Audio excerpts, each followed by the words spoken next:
Hello? Mic check 1 2. 1 2 3. Yeah, I guess we're good. Welcome to Replay Takeover. Time to review some sets. If you have sets that you have wanted to like be reviewed. If you don't have any, I guess I can review mine. If there are any I want to review.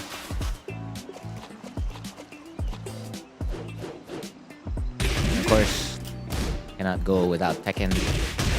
Can't boot up Tekken without warming up. That way when I do replay takeover, I don't make any mistakes for the most part. Or the mistakes are limited. And also nothing wrong with just going through the usual execution stuff while waiting for a replay to review.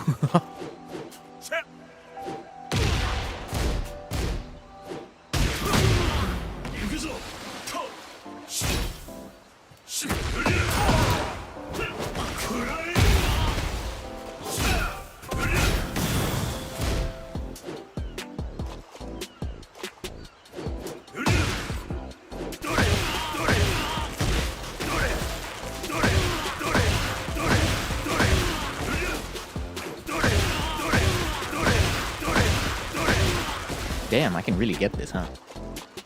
Or did they make it easier in Tekken 8?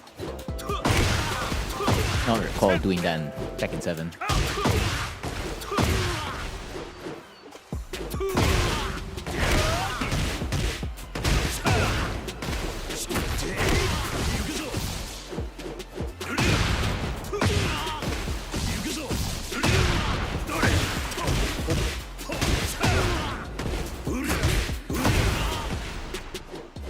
So side to the left, side to the right.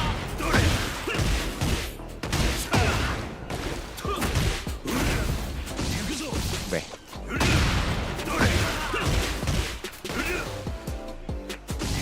Igzu.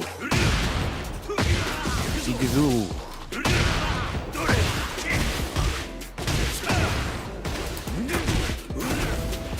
Bro, I can hit it on the other side but not that.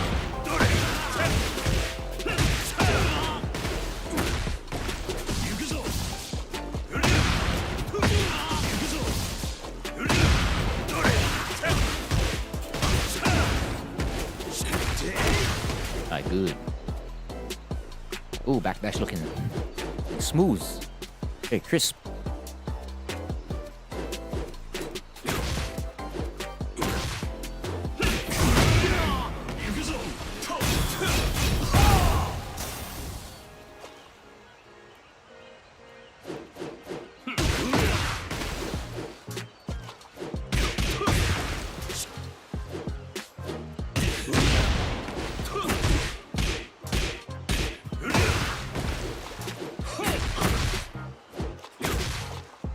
Okay, so what am I lacking? Side steps?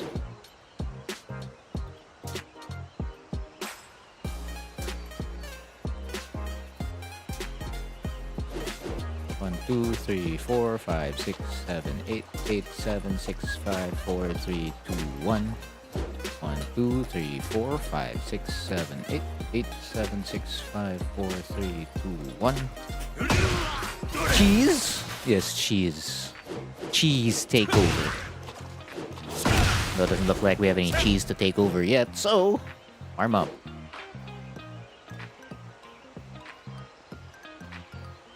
Four, 3, 2, 1.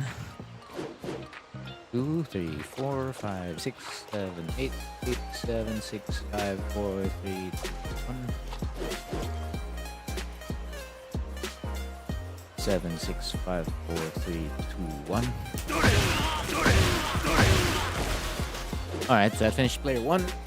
Warm up. I can choose to do a player 2. Yeah, if we don't have sets to review yet, then yeah, I guess I'll do a player 2 warm up. Why not? It's been a while since I've done a player 2 warm up. Gotta make sure you can execute inputs on both sides of the screen. That way it's not a weak side.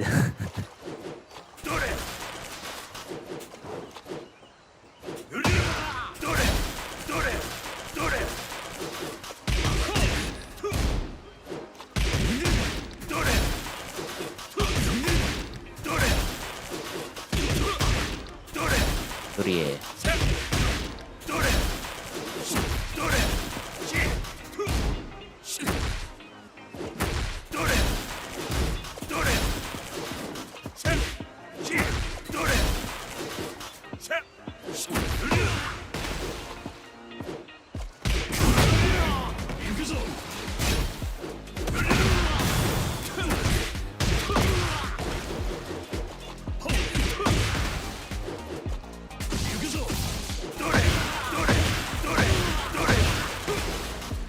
It's not bad.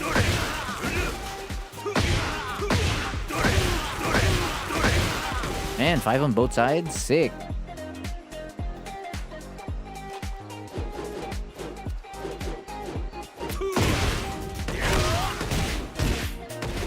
Oh, okay, so you can delay it by a lot, but not a good idea to delay it.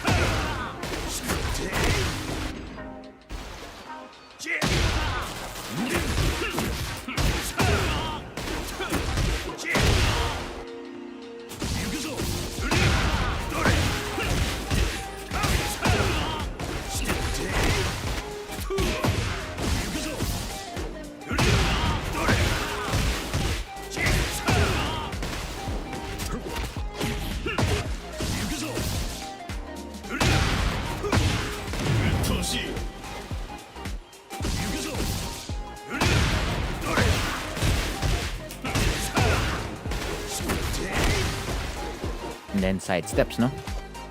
And then I'll be fully warmed up.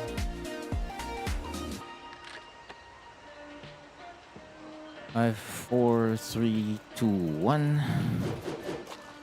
1, 2, 3, 4, 5, 6, 7, 8. 8, 7, 6, 5, 4, 3, 2, 1. 1, 2, 3, 4, 5, 6, 7, 8. 8, 7, 6, 5, 4, 3, 2, 1. On the other side.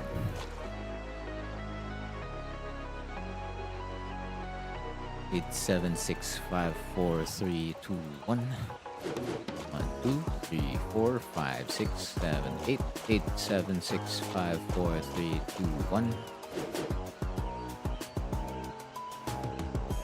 8, 7, 6, 5, 4, 3, 2, 1. Very good. What's up, MSN? I just finished warming up. I'm fully warmed up, both on player 1 and player 2. And it's time to review replays. So if you have a replay that you want reviewed, let me know. And I'll review it. Just 1 first to 2 set. It's 1 first to 2 set per viewer. But yeah, I guess if there's like not a lot of people, then I can review as many sets as you like.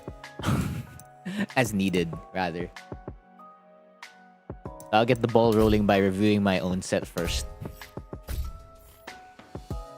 Get ready for the next battle. At the send. If for as long as you remember the exact replay, like I need your Tekken ID so I can like access it, right? Your Tekken ID and then you know the exact replay that it is. Fight.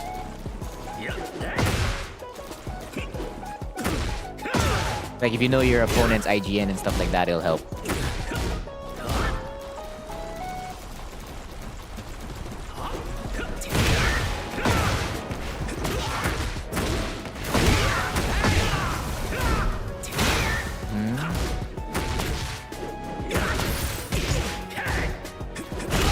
Yeah, that's a bad back one. Don't back one there. Round 2. Fight.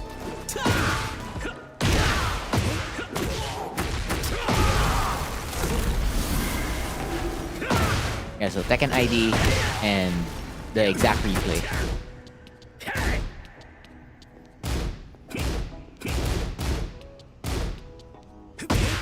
DF2.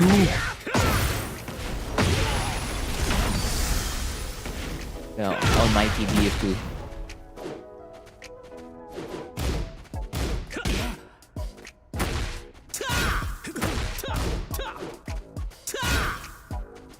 Should have taken a -8. Should have taken that -8. Round 3. Alright. Fight. This is the Tekken ID, right? Alright, copied.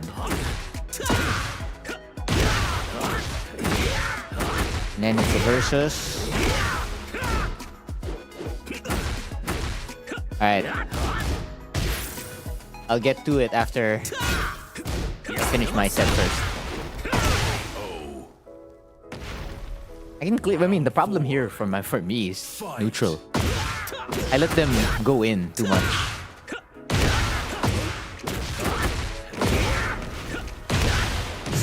Yes, I can guess myself a lot, which is wrong.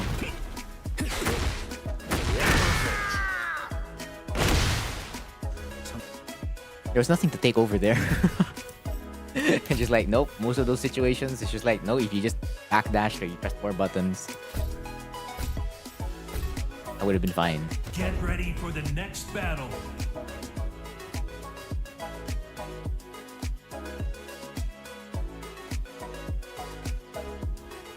Round 1.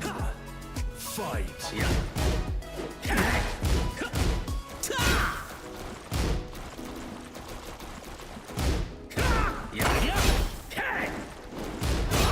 I step correct. Yeah, and then I press the worst time to press. Don't press after F4. Doesn't make sense. Get wall position. Yeah, that's good wall position. Keep it. Wait a minute. It's +2 at this moment. Don't cringe too much. Don't worry about it. Like, when you're reviewing sets, the whole point of reviewing sets is to, like, learn. So, good gameplay or not, it doesn't really matter. For as long as, like, you can get something out of the replay. But yeah, okay. Why did this become +2? Because he's moving? No, he wasn't moving. But then it's +2. Oh. I didn't know RFFDF3 could become +2. Back against the wall? Maybe. And then I go for a jab. And then they go for back 1. Okay, time to take over here.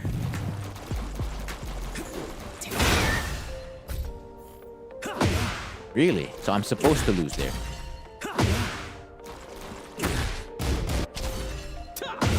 Bruh.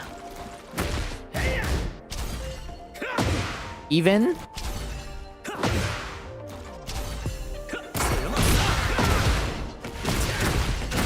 Yeah, so I'd have to backlash is what you're saying. Bro. The stuff that actually track there are losing to back 1. It's not like back 1's faster. It's just that I guess it evades a lot more. Okay. So I'm basically forced to backlash if I wanted to press a button. I can't press anything else. That's crazy. And I DF4 lock. I get hit. Oh, they accurately got that. Damn! What the hell?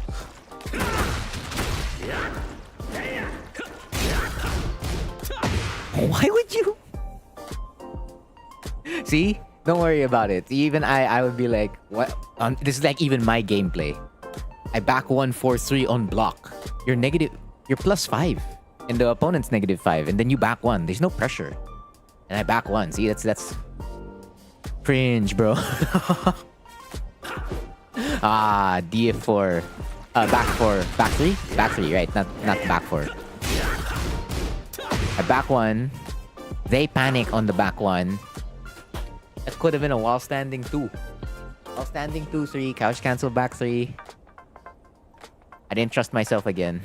I did not trust my whiff punishment. Embrace the cringe. Exactly. Another one. 2 whiff punishes back to back that I miss. So they panic there. They panic again. I make the right choice of SSR duck. 2 times I could have gone around. And then I go +4. 0. Backlash. 5. +5.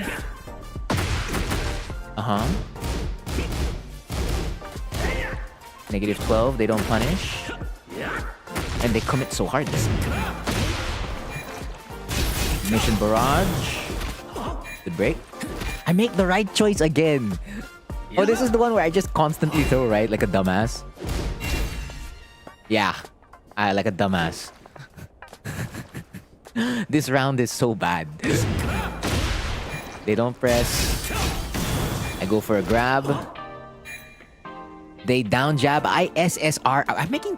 It's so annoying that you get to see like good choices made and then you make a bad choice. I could have whiff punished them there. Again, that's 3 whiff punishes back to back on good decision making. And then that's because time is running out. 1, 2, forward 3. Then power crush, but then they throw. Man, it be. It do beat BB. Take the +8 frontier. Ah! Another one. It's like, how can I set myself up so well and not take it? It's like I don't want to eat the food on the plate, bro. I don't want to eat it at all. You get hit by that of all moves. Now 3, 4. Damn, okay, that was a hella good punish.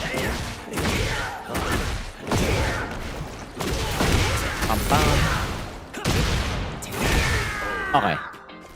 More than makes up for like the lack of whiff punishment. But I still lost this game, so...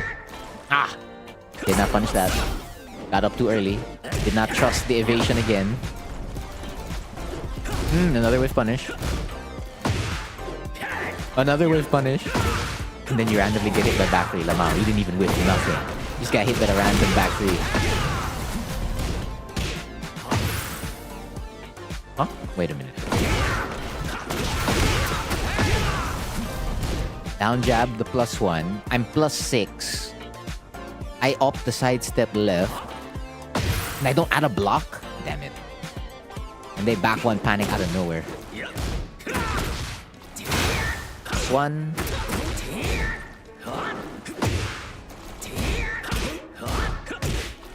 Yeah, I didn't punish up forward 3 +4 properly.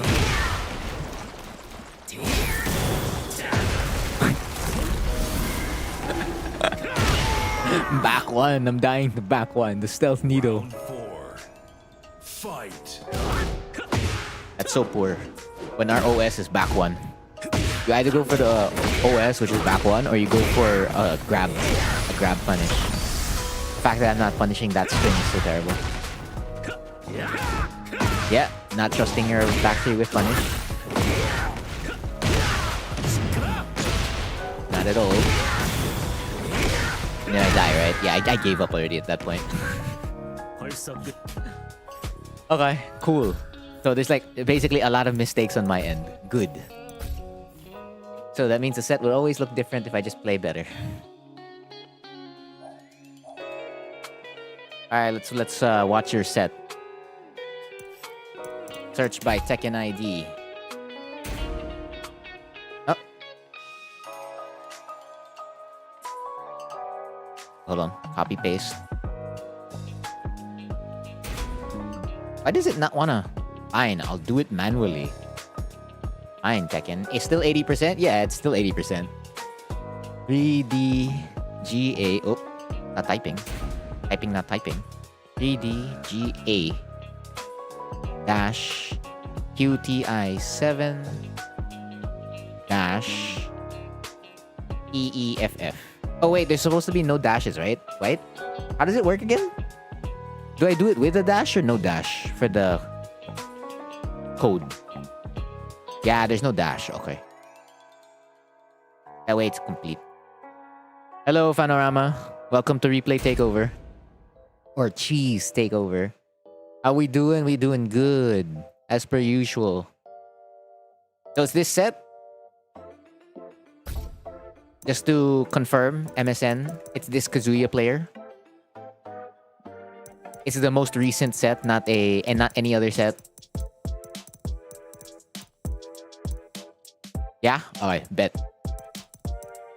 Let's do it. Get ready for the next battle. Let's see. Let's see what you guys be doing. What kind of cheese we be cooking over here?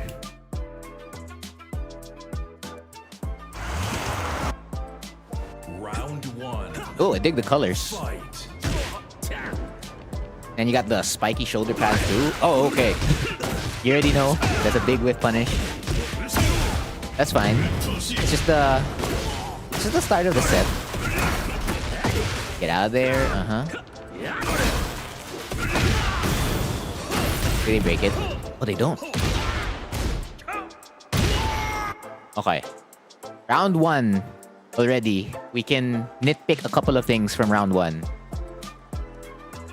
Actually, no, hold up. I gotta decide on a format first on how I do this. Do I go through details immediately as I see them, or do I go through details after watching it?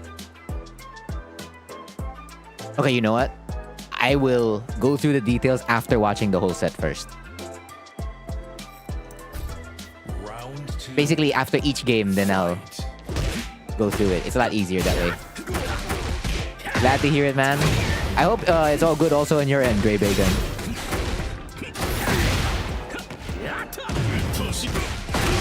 Alright.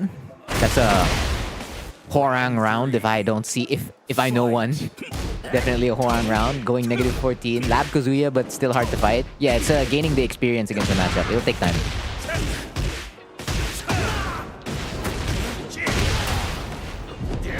+5. Good hold.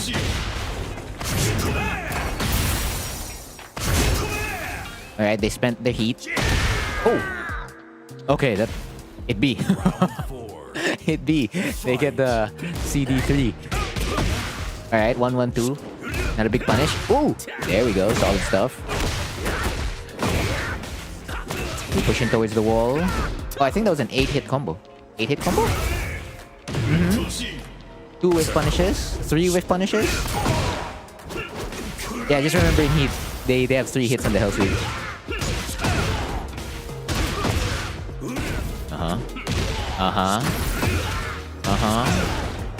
Okay. Now let's do it. Do it one by one. So, you're all good? No work today? Solid. So the first thing that stands out, MSN, is whiffing. So right over here, you're in neutral. You enter left flamingo through forward 3. And then you throw out 4. Is this an error? Question mark. Because I'm looking at the command list, command history. There's no down forward, there's no forward. Like, you're really looking for 4, or did your hand not touch directional input? Well, regardless, I don't think there's something that would... You wanted to power crush.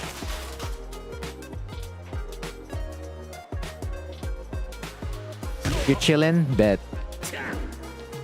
Power crush from here? Okay, I understand the decision making to power crush from here, but it's a little bit too early to check. I mean, yeah, it depends on how like you want to gather your information. So if you want to, what do you call this? See if they're like gonna press a button in neutral, and then you're gonna try to armor through it. Not bad. No, it's not necessarily a bad decision. It depends on like how you use that information you get moving forward.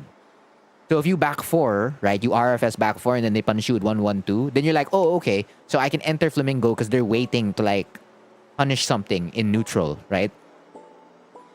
So the next time you enter neutral, you could be like, the next time you enter Flamingo in this position, you could do something like DF3, right? So it's not bad to like actually do it that way. It depends on how you use the information. So this was supposed to be a back 4. Okay, so let's say it goes, you know, back 4 also gets punished like here on LFS 4. Yeah, so they didn't 1-1-2, they God fisted. And then again, RFS back 4 would prevent them from doing a God fist, so you would have lived. Assuming RFS back 4 doesn't whiff here. Actually, let's check if RFS back 4 whiffs here. Or LFS back 3, right? Oh. Okay, I have to be earlier.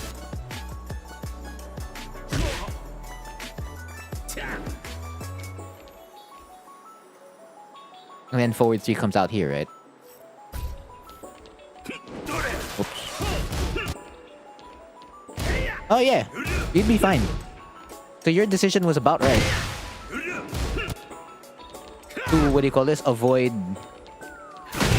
what do you call this? Getting punished. Or well, reducing the punish rather.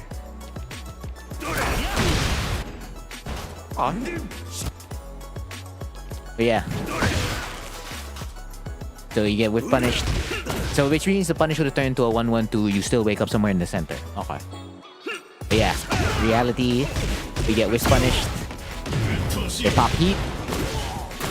Down back 4. This is a decent decision. Like, you're -5. You're gonna press a button. Because how power crushes work here is that they come out at 8 or 7 frames. I just know that they're faster by 1 frame from Tekken 7. So that means you minus the plus frames by like 3 or 4. And that's the moves that can beat you. So at +5, right, if we go back to Hwoarang's LFS1 on block, your DF1 will keep you safe, and then like 4-3 will win. Or any 12 frames below, right, you'll beat a power crush. So it's gonna be the same thing here for Kazuya. And they press a button immediately because they're trying to use their plus frames. So this is good decision to like get out of the corner immediately. Then we approach FF3. Backlash misses. They don't whiff punish, so it's okay. But right over here, after this whiffs or after you block a God Fist, you challenge with a jab. So you might lose to an FF2 here, which I guess happened. So let's ask if the game says this registered as a punish. Oh, not that one.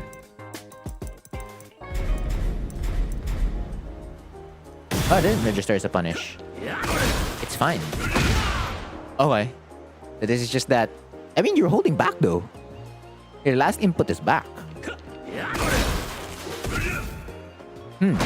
Ah, no, there's an up. And there's an up before the back. Oh, okay, okay. Yeah, okay. So, one way to improve this situation. So, it's after the jab check, you could have just hold back. And then if there's no jab check, right after the God Fist, just get out of the way. I guess sidestep immediately after, what do you call this? Getting after blocking the God Fist. That's not far enough. Okay, hold on. Somewhere here.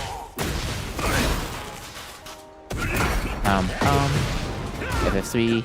Okay, right over here. This is where I take over. You see how the situation changed a lot? So instead of pressing a button here, you can just like look at the positioning.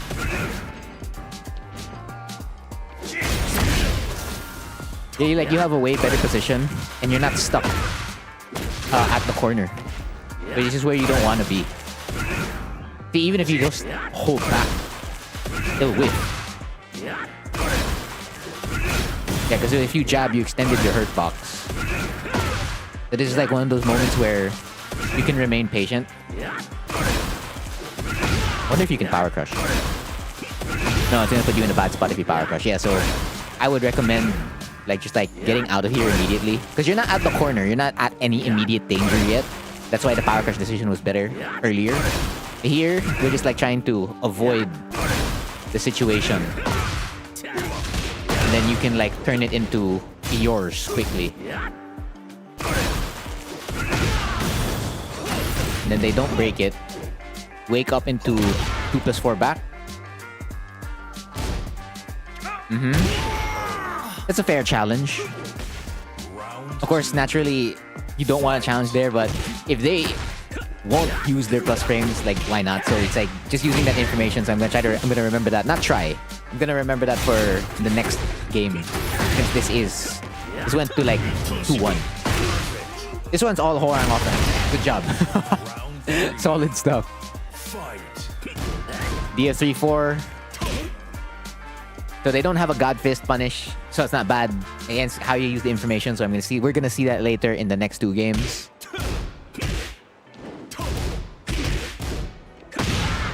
This one, frames. You have to be mindful of the frames here.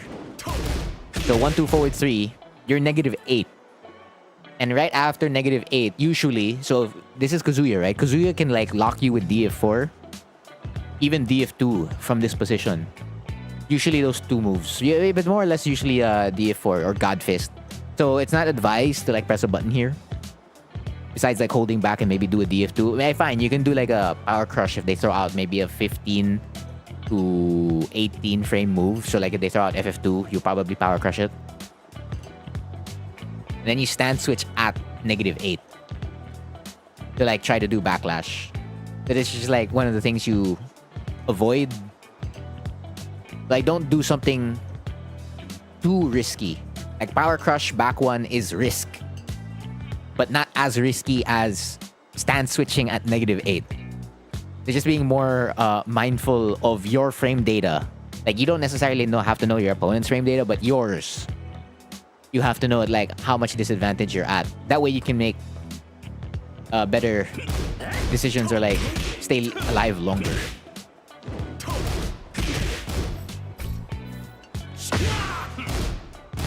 Because, can they throw a back one? Oh, you'll win. See? Back one, not bad.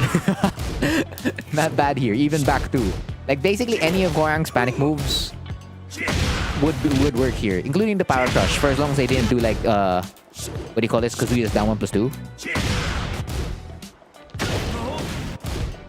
But for the most part, you don't want to press something like that. You don't want to press any other button beside your panic options.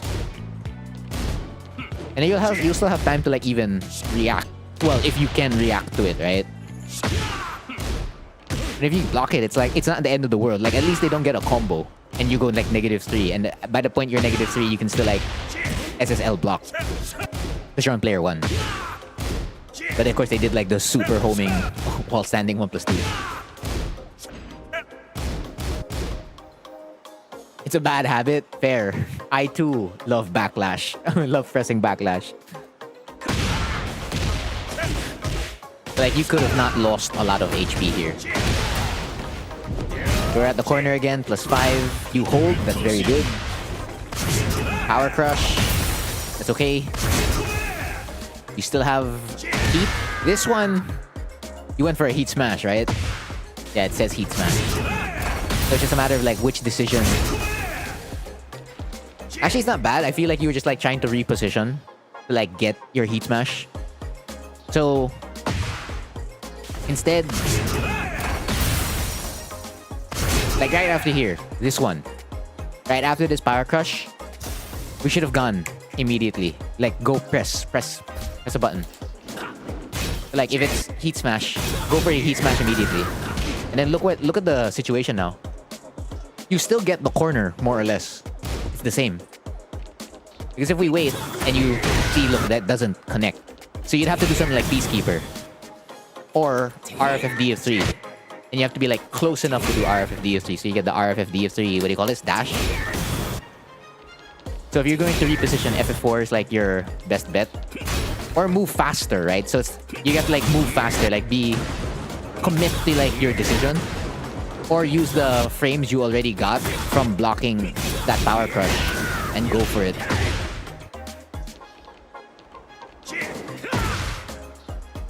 That's what I would have done. Round 4. Fight. DF3-4 again. Again, we're gonna see it in the next games. They still only punish at 1-1-2. This is a really solid launch punish. Yeah, this one's 8-hit combo. So again, Lightning Halberd, RFF forward 3 into Lightning Halberd only works at 7 hits. There are some combos where it works at 8 hits, but this is not one of the combos where it works at 8 hits. Am I coaching somebody? This is replay takeover, so I can coach you in quotation marks for 1 first to 2 set. So MSN right now is the first player or first viewer who's having their set replayed, reviewed. So if you want your set reviewed, again, your Tekken ID and then the set that you want reviewed. Like remember which player it was, what character, that way I can find it. Yeah, so like this combo could have looked very different if the ender was different.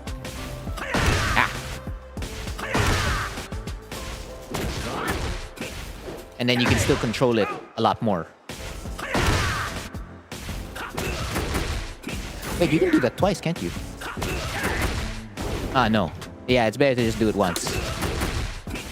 And this looks very different immediately. Instead of, what do you call this? Doing lightning halberd. So just remember that 7-hit combos, or basically 8-hit combos, you cannot do lightning halberd. So if you do this exact combo route again, do not end on lightning halberd after RFF forward 3. So FF3, wow, it's +8 here. Not +6. So as they tech, wow, it's 8? That's insane. But I bet they can backdash a lot of stuff, so Lamau.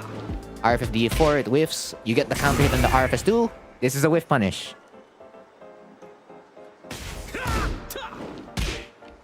As you hop in back in RFF. I get this, it's like hesitating a little bit because you're just like, maybe the hitbox is a little bit big. So you're not sure whether you'll get hit or block it, so this is fair. So you stand switch. But right here, that's a Peacekeeper. But this could have been a whiff punish.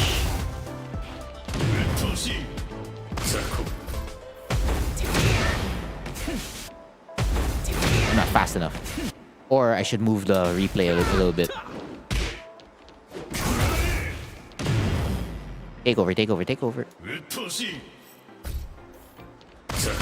Ow! That's so far. There you go. Got the punish. So yeah, this is a FF4 punish. Like that's our longest reaching punish from like range 3. So if an opponent whiffs something here, just throw out FF4. Like why not? And then when Kazuya has heat active, just remember that the Hell Sweep is 3 hits. Usually. Because they may pull it out. Sometimes they will, sometimes they won't.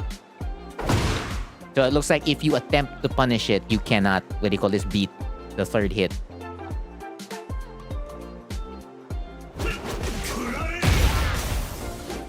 Hell Sweep. In case they don't break it. Wake up. Into a grab. Alright. That's game 1. That's all the notes in game 1. Now we're gonna move to game 2. It's the first time you saw that move. Which one? The Heaven's Gate? From the Hell Sweep? Yeah. I mean, yeah, it's like when you don't know moves from other characters, it makes sense to hesitate. But now you know, so it's gonna be different the next time you meet a Kazuya. Stomp, yeah. It has a big hitbox. Round 1. Fight. We really love that, huh? I see you. So 3 times right now. Round start DF3-4. That's 3 times. FF3 +4.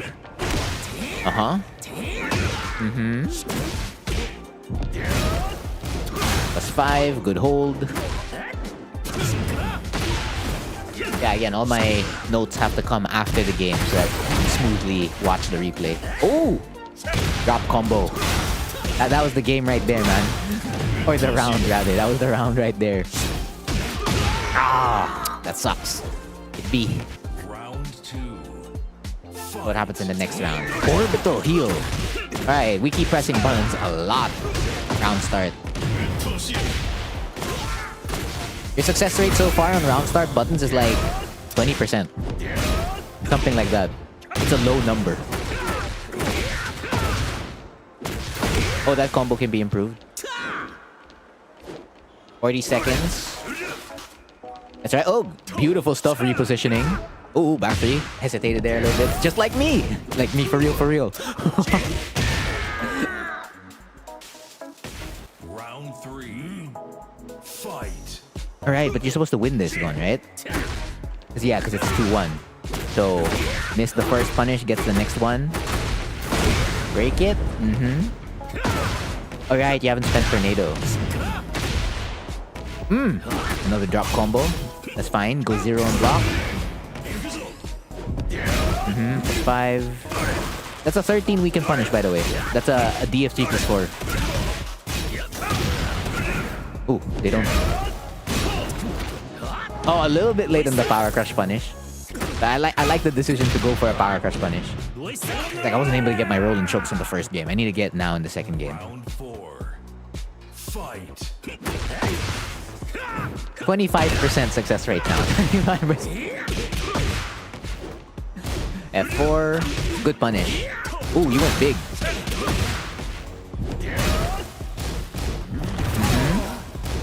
Good hold.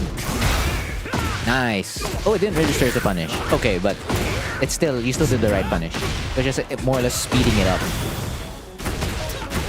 Nice. Good stuff. Damn. Good round. Final round. Final round. Fight. D3-4. Yeah, so bring that from 25% to like 22. Ooh. Okay, that's a punish in a sense. Ooh, no frame skyrocket. There's a lot of combos here that could be optimized or like better. I know the game says that's a punish, but that's not a punish, okay? This ain't Dead or Alive.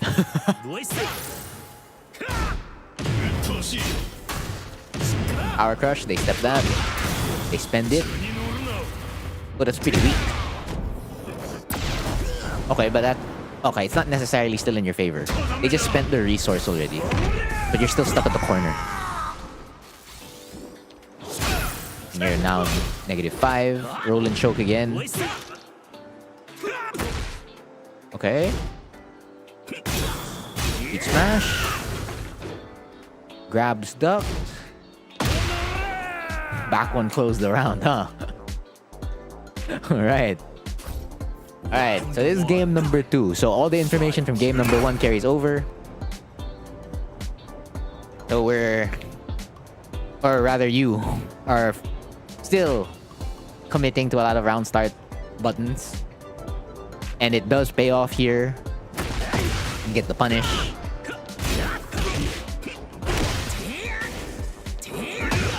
Right here. You know what you could have done? I bet this is... okay, there's no... Tell me, MSN. Is this supposed to be RFF DF3?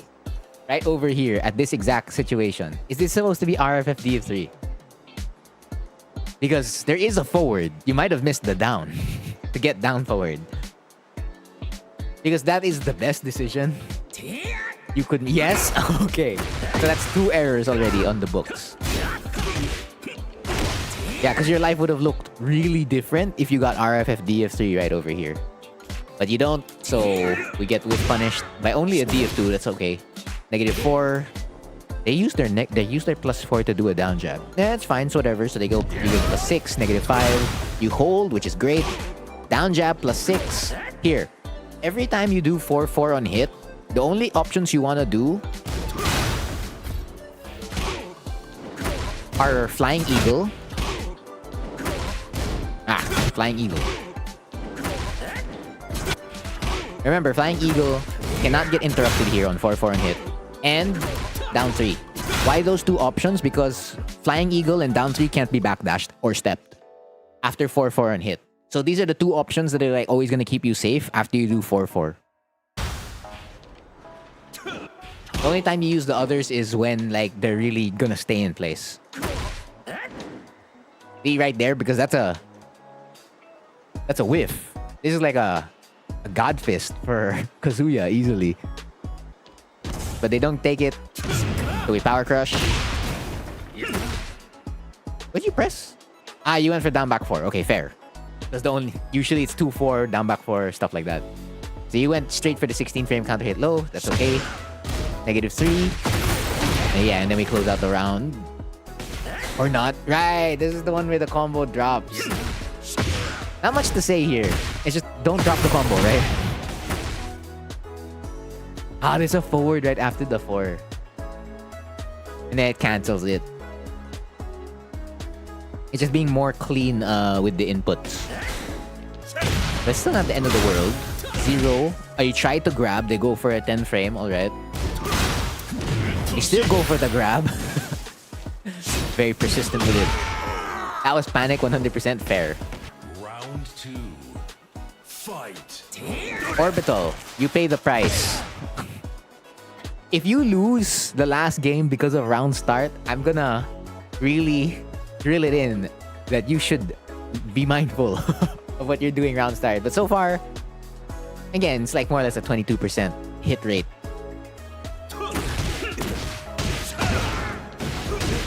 They get the full combo, they pop heat. They go for the dash, +5. You pressed. At least they didn't do DF14 because that would have been a wall splat and you would have probably been dead. 1-1 challenge. There you go. This is the combo I want to touch on.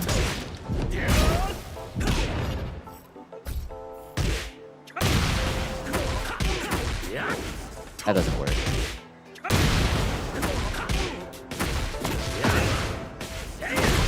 Oh, okay.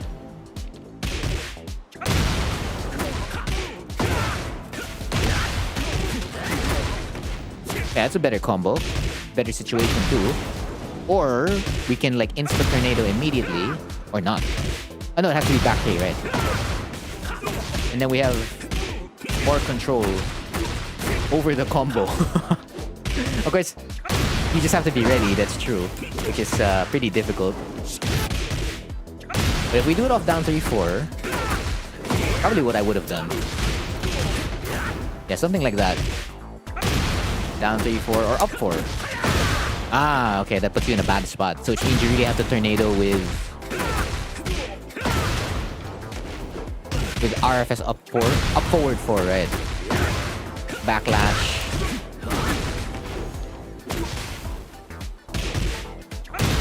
I mean, it's gonna be very difficult to optimize. Work with me. Forang. Oh, that works. Wow, okay, that's hella good. Yeah, we'll go with that.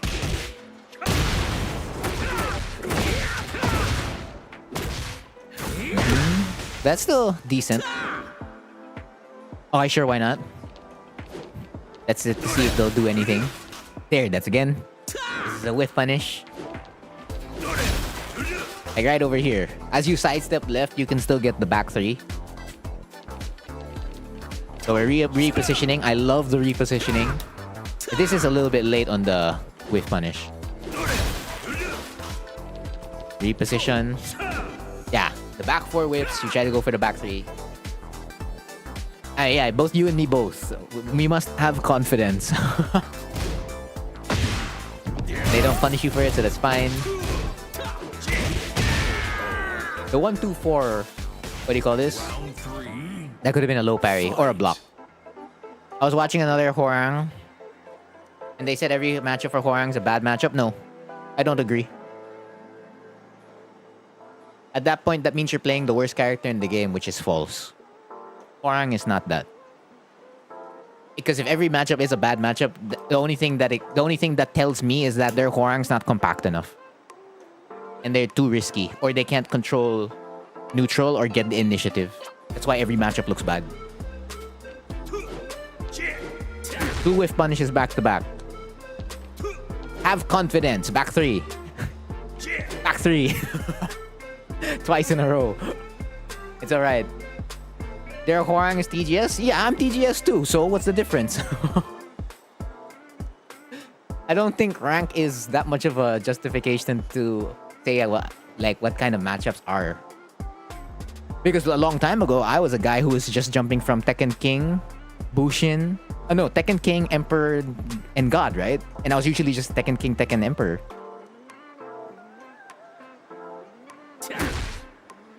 The knowledge of the game is also important. And level. Like, no, it's not. Not every matchup is a bad matchup. A character that looks like that is a bad character. Hwoarang's not a bad character. Yeah, so we get the punish here. This is a back 3. Sounds like me for real, bro. There you go. This is the back 3, right? Finally. After 4 times. I wonder about the number of hits. Because you tornado with back 3 downstairs, right? So I was wondering if you break this with 3F4, like LFS 3 forward into LFS 3F4, your combo probably wouldn't work, right? Probably wouldn't. Yeah, back 3, backlash, heat burst. This is an error, right? Yeah. This is definitely supposed to be RFF forward 3 into LFS forward 3. Yo, rate my games too. They're all erased from the patch. Oh man, it be. Well, there's nobody in queue. Like, MSN's still the first player for the cheese takeover. Okay. Yeah, because you're plus 9 on the up forward 3 plus 4, right? Yeah, plus 9. So 2-2. We go 0. You haven't played since the patch? Fair. Oh, not with Huang. You mean with Feng?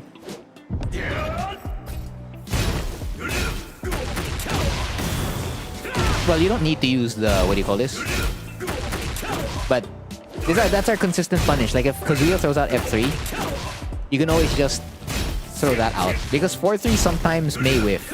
Sometimes, right? So... Wow, but it looks like everything's working here. So, oh, there you go. See? DF1 whiff.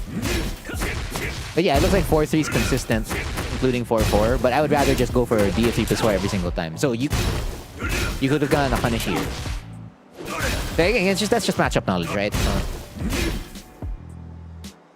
Can you suggest someone else's game instead of your own? But I mean, does that player want their set reviewed by me? Because that could be like, what do you call this? Giving tips to someone who didn't want my advice. Or my second opinion. She's like, who the hell is this guy talking about my game? Right? It's like unprompted. There you go. That's the word I was looking for. Unprompted. Like if someone starts reviewing my games, I'm like, what? I didn't ask for this. Another whiff punish. Another whiff punish. Yeah, so... Don't waste your heat. That's very important. So here...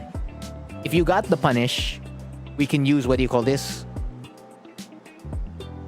Yeah, Noct, I'll put you in the list. You're after, what do you call this, MSN. So, Horang mirrors, whole mirrors. Which whole mirror? Well, it'll English. It'll have to be like only one whole mirror. But yeah, I'll get to it. But yeah, where was I? What was I saying again? Right, don't waste your heat.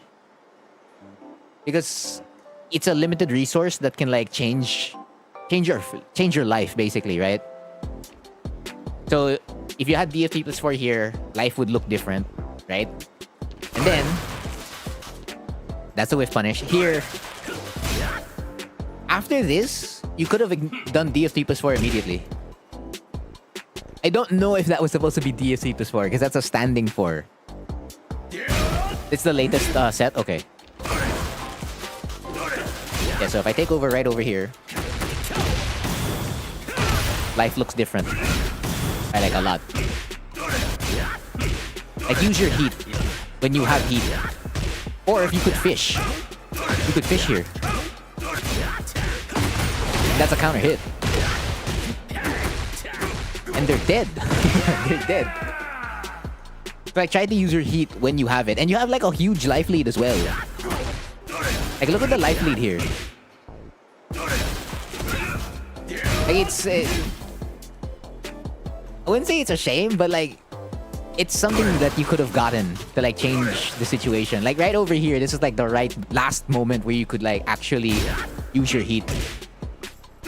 Because after blocking this, you can't... Well, I guess you could if you were courageous, but I wouldn't press here. So after the 1-2, you probably could get the heat smash. You could get the heat smash here and it could look different, or an LFS forward 3. I'd probably go for heat smash. That way, let's check. Let's actually check if that disappears or not.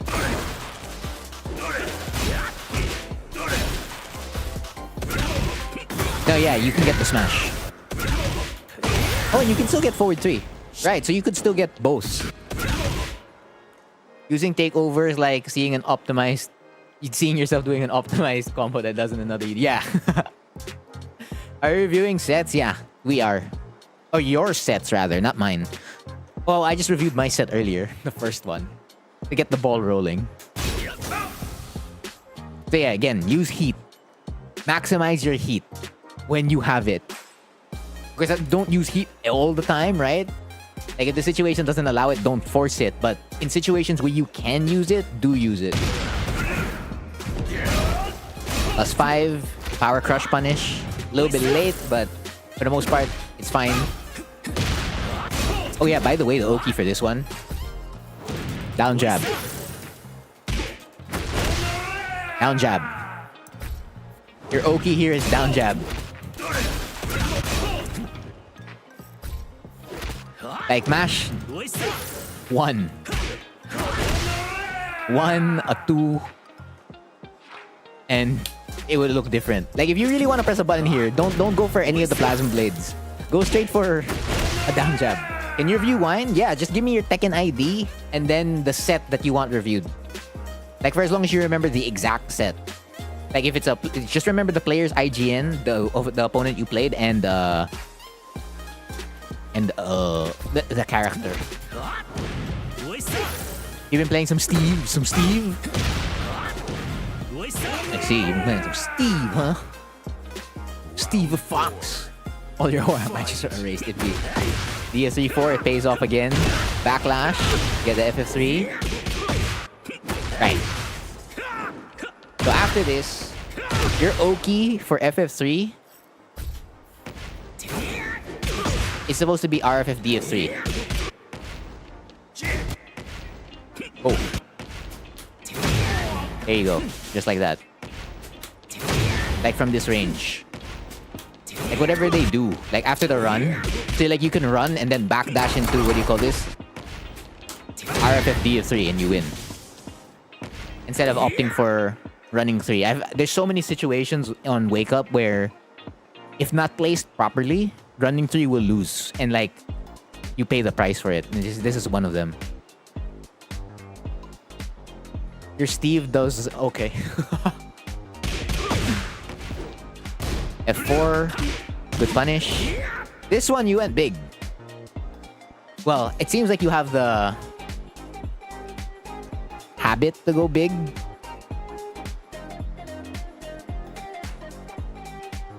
Which is not a bad thing. It's just that when are you gonna change it to the other thing, right? Because I'm assuming this is because they blocked the down 3-4 earlier. Like after you got the punish on like, no, not the punish. When you interrupted them for FF2 and then you did 1-2-3 and then you did down 3-4, they blocked it there. So you're thinking, oh, okay. They're ducking, right? So I can like go for a launch. That's fair. But you don't always have to go for like the highest payout, right? Because this is a launch punish to Kazuya. A launch punish, a down back 1-2, a DF4-4, a 1-1-2. But yeah, if it goes in, it's great. Because would they lose? Yeah, with that HP, they could lose for as long as you do the right combo. But here, this could have been like an LFS. Because this is on hit, right? Yeah, this is on hit. LFS back 4-3 or like LFS 2. Like if you don't want to like have any penalties, right? For the most part. Or consequences like low risk, low reward kind of stuff. It was a mirror match with another Tekken God Hwarang. Okay. Full mirror.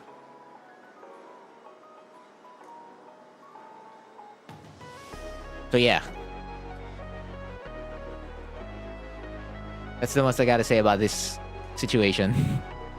Because I try to reduce like high payouts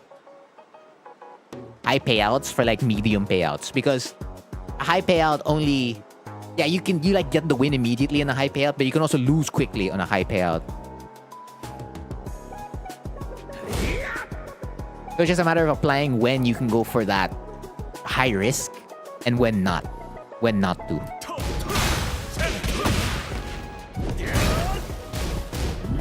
Good hold. Really good hold. Good punish. I know the game didn't say it's a punish, but it's a punish in my book.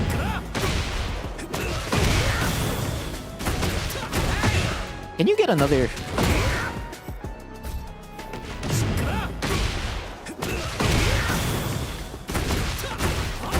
Yeah, you could have gotten another 3 forward. So it's missing a 3 forward.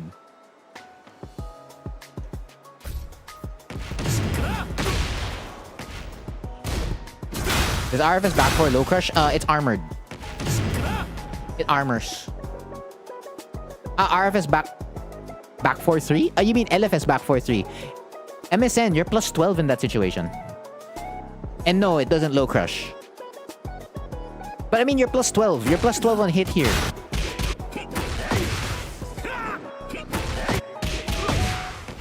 Like, you don't have to worry about a low crush because you're plus 12. This is not on block. So if you wanted to low crush in left flamingo, then you do up forward 3-4, LFS up forward 3-4, LFS up forward 4, LFS 4. Of course, LFS 4 won't hit anything, but you will low crush, right? But if you also wanted to beat a down jab, just do DF3. DF3 is like probably your best option in quotation marks if you're unsure. But yeah, this is on hit, so when you do, if you do back 4-3 here, they could never down jab to begin with. They can't do anything actually. They can't even power crush it.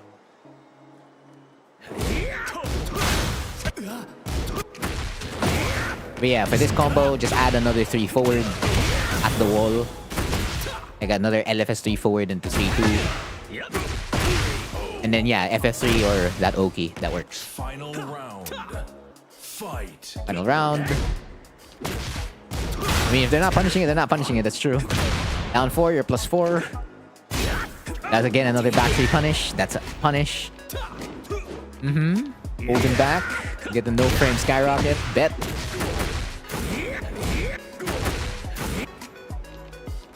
This combo can be improved.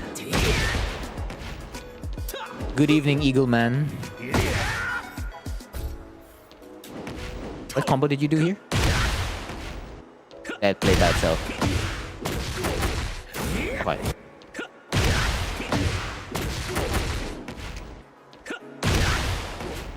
What was it? Dash forward 2. Okay, that doesn't work.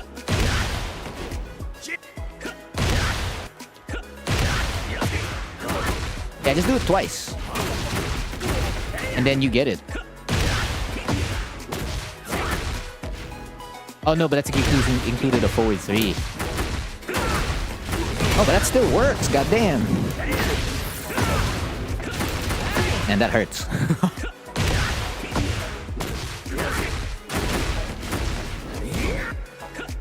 Yeah, so that still works apparently. Oh, I didn't mean to do that. What happened there? I wanted to do the combo. Replay Takeover be doing things.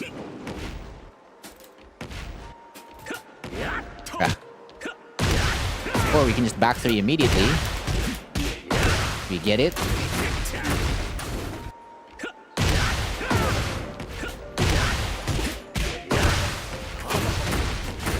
Nice.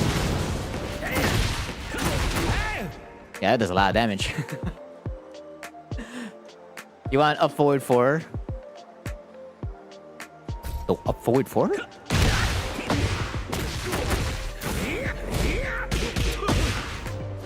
Oh, yeah. But your first priority is to get the wall.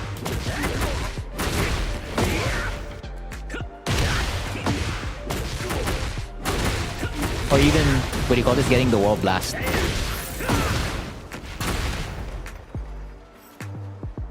That's just the way to like optimize the combo for the most part.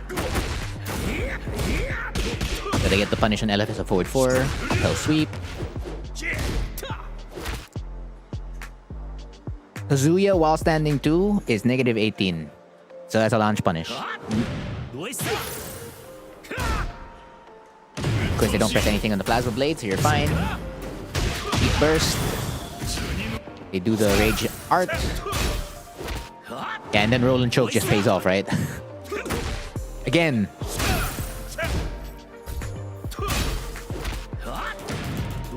At the wall. If you want to prevent anything.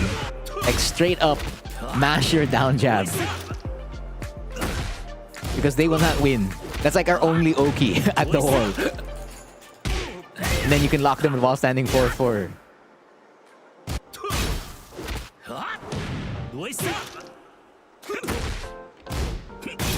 Heat smash. Alright. Last game. Last game, and then we go to the next cheese takeover. Get ready for the next battle. Yeah, we go to Nox. MSN. Yeah, I just need to write this on the notepad so I don't forget. Round 1. Fight. Round start again. What happened? Okay, down back 3. Alright. Down 3-4. Last game can go fast if you want. You're tired already by this point. Why didn't that work? Interesting. BF4, that's still a punish. You're not airborne? Oh, okay, good. You're not airborne. Punch parry. The hell sweeps. Is it coming? It is. Down 4. Oh, they back. Okay. I got hit then. Because I was thinking it's going to be down 4. Fight. Power crush again. Wait, why did that die? DF. Okay, because you did it off DF4. You were -8 before doing a power crush.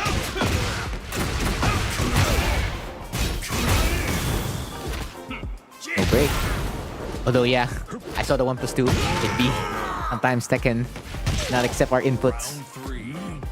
Sometimes. The punish. Nice. Ooh, they be committing. Right, is a low parry. Roll and choke. Ooh, good punish. Is this a pseudo coaching? Yeah, because it's replay takeover. And I'm only doing it for 1 first to 2 set. Okay. That's what you meant by like fast. No, we're still gonna go through all the details. That's important. So, right off the bat. So I'm gonna drill it right now.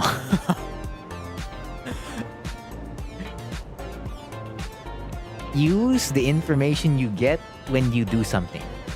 So far, your hit rate on pressing on round start is around 20%. Somewhere around that number. Maybe 20 to 30%, right? It's not as successful. And that's on 3 games straight. So sometimes, put your foot off the gas when it's not working.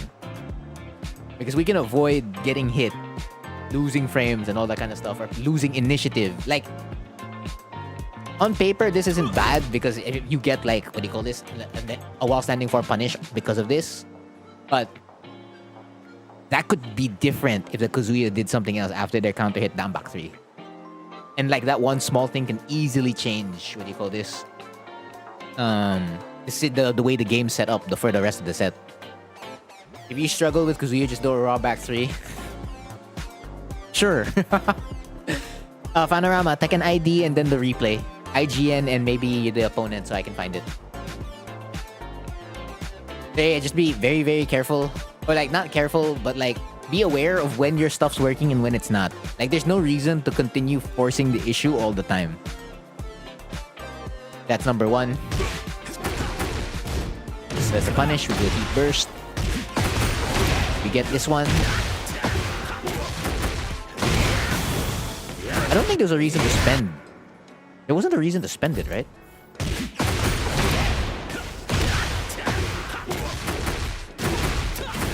Yeah, you didn't have to spend your heat yet. Or you spend it for a heat dash yet. Like, you still have a lot of time. Because as you're still hitting the opponent, your heat meter remains. You don't have to like spend it immediately. Because the Oki you get off Hwoarang's stuff, like if you ended up on LFS3 F4, LFS3 2, you can still do like Ignition Barrage, DF3+4 to like keep them in place. No, it's not that no down 3-4 go burr without intel. It's like, because at like the start, right? If we go back to game 1, if we go back to the first replay, you did throw it out, but you need to gain intel somehow. So that means either doing something safe or doing something risky, but it's using the information you get from doing something. So don't do something without adjusting, right? So you do something for the purpose of gaining information, and then you start using that information to help you along the set.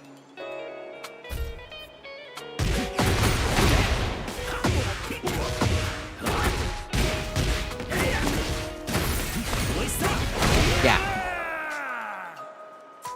A lot of things could have been done from this combo. Like, there's no reason to spend for Heat Dash yet. Oh, hold on. I'm gonna copy paste that Tekken ID. I'm just copy pasting all the Tekken IDs so I don't lose them. So this is Fano. And then it's versus a Shaheen. Alright, bet. I got it. It's in my notepad. Yeah, so this is one round that could have looked differently. That one is, you already know. I don't have to tell you. It should have been a launch punish. And this is the Hell Sweep, right? This one, you really just gotta guess. I don't hold it against you. I even guessed wrong at the end. Round 2. Fight. EF3-4 again. Good lock. This is a good lock after, what do you call this? FF4. Like, they tried to step at -9. You DF4 lock them. The only issue is you throw out backlash. That's about it.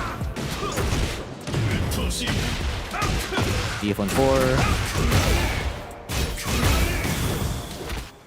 Again, 1+2. Of course, you did press the 1+2s. So it's just Tekken. It's just Tekken being Tekken, right? Punish. Better punish. This came off RFS DF4, right? Well, you mean you must take a risk somewhere, so down 3-4 was the choice. Not a bad choice at +8 force crouch. They just low parried. Someone recommend me a pair of headphones. Someone recommended me a pair of headphones and they look interesting. Link it. I want to see this headphones. Which headphones are it? They still have heat. They're stuck at the wall. They don't go for Heaven's Gate. Ooh.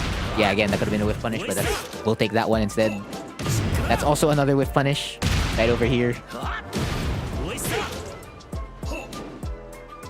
I'll copy paste that later. Let me finish this. You go for down back 4 again. So this is the second time you went for down back 4 after your heat burst.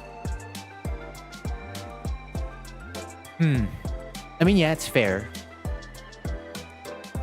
And then, like, maybe the next time you could go for like a 2-4. They're just judging on like which is like the fastest option and what retaliation or challenge your opponent's doing. So if we go by how you adjusted for 1-2-3 into LFS of forward 4 versus down 3-4, this is one of the situations where you should have applied the counter quickly, which is after heat burst, you press 2-4 into RFS F4. Wherein it's like, it's that snappy. And you don't lose as much if you go for the 2-4. They'd really have to commit to their duck for you to be safe. No, for you to get like launch punished, right? Or they have to sidestep to avoid the 2. You definitely won't get headphones here with this, I see.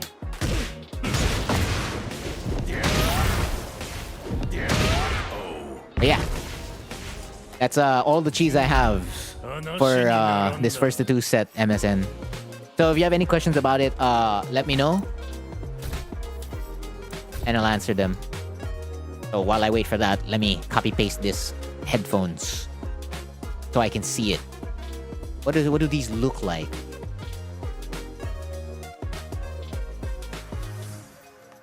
Oh, interesting. The price is $20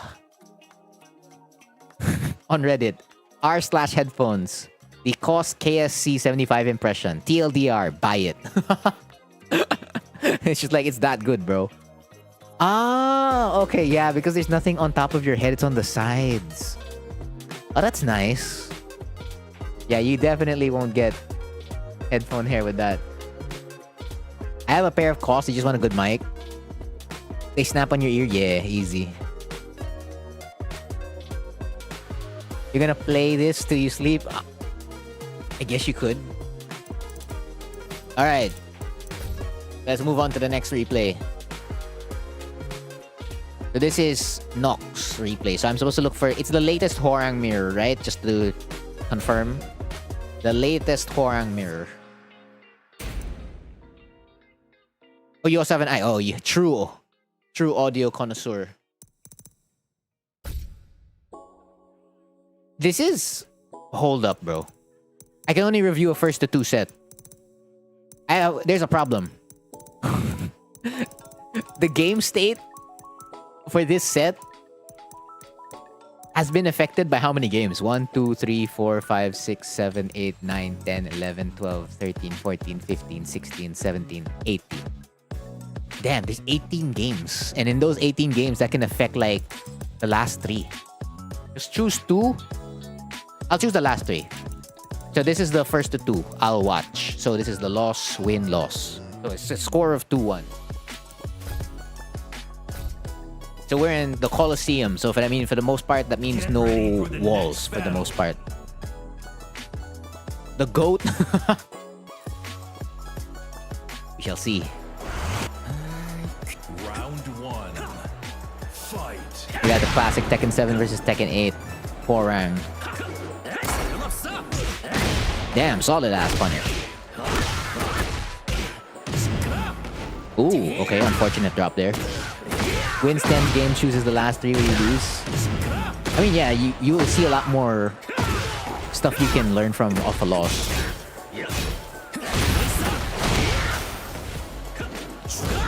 +1? Oh, they have the +1? Aw, oh, damn. That's tough. They have the +1, so that's hella tough. Go for down 4. You lost the frame advantage there. So that was a situation you shouldn't have lost. Good step. Ah, it be.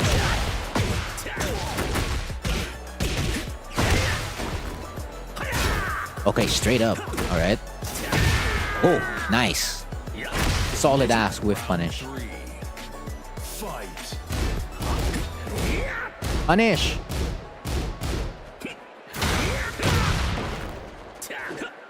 They chose the super safe option after LFS forward 3, huh? Interesting.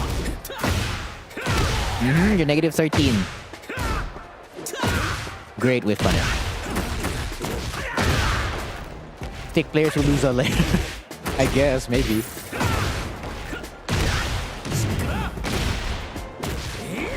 They missed that. Down back 4? Ah, I guessed wrong. I assumed down back 4. The SSR'd into forward 2 instead. You didn't take the counter hit on RFS F4. Yeah, I guess if you don't want to put yourself in that position. Damn, solid conversion. Okay. Okay. Are you trying to get the just frame too? That's a +2 you shouldn't have given up.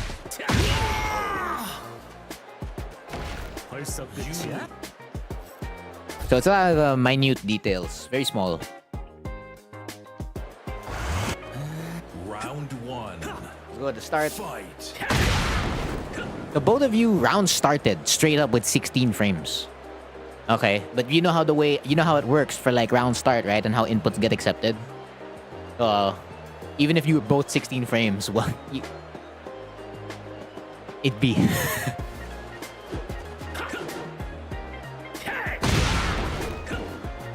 Can't beat this guy? No, it's possible. You just gotta iron out some details. This one, DF2, this is for, what do you call this? You're trying to keep out, right? Of course, it's very simple to say just don't press a button, but no. I agree with the keep out DF2. And then the forward 2 whiff, so as both of you recover, you go back to neutral. Was this back 4? No. You did DF2. Then you back 4. You recover in time to do while standing 2-3. That's great. It's just that this drops. That's okay, fine. Whatever, it drops, right? Why Peacekeeper? I need an explanation. Why Peacekeeper in this scenario? So your combo drops, right? Like, I don't know how this is an error. This feels like a conscious decision. Like, after your heat burst whiffed, you were like, you know what, straight up, as they tech, I'm gonna Peacekeeper. But then the Peacekeeper whiffs, and then you die for it. Is there a reason, or just like, you know, I just pressed it? Because it's small details like this. This is small. Trying to keep peace. It feels like a panic. Yeah, it could be a panic, but you could, if you want to salvage the situation, there's a lot more you can do instead of just FF4. You just throw it out. Okay, that's number one. Just don't throw it out. That's a bad idea. Because easily, one way you could have changed this scenario on the drop of the heat burst. So I need to record it as soon as... So heat burst, right? It whiffs. I'm gonna go for that immediately. Like, salvage the situation the best you can. And this is a counter hit. It's registering as a counter hit here. So if they keep the same decision making, I win. And then now the game looks very different. Just like that. If you don't want to do down back 4, there's like other stuff you can do. Like if you want to salvage this, just D4. Like you want to catch them as they're teching. You're not at a disadvantage as you, what do you call this? As they tech and as your heat burst whiffs. You're fine. So like DF4 could work. You can like heat smash also. Why not? Just throw out the heat smash. If not, just, what do you call this? Also SSR. Just SSR into a block. And then you, what do you call this? Then you're just gonna go back to like neutral and stuff like that. Very small, but your life can change a lot just from that. Like, control is very, very important in this situation. They're sold out on ammo. Oh, it'd be... Like, don't just throw out things. I know eventually at the end of the bell curve, it's like Lamau just throw out stuff, but... It's understanding the Lamau throw out stuff, right? So this is not a Lamau just throw it out, that you can just throw it out. This is a bad Lamau to throw it out. If that makes any sense, right?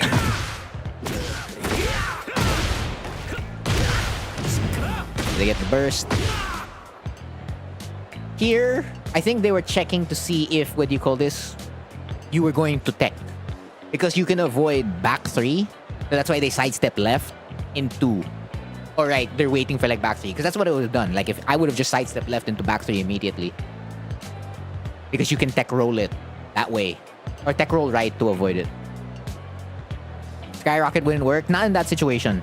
That's why you have to salvage it better. That's why DF4 and down back 4 would be best. Or SSL/SSR into a block.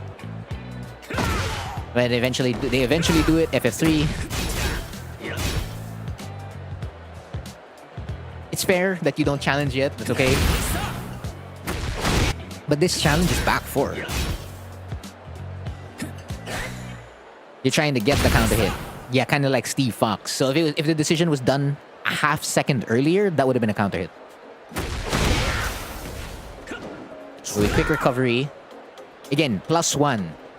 When you're at -3 to +3, a lot of stuff can happen. You're at the wall, yes, but at +1, Horang can't keep you in place. He cannot. That's the matter. That's a fact. So here, I'm gonna control this part. I want to see if I can like...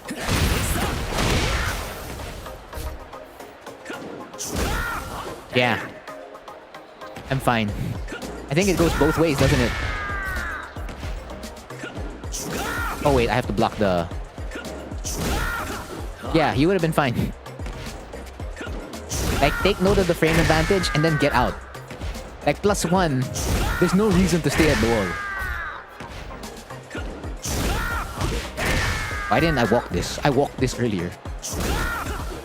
Yeah, and then easily different.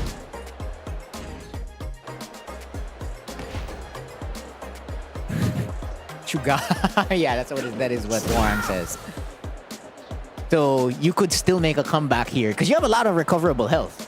A lot of recoverable health. So as you SSR, you get a punish, and it's gonna be different. Remember, frames. Frame data, more conscious. You gotta be more conscious of it, more aware. It's those small decisions. Man trying to counter, but you're half a second late. It be, bro. Now here, I don't get why you lost. So you go +7, right? You're +7 for scratch. No, I understand why you lost. No, I actually don't understand why you lost. I don't get why, what do you call this? Back 4 loses to while standing 1. I don't get that. You shouldn't have lost here. Frame data wise.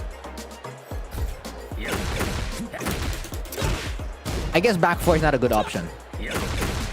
But he's pressing the button. Take your frame advantage. Take it. They're pressing a button. You're +7. Use it. So back 4 is not a good option here. I guess it's for like catching sidestep right. I bet that was you were thinking. But the thing is, F1 +2 is basically pseudo homing here. The only way they can avoid it is sidewalk left. Now, if they're playing on player 1, then yeah, they can step it. I don't know if they're playing on player 1, but right now they have them on player 2. And they press the button rather than stepping towards the left. Because if they're on player 2, they can't avoid. Like that's probably why you did back 4.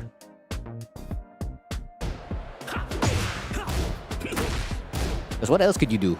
Right, RFF DF4 actually tracks towards one side here. Did it? Oh, it removed it. Give it to me.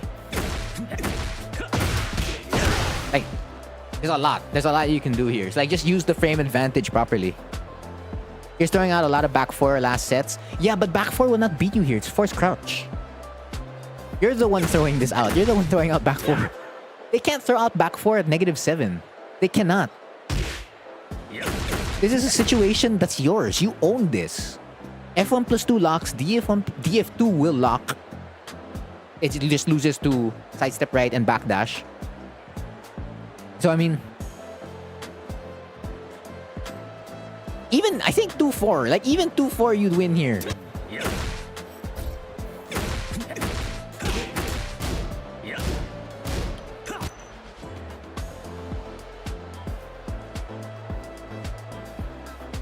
I might have confused back 4 with LFF back 4.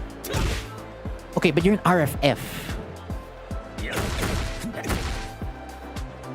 You're an RFF though. Andito na ako. Hello, Keenan. So, I mean... No, but you have to know. See, it's tiny details like this. You can't just be like, oh, I'm not in this stance, I'm in this stance. No, you have to know it already. Like, if you want to compete at this level, it's tiny stuff like that that's gonna mess you up. Yeah, that's a small thing. And then that, on paper, like, you don't really lose much, right? In quotation marks, you go -7, sure. And then you block it, they go now forward 2. So you went from 7 to 2. So it's like, oh, the situation's completely fine. But like, we had a 7 that could have turned into everything. And like, that's gonna force the opponent to like, be more careful. Right, back 3? I mean, 2-4 work. Yeah. Like that. Of course, that's not an optimal combo, but yeah. They're just situations that could be yours, right? They should be your situations. So forward 2, wanted back 3, but the input is clearly back 4. The input that gets mashed is back 4. So if it's an error, fine. But we can't have too many of these errors. These errors are what cost you everything. It's like, I did everything right, but I had this error. You're trying to do that back for my mistake. Again, be more aware of in what stance you're in. So forward 2, sidestep. You challenge forward 2. You challenge the forward 2 sidestep with another forward 2. That's okay. Fine, that's fine. You get hit by forward 2. You block. Ooh, wait a minute. Forward 2. Then you go -9, right? Block +2. Homing command throw. It was an area where you want counter it back 4 from LFF when you're in... Yeah, so it should be back 3. But again, it's just being more aware of the situation. Oh, it's not even homing command throw. It's generic homing throw. They get hit by it. Run up +6. I like that. Forward 2 +9. Not the decision I would make, that's for sure. Because I'm +9, I would have 100% went for RFF DF4 there. But sidestep forward 2 works again. So you're +9 again. You're +9.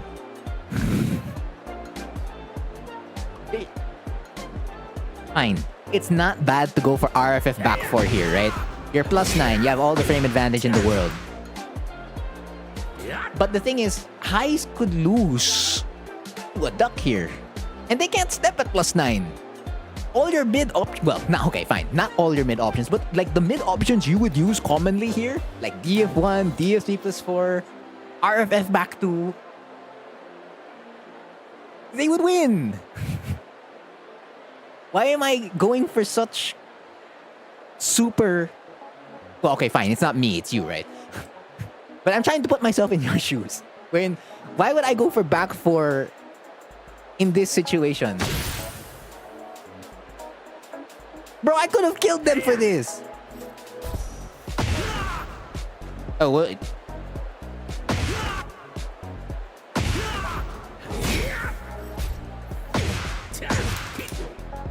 Alright, this sidestep left. Like, down 3-4 can't be stepped here. It cannot.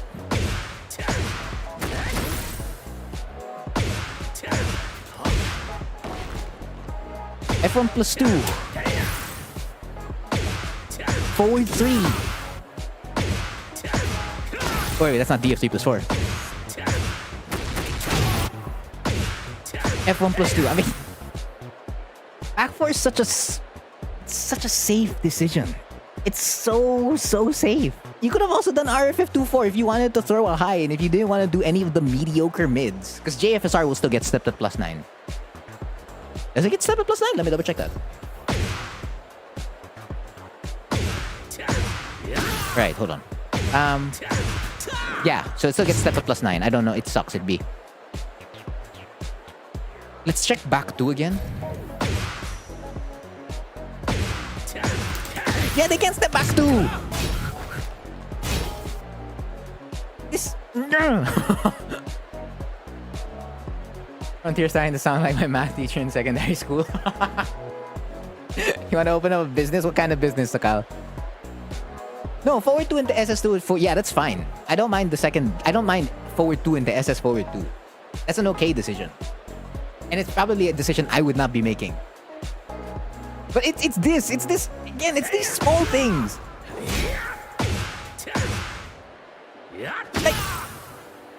Like good. Okay, fine. You go +12. And you go for the FF3. But then they power crush through it. Like, it's the right decision on paper. And it's probably the same decision I would have done right there. But life would look so different if we just RFF back 2. Or any other mid, or down 3-4, or RFF 2-4, or RFF forward 3, or RFF 4. Anything that makes you plus. You're +9, they can't step on. Why, hold on. Why am I even thinking about all the other mids when it's like +9, right? It's +9 as hell. Bro. Just RFF DF4, please. Like, why am I even thinking of all the other mids? RFF DF4 is guaranteed there. But fine, you don't want to be in the RFF DF4 situation in the event it's -5. In the event if they get blocked and it's +5, right? So like RFF back. No, just like, why? Okay, this is too safe. No, this is too safe. It is too safe a decision. Super safe. It's called Hwarang Academy for a reason, Lamau. I guess. Yeah, but if I want to be a teacher, I have to get units in, like, education. I'm not going back to school, bro. I'm not mad. No, I'm not. I'm just like, this is just something that... No, you know? What do you mean I get slow? What do you mean? You didn't let me down. You're fine. Yeah, I mean, this is... You're asking me for a second opinion, so it's okay. We're all here to learn. Like, bro, my first set earlier that I was reviewing was trash, so... You have to lose in order to win. You have to make mistakes in order to make better decisions. It's all part of it. You want to open an audio store and land bet. I wonder if you felt the same way when I showed the set. No, not really. You already know the notes, so like just go through those notes. They usually do that at that point after 16 games. You're throwing things that key part. So that means you're autopiloting at that point. So this is not a bad autopilot decision, but the thing is, we can't stay autopiloting, right? Autopiloting will put you in a bad spot. I know, but I can imagine you reacting. So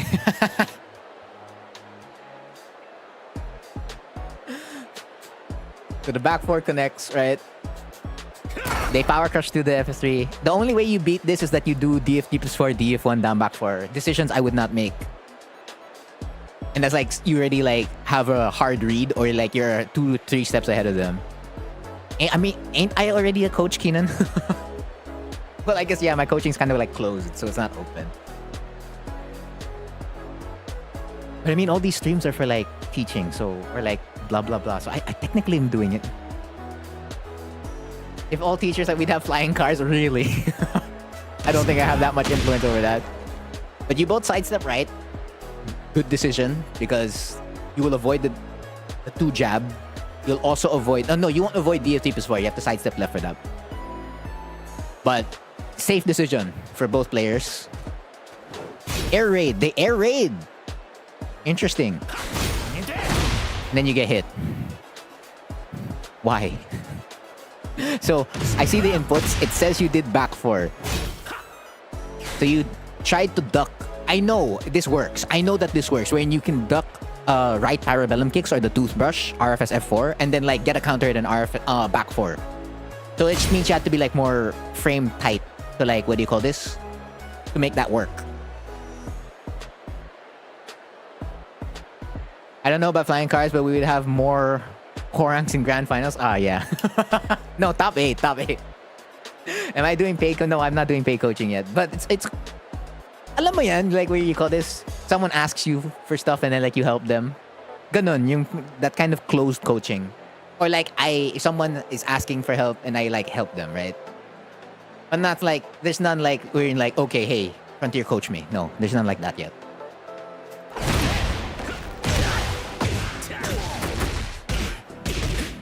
Okay, back 4.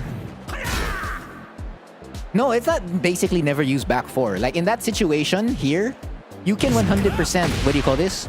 You actually can. You like, bro, try to get Steve. Like you could actually legit duck RFS F4 and then get a counter hit on back 1 there. I remember that in Tekken 7. And I'm like, that's sick. I pray no other player could do this to me ever. And then guess what happened? I played a really good Steve and they did it to my ass. And I was just like, God damn it. Of course, the number of Steves that have done it to me is like less than 5. So I don't have to worry about most players doing that. But when I play against a player that can do that, that's just... I hate it here. We're calling it toothbrush. I've always called it toothbrush. I read that as more Horang girlfriends. More Horang partners. I'm still down though. It's like I'm down for both. What's next? A massage? I mean, you can call it a massager. See the vision. You should see my match against the Alisa player in the tournament. Hey, you just gotta down jab meta, bro. Get them out of destruction stance and then play regular, what do you call this? Alisa. Okay. Straight up running 4. -2. Yep. That's hella good. This was sexy.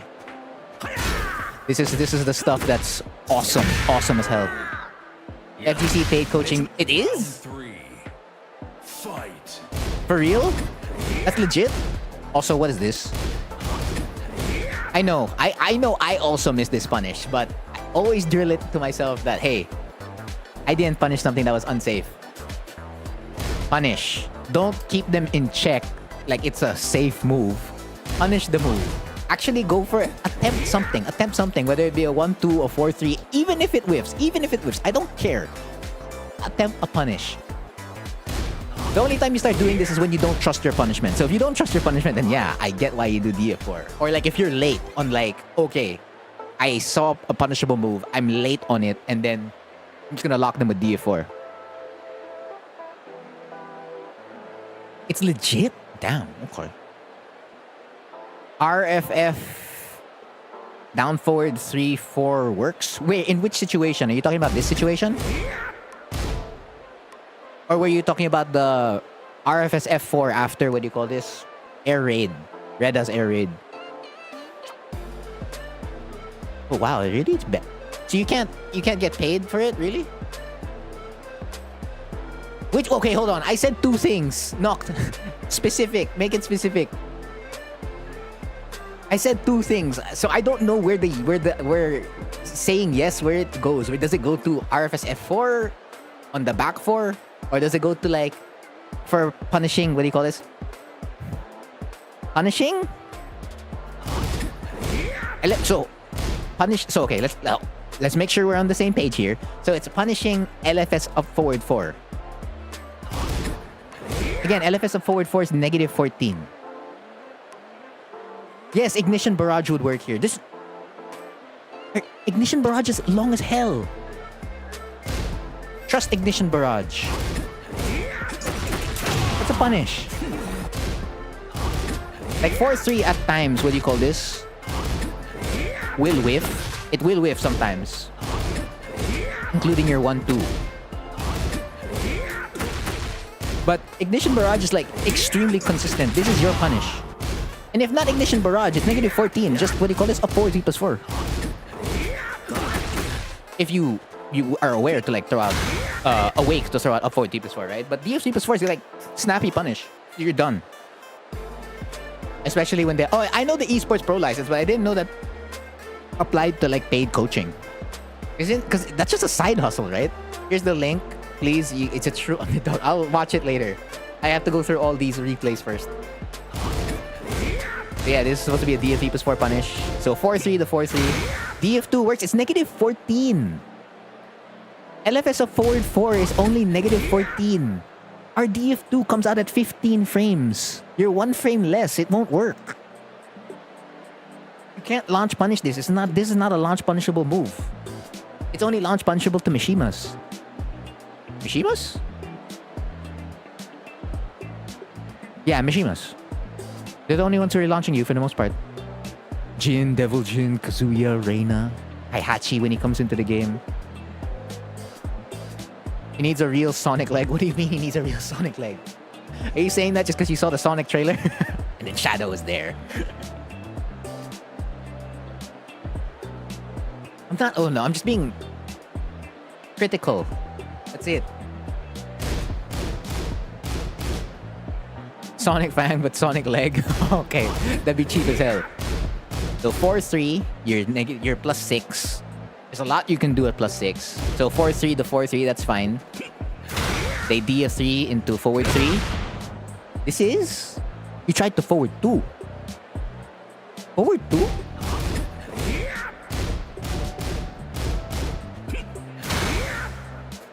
Sidestep. Okay. You're gonna sidestep left into a forward 2. Yeah, that would avoid a lot of Hwoarang stuff. So it's not a bad decision. They just went for the safest thing in the world, which is LFS F4. That's fine. You lose nothing for the most part. So forward 2. Trying to whiff punish backlash and backlash. That's fair. Down jab, SS4. It whiffs, that's fine. This is something that could change. Why forward 3? I mean, it's game... Well, this is game 18 or whatever. Oh wait, hold on. It's like 18 plus games or something like that, right? So, the game state is... I wouldn't know. Like, this could be like a decent reason why forward 3 is the decision here. But they up back 2 to get out. But basically, if you want to beat panic options here, just do your power crush. LFS DF3. LFS DF3 or LFS back 3. But mainly LFS, what do you call this? DF3. But then you get locked in place. Wow, you challenge out. Okay. This is what I mean. But like, if you play a long ass set, I'm not gonna know what made this.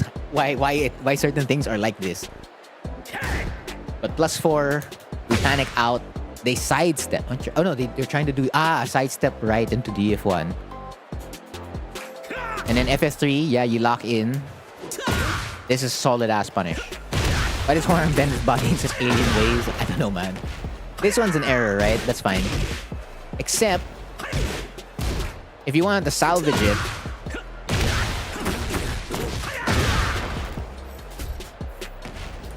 like that, I would not do a running move. This is the times where ridiculous running moves are always poorly placed. Like, it makes sense to throw out a running move. It makes a lot of sense to throw out a running move. Like, for as long as you do it early, right? But see, even if I do it early with running 3, so it's with running 4, that's when you'll get it. But if you wait too long, you might as well just go for a mid as they wake up. Or even like the down back 4 and then get the counter hit on RFS F4. So this is another place where you could salvage the situation more. There's 3 Sonic movies. Time flew too fast. Take my paid coaching with a grain of salt. Okay, bet. You got that? Oh yeah, from X. Not from Twitter, you mean X.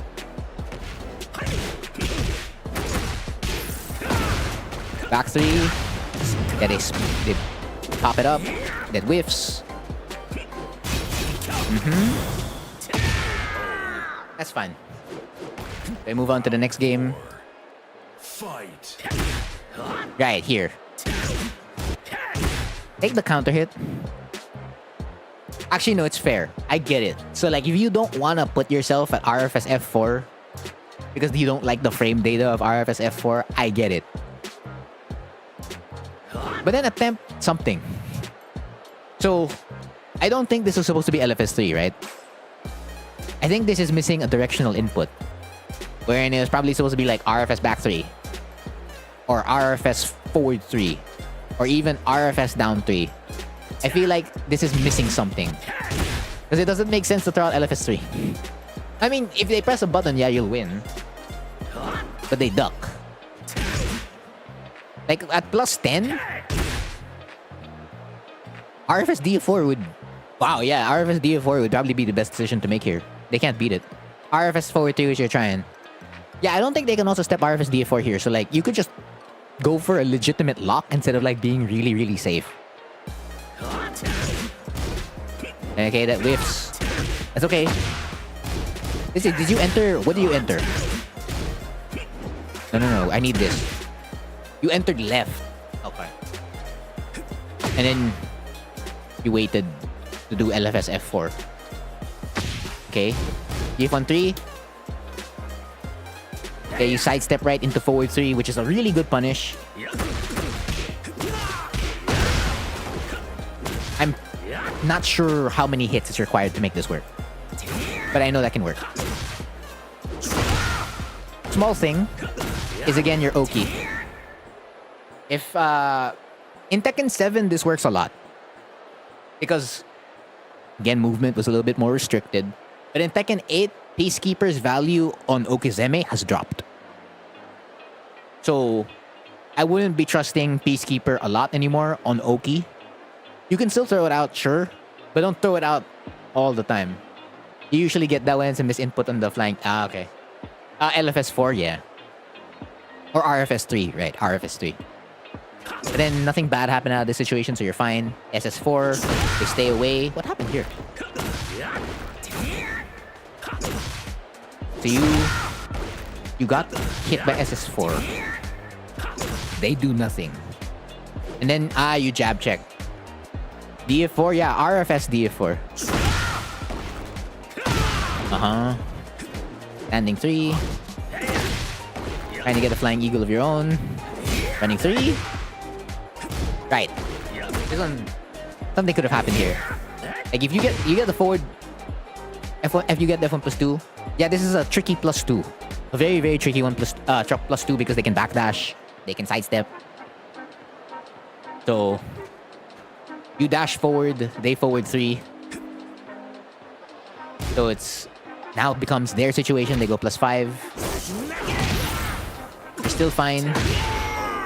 Okay. But then that's like, you could call that a scramble situation. But like, just making a decision as fast as you can. And since there's like a lot of games here, I wouldn't know how F1 plus 2, or like what were you doing after F1 plus 2? Because if that were me, I would have done DF4 immediately after F1 plus 2. That's typically what I do. So if they power crush me, then I can like force them. Like I'm like really trying to nudge them in a certain reaction. Round 1. Which is important instead of like leaving it open. Alright. And in conclusion, not enough back 3 in neutral. Double backlash. Triple backlash. Backlash back. That's 4 backlashes. Down back 4. Oh, that's hella good. Nice stuff. Round 2. Fight. E4. Man, brave. But yeah, frames truly are a state of mind, aren't they? Wasn't that counter hit?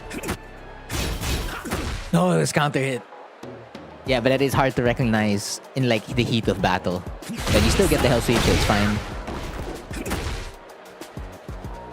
Still have heat. Nice stuff. So no comment on the second round for the most part. First round, I still have something.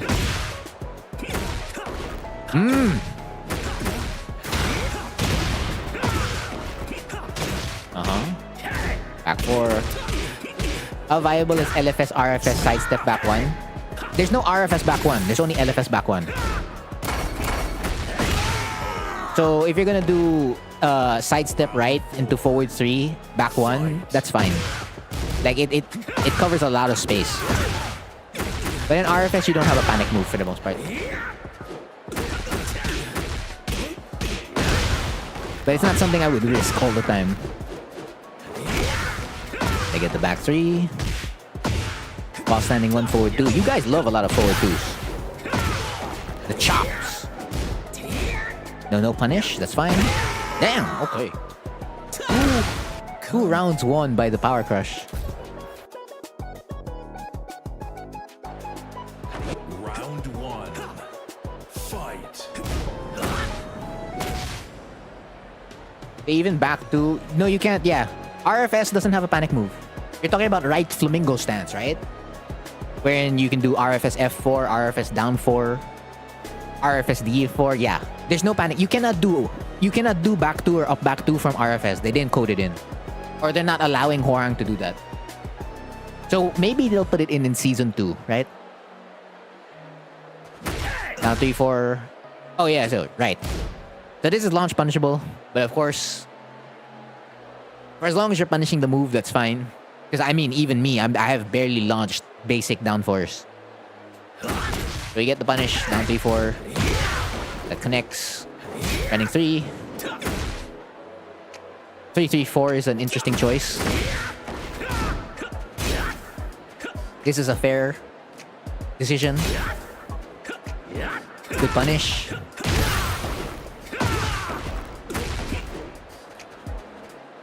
Yeah, that was hella fast. That was hella fast. And then this round is just really good Hwoarang offense for the most part. Yeah, so you interrupt, frames are a state of mind. You get heat. Bam, bam. Of course, that was a counter hit, so you could have gotten RFS a forward 4. They heat burst. And then you win. Good stuff. And then this round, this is where they get a round, right? So back 4. I think if you just do 4-3, 4-3 will connect. Yeah, 4-3 will connect and you can get a combo. Does anything work after this? Oh yeah, that works. Like so. So yeah, it's still possible to salvage the combo on that. Imagine DF4 but no pushback on hit. We'd be broken, so no thank you. But yeah, you can still salvage the combo in the exact same way. You just have to do up forward 3 plus 4.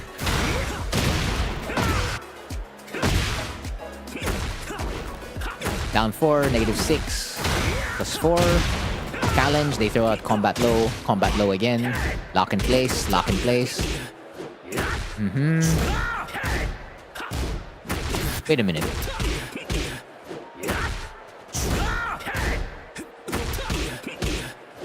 I want the part where they throw out Flying Eagle. Oh, I can't backdash it. No, I can backdash it. Yeah, there's no reason to like remain in Hwoarang's vicinity at +1. I mean, you can SSR, which is like the other thing I was thinking about, but it looks like it still keeps you in place. So, like, just take advantage of the fact that you have like a lot of space and that Horang can't always use his frames. Also, especially if it's these kind of frames. Because the backdash... And backdash wins here. For as long as I guess you're backdashing at the right moment. Ah. It's just really about positioning. This is all about positioning. So, like, are you close to Horang or are you far from Horang? And then can you get a whiff punish? Because I did get the whiff punish earlier for making what do you call this DF4 whiff after Flying Eagle. Like, you didn't have to... What do you call this? You didn't have to like dash block here. Dash blocking here... yeah, I guess it depends on the decision they make, right? If they want to do like a sidestep move or whatever, then like at least you're in range to catch them. SS4 gets blocked. The 6. Power crush. It is what it is. It be. D4. Nice stuff. Let's be broken. No. I don't want to see this character become unviable. I know it. I know that's what's gonna happen when they buff us. They're gonna nerf us to the ground. I would prefer just being playable.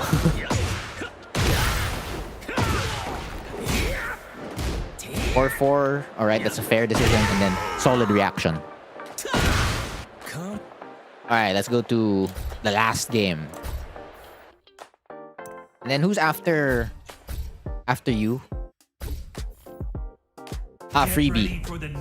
So Freebie, your set is next after this.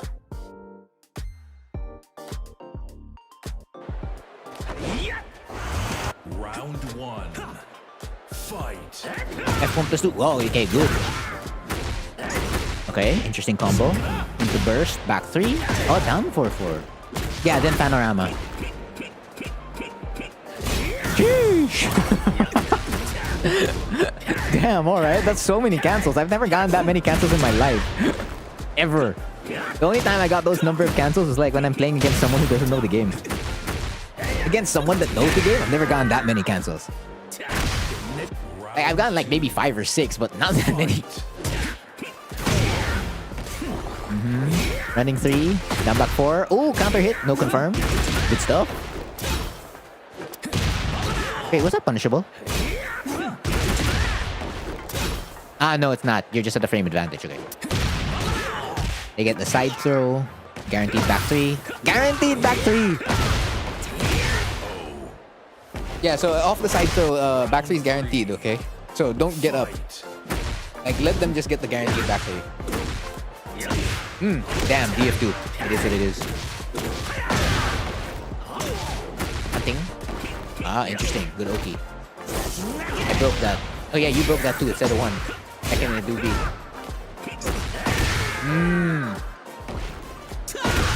If this continues all the way to the 3rd round, or like the last round, that means you lost initiative. They create some space. Ooh. Back 3?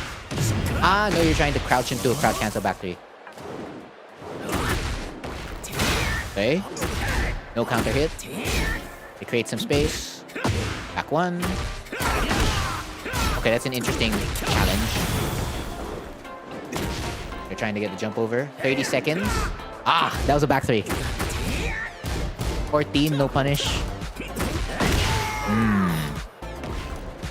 Okay, so like the first 2-3 rounds, it's mainly the last round.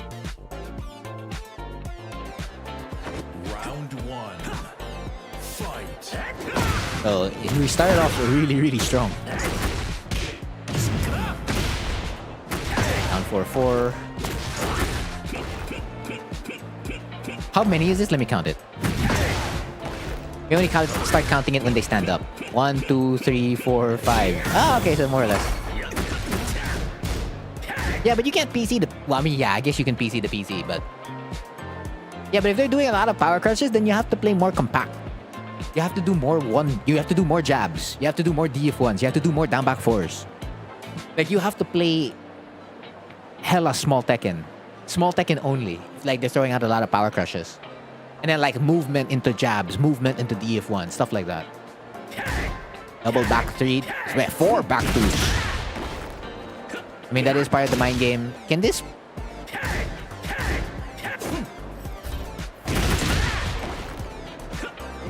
Yeah. Because it's the same thing, right? Yeah, you stayed away and then they suddenly just backdash. But like, if I just stay in place also, I believe I can just punish this with a Peacekeeper. Yeah. Like, basically this is a small punish that could have been yours. Of course, you get the frame advantage in a way by doing the cancel into down 4. LFS down 4. Round 2. Fight.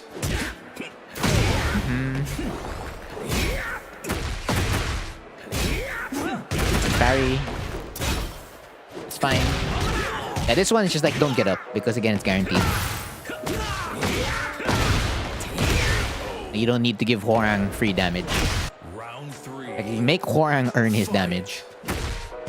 -6, good step. This one's just a down 4. This is just DF2. It's not that the decision was bad, it's just DF2. You broke with the 1, so that's fine. Yeah, there. Let's go back. Round 4. You were at a disadvantage already. What round was that? This one. Round 3. Fight. Skip all the way to the end. A decision should have been made right here. As soon as you blocked DF4, you should have made a decision already. The decision shouldn't have been dash block. You're +8. There's nothing for you to dash block. They can't power crush. The only thing they can do is down jab. Or orbital. Or basically low crush, right? They can only low crush or down jab. That's all they can do. Like, if you wanted to mount a comeback right now, the decision that needs to be made is an offensive decision. You need to start thinking about your offense now. Like, straight up. Like, down 3-4. 1-2. Heat burst. I would heat burst. I would heat burst right now. Because they can't step heat burst anymore at this situation. So which means now you get to play off. Let's say both of you sidestep again right after the heat burst, right? Then you still have heat. You're the more dangerous opponent at that point. And you still have recoverable health. So you can still make up some HP back. And as you do the heat burst, you'll get some HP back as well. Like, we should start thinking of offense here immediately. I got demoted back to Battle Ruler. I mean, that's the ranking system right now and how the point spread is. But it's not as bad in Rulers. Like, the points gained versus points lost. It's only when you really push higher, the point system really sucks. Yeah, and regain health. Like, doing a dash block at +8? At +8? Why? What can they do? They can't do anything. Like, on paper, legitimately, there's nothing they can do that's scary. And like, you can lock, like, if you want to play super safe, you can also just throw out DF4. Like, you throw out they do a DF4, you do DF4 back at them. Also, they're probably not thinking about stepping, so you could like JFSR, risk it all. Be like, yeah, I wanna like get a launch right now.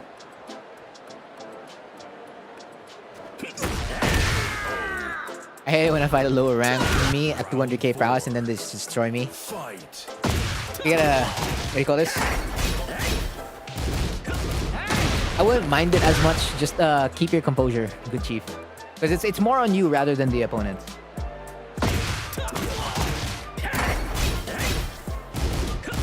So this one is... I don't know what this one is.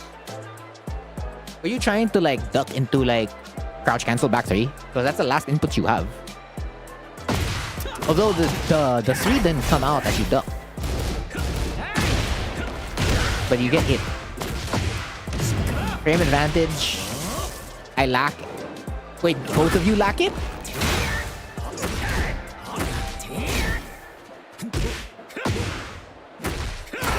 This one, yeah, I don't. This is an odd challenge. Like throwing out back 3 after down back 4. Like, the amount of options you lose to here is a lot. So I wouldn't know Like, if you throw a back 1, fine. Back 1, power crush. Okay. But back 3?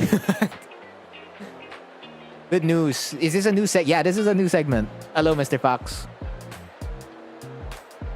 He doesn't have a single idea about frames. Then they make better decisions based on feeling then. And then intuition. And experience. I like the whole crouch on flap. Yeah, that's not a bad idea. But yeah, this is a unprompted kind of like challenge. Like, I don't know why back 3.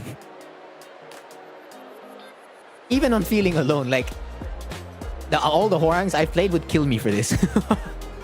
And yeah, so that's what your opponent did here. They killed you for it. And then they have heat, so that's a heat-based decision. They were trying to get the jump over. This is a back 3. Right over here. You wanted to make a comeback? Easy. They gave it to you. While standing 4-4. That's back 3. Back 3 territory. Be confident. If we're not whiff punishing, we got whiff punish with back 3. So, but I mean, take the frames instead. Okay, that works. And then they power crush. You hold it, they don't punish that, that's fine. And then it is what it is. But yeah, if you have any questions about that set, let me know, Knock, and I'll get back to you. But yeah, that's the last 3 games of this long player match or lobby. 1, 2, 3, 4, 5, 6, 7, 8, 9, 10, 11, 12, 13, 14, 15, 16, 17 games, and I only got to see like 3 of it. So there's like 14 more games to look at. You're bad? Nah, you seem fine. You're alright. Actually, from the last set I watched from you, Knock, this is way better. Like, the gameplay here is way better from like the last time. Yeah, you won 3 or 4, but it's like what matters is the quality of your performance, of like your gameplay. Don't mind the win-loss ratio yet. Like, focus on like what you need to do. It's kind of like playing without looking at the scoreboard, because the scoreboard is gonna, what do you call this? It's gonna distract you from like your gameplay. You almost saw 0 down 4-4. There were like 2, both of them actually threw out down 4. Noct probably threw out like 3 down 4s, and Reda threw out like 1. Yeah, see, that's the point. That's what matters. So like, if the sets are like this level, that's good. So it's just ironing out those details I mentioned. You get those done, things are gonna start to look different. Bro's a GOD, hey, I'm a TGS, and I say I suck. No, not much of a difference, really. Okay, freebie. It's freebie set. So this one's against the Hwoarang. It's a Hwoarang mirror, right? Just confirming. That's the Hwoarang mirror.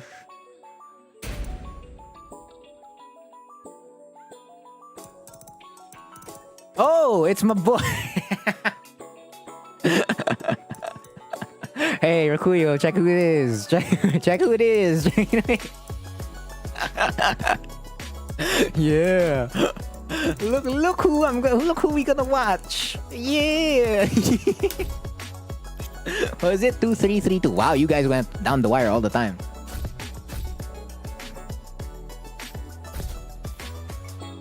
Get ready for the next battle. We got the Xiao Yu nameplate. Fair. If I were to pick one of the girls, I probably would have picked Xiao Yu too. Standard Hwoarang. Oh, it's Tekken 6/Tag 2 Hwoarang or Tekken 5 Hwoarang versus like Tekken 8 Hwoarang.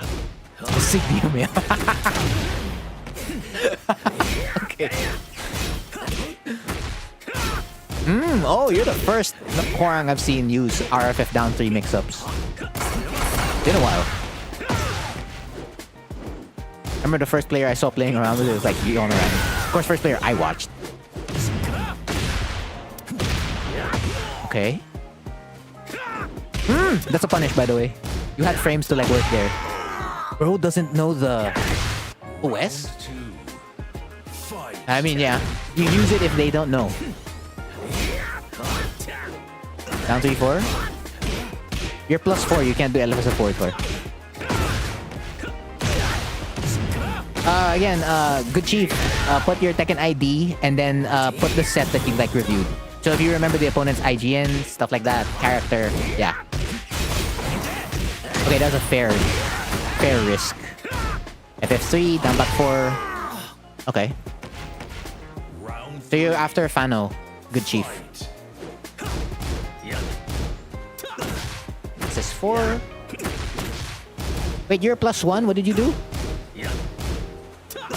+5. +1. Down 3, 4. Okay. Hello. -14. Punish it 4-3. Check with DF1. We're sidestepping right. Okay. I mean, it doesn't really matter which side you're sidestepping Hwoarang, but if you want to like really beat a lot of Hwoarang's options, sidestep left. Eat burst. Ooh.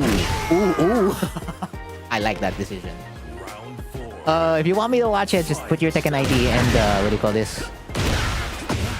Your Tekken I need your Tekken ID because I need to be able to use the replay takeover. And then plus the set you want me to review. Any match? You want me to pick any match? You sure you don't? You're the one who knows your matches. Because if I pick a random match, it might not be the one that can like get you the most information. Yeah, it's kind of like, oh, that was counter hit. Okay, damn, nice BF2. You want to know what you're doing? Yeah, okay. I mean, that is what I'm doing. So that's what I'll do. Yeah, again, this is a misplaced running 3. It's very tempting to throw out running 3 because it feels right, but it's risky. Whoa, you're +6. Wait, how plus you are? Yeah, oh, +2, never mind. They down jab with down back 1. Okay, yeah, and you DF1, that's fair. Final round. Fight. Okay, and then... Ooh, that was... they didn't back 3 you, so that's fine. Up 3. Nice. Ooh, DF4. You played really, really safe there, huh? Hella safe.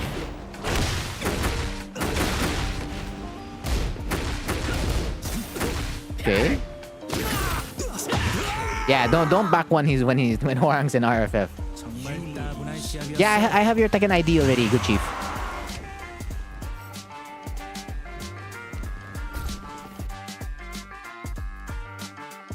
There's a scribble. Just give me your Tekken ID if you want me to like watch a set. Round 1. Fight. Hold on, the pause. Copy paste this. You played against a Jin who's a Hwoarang main. What do you mean by it's harsh? Like they kicked your ass? That's fine. It's whatever. Don't mind it. What matters is that you can take away something from the set. Like here.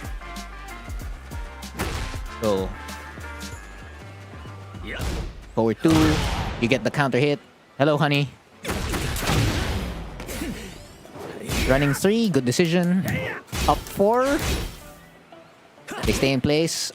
You're +7 now. Down 3, 4. Oh wait, no, you went right. You're the one who did the down 3. Ah, but you know Jin. Okay.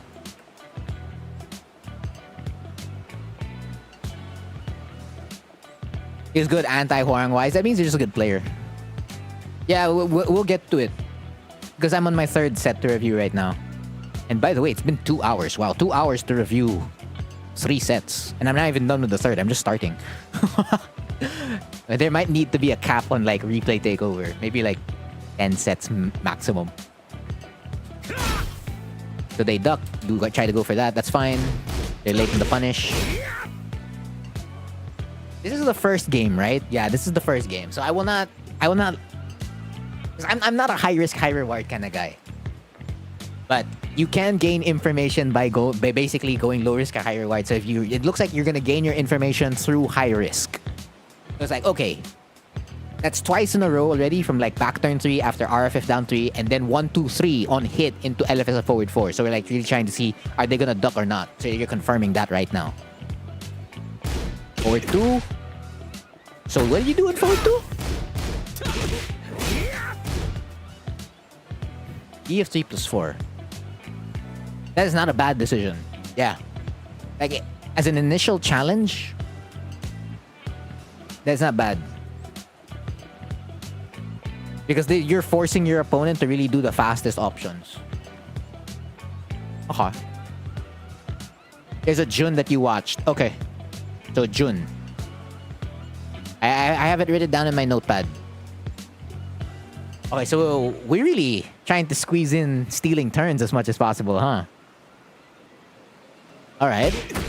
2-4. I'm not sure about this one.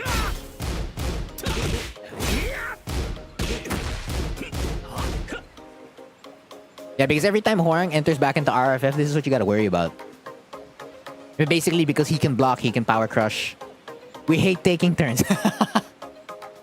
Fair. But yeah, you throw it out. I'm just gonna assume, like, this is how you're gonna gather information. So, I'll gloss over some stuff in the first game. But if I see it all the way up to the third and no adjustments are being made, then alright, I'm gonna hammer it down. Back 3. We tech roll out. We still have heat. I feel like there's a premature use for heat. But Signia didn't really step it, so it goes in. Because if this were me, like right after I block the down jab, this is what I'm doing. Immediately. Because I'm +4. And at +4, this is more or less kind of like pseudo homing in a sense. Like I kind of have to use heat here already. Because I'm running out of time. Like if you want to use heat, right? Like, I go for something. So either the mid or your low or the heat smash. Like after blocking this, because after you block it and like you both backdash, it's too open. You don't know if you can really get your heat or not, or like spend it. That's like one of those situations where don't waste your heat. But you do use it here. Signia doesn't step it. You press the 2. That doesn't turn into a block. What did we do here? You get hit by heat burst, right? Which means you go -2. Force crouch. I'm gonna remember this. You like stealing turns as much as possible. Neck roll, that's a punish.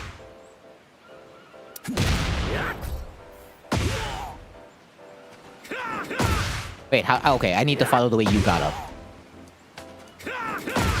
That's a punish. This was free.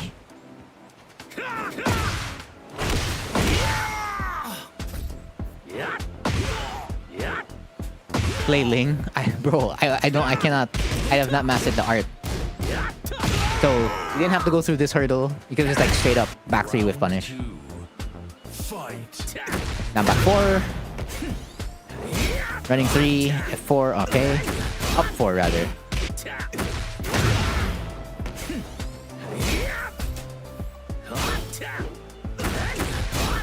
Wait. We're in left flamingo. Right.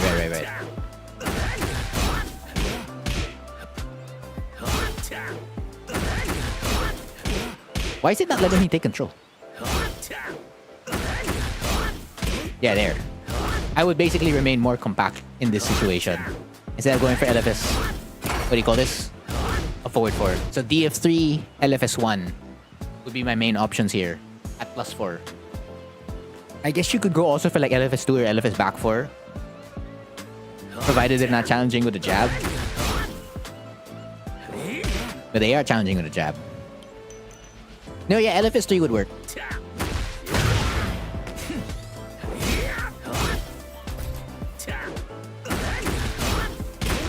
As a trade. Because you're only +4. So it's gonna collide with, what do you call this? The jab. But you're plus on the trade, so you're fine. Mine will be fun because you're certified. You love stealing players. Fair. Double jab to confirm. The float. Burst. You can avoid this. It's fake as hell, I think. Yeah, it's fake as hell. God damn it. You don't get nothing. I guess if you're mistaking it for the key charge, yeah. But it's just like, is that the key charge or not? Oh, but I mean, I delayed my tech. I delayed my tech. Yeah. So I mean, it's like when you're able to react to it or not. So if you're thinking that it is the key charge, it's a fair play to like stay on the floor and just take the unblockable, because for the most part, this is whatever. And you still have recoverable health. It doesn't take away your recoverable health, so it's fine. But it is possible to react to it. Like wake up and then punish. FF4 +1. Trying the jab again. I see you. This is a commit, so that's okay. Like you wanted the damage, you wanted the damage. Round 3. Fight. 4-2. Yeah, +1. Tried to go for a mix-up there with down 3-4. I'm good again. I'm just gonna gloss over it for now. Sidestepping right. That's a lot of times. It's okay, you just gotta see it in game number 2. Alright. Okay. You're +4. Let's take over here. Mash. Straight up. Your opponent's negative here. Take the frames. Like, if you DSC +4, nothing can beat you here. Besides, what do you call this? Movement. They cannot mash any button. They cannot. So, like, if you block this, take it.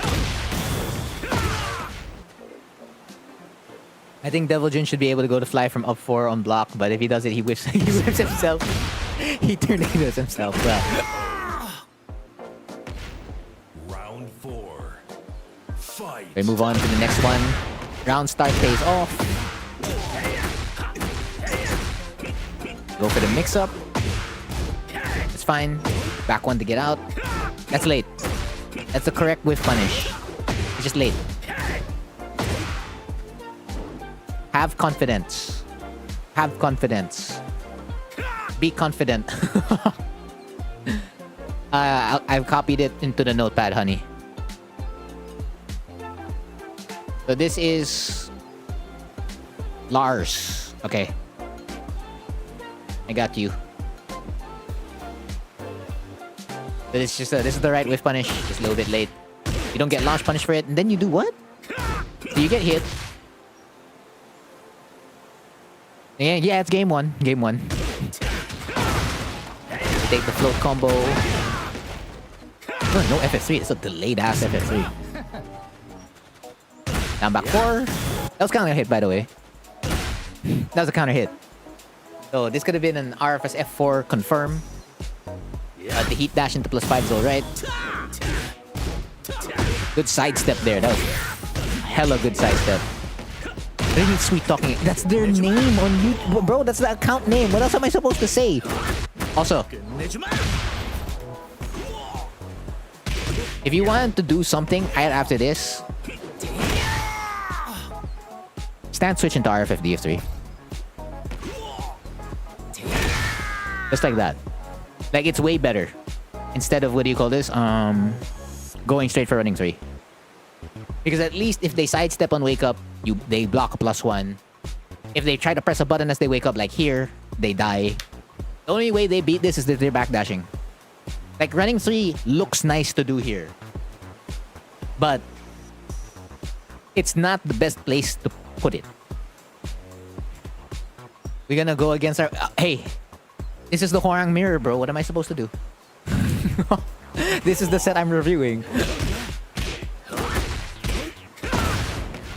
Like, this round could have been yours earlier. This is... you do DF1, that's a fair decision. They go for a down jab, so that's fine. They were doing what you were doing. Then they heat burst.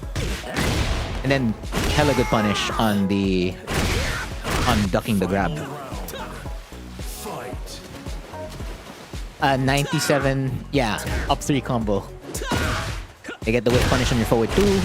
That's fine. Good stuff here. Now, this is playing it too safe. You're +20.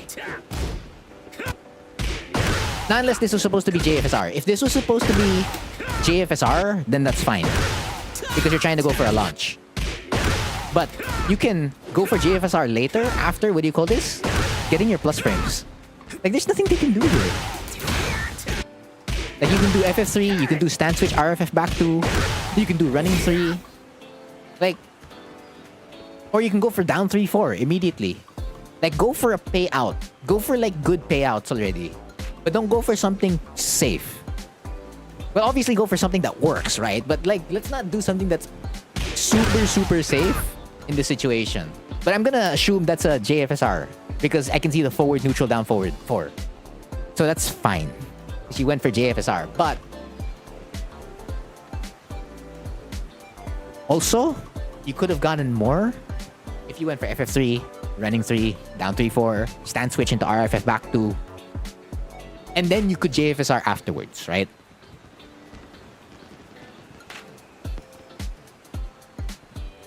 Yeah. But then it's game number 1, so we'll see the adjustments in game number 2 and number 3.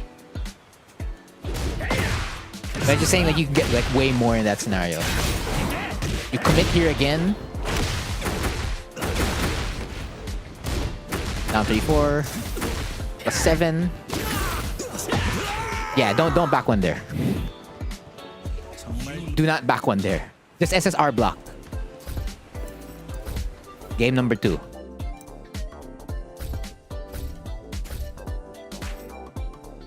Because of the tracking, yes. Get ready for the next battle. Plus 20 your key charging, bro.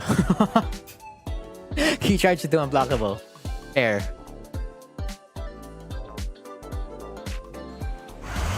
Alright, so what happens here in game number 2? Fight. FC3. Okay. Was that DF4? Yeah, that was DF4. Whiff punish. Alright, there you go. Oh wait, it's not your whiff punish, my bad. Down back 4. Side step left. Okay, plus 5. We loop in. Okay. That's like the nth time you went for huge reward. Get the confirm. Alright, beautiful. Should be dead. Plus 20, you're making broth. Round 2. I'm gonna go all the way back to the kitchen. See you in a bit. JFSR. Good punish. Or well, good punish salvage. Like to salvage it. Those are like 3 whiff punishes. That's an early RFF DF3 there. Yeah, I see the sidestep lefts. I like it. Oh, that's a combo. Okay. Yeah, I don't do combos like that. Okay.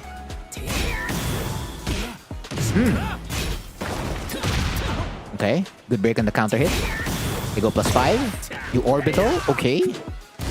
Back 2. You check with 1-2. Dash block. Okay, negative 2. Ooh, wave punish again. Okay, that's a panic.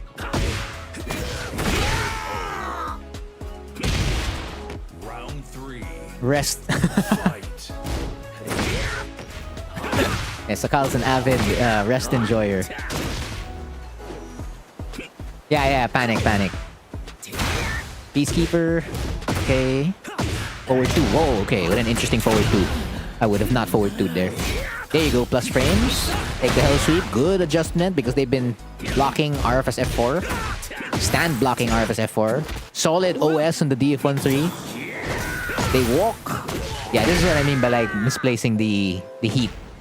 Round 4. Fight. DF4. They didn't. No back 3 with punish. No back 3 with punish. Down 3-4. Back 4-3. Sidestep left. I'm discount rest at dropping call. Interesting challenge at plus 7. We were taking huge payouts immediately, huh? Okay. I mean, like there's 35 seconds. You could have kept heat, but fine. See how it goes. Whoa! What a... What a decision. Final I mean, it works. It works. It works. fight. I would have not pressed the button at -8. Okay, +1. Down jab to get out while standing for check. JFSR. Down jab check again. Whoa, SS4. Okay, run in.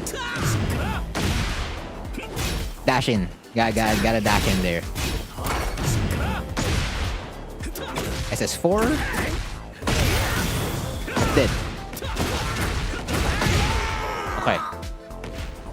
There's definitely... Of course, there are some decisions I wouldn't have made that paid out for you. But there are some things here that can definitely still improve. Like, not going for huge payout on the LFS of forward 4. Fight. So we start with FC3, right? The JFSR gets hit by Flying Eagle.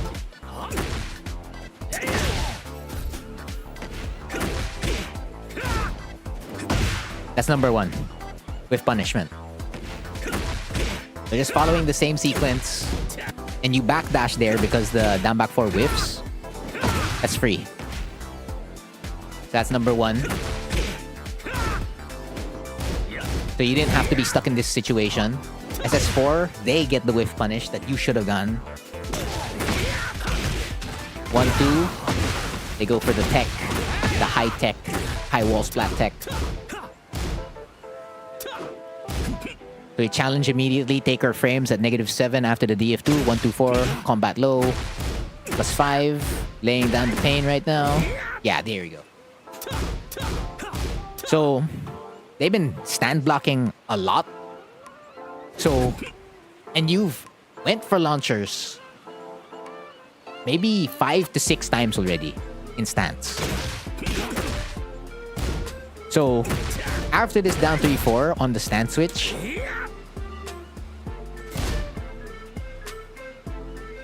this is a little bit forced already. Based on the information you have already from game 1. But if we take this as like the just confirming info, this has to be the last time you do this. Because it's not working. And it can put you at like a huge disadvantage. So it's better to take it like, okay, I'm just going to confirm it one last time on the second game. If they're going to duck, I do down 3-4 stand switch into LFS of forward 4. Because if this were me, I would have done down 3-4 stand switch LFS 3 or LFS 1. Or even DF3 cancel into LFS 1. But they don't punish it, so you're fine. +2. You go for the down back 4-1, that's fair. Now you're -1, backdash away. You've been noticed, yeah. When you slow it down, you're like, wait a minute. It looks like I'm a LFS up forward 4 enjoyer. You get to confirm here, great stuff. And then this is like, you confirm the combo, right? Yeah, it's dead. I didn't know Hunting Hawk connected there. Cool. Fight. Skyrocket. This was a... I don't know if this was supposed to be JFSR, but it probably caught you off guard. But you still got the standing force, that's fine. And then you follow up with a 2. Peacekeeper. This is the spacing issue. So this is not your fault. It's just that the way Peacekeeper works on block is that there's some pushback between you and your opponent. So a regular move could whiff, but here you did dash forward 2. And then RFF1 beats you. So if you wanted to like check an opponent after they do this, DF4. Like if you want to lock Horang in place after his FF4, just DF4. Like they can't do anything. Actually, why not JFSR?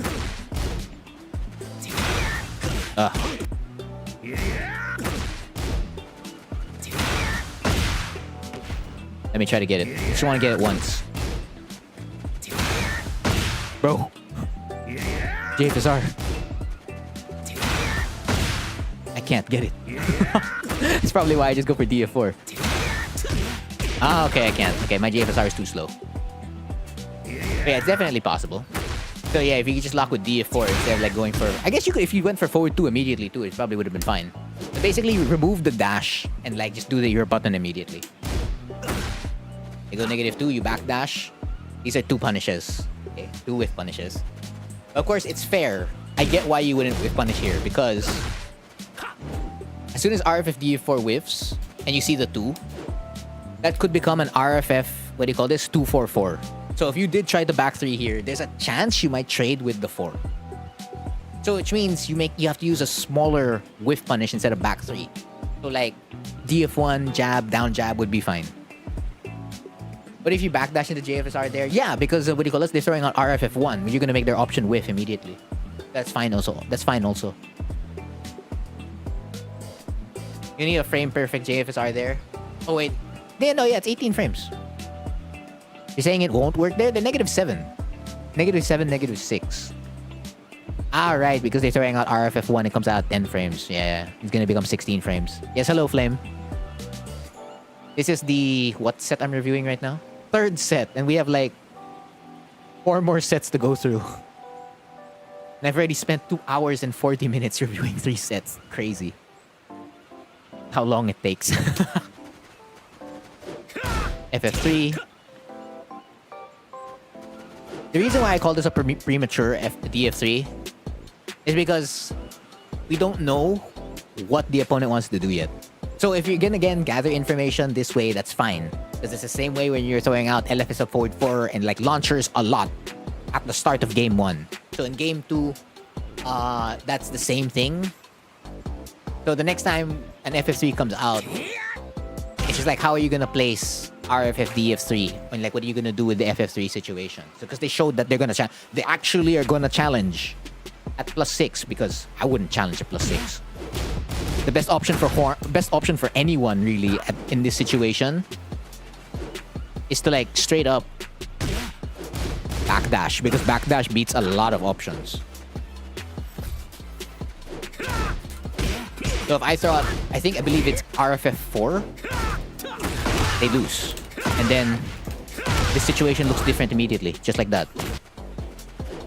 Actually, if I throw out back 3 as well, RFF back 3, the situation changes a lot already, and the game looks different, just like that.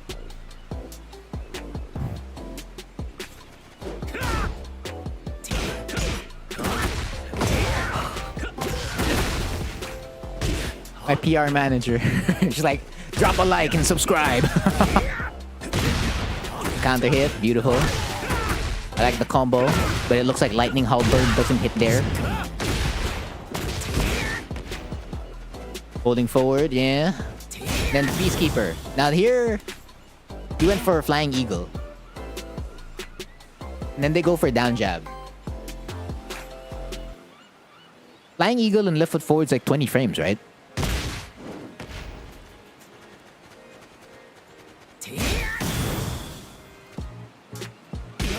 Yeah, I know this. I know Flying Eagle is like 20 frames here. So that's like you're trying to get high reward again. So at times, go for like moderate reward and low risk. Because that can turn into high reward in a different sequence. Or like as the sequence goes on. Instead of like using one sequence only in order to get the reward. Because this is a risky challenge. On the opposing Hwoarang's end. Because at +5, I mean, yeah, I guess you're only getting a DF1, an Ignition Barrage, and up forward T +4. If you did up 4, you would have been this. Yeah, that works too. Yeah, you don't have a lot of options, so maybe it's not as much of a risk. But then if you also sidestep left, then you're gonna avoid the down jab. And you'll be fine.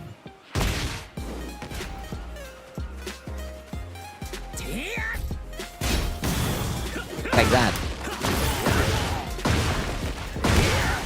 And it looks different already. So like sidestep left can be a really good decision. DF1 3, not bad. Up 4 if you really wanted to do it and they did a down jab. Up forward T +4 if you still want to use your frames. And then DF2 will trade on a lot, by the way. And you could still win here for as long as, because they're not power crushing. And then also, you could power crush yourself. Why not? Oh wow, you have space to sidestep, right? Well, I wouldn't rely so much on the sidestep, right? But you have space to do it. So So, and then again, the set could look pretty different. Okay, good break. After the back two, they go for the +5. You go for orbital. That's like the second time you went for orbital as you're getting pressured. Dash in, roll and choke. Ooh, again, that's another whiff punish right over here. So roll right, tech. You get this right over here. That was a whiff. Like, as Hwoarang's leg is still recovering, you can still punish him for it. So like, that's a back 3, that's an up forward 3 +4, DF 3 +4, anything under the sun. And that becomes your round. And then yeah, this is the panic. So we'll move on. What round is this? Round 3. Round 3. Fight. Yeah, could have been back 3. Could have been anything really.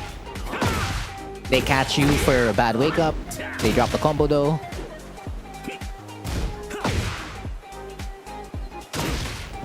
The risk paid out for you here, right?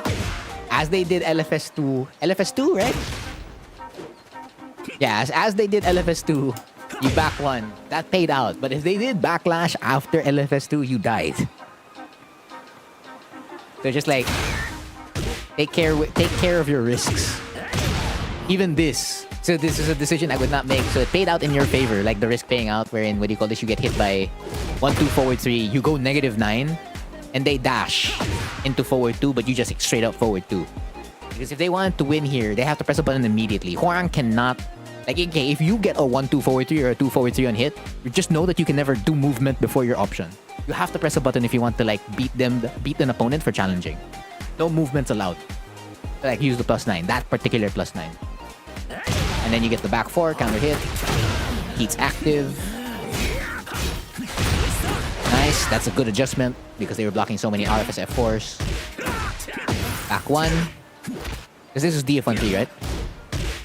Oh no, that's DF1-3 on hit. Okay, never mind. But that wasn't a good OS. Because if this was on block, that's a good OS. Because back 1 beats everything. You don't have to worry about a thing. And if you do SSR forward 3, you also beat a lot of stuff. This is on hit, okay, because you could have died to like LFS back 3, LFS DF3, LFS 2, LFS 3. Oh no, they did LFS 3. Never mind, you don't die to LFS 3. But yeah, the other options.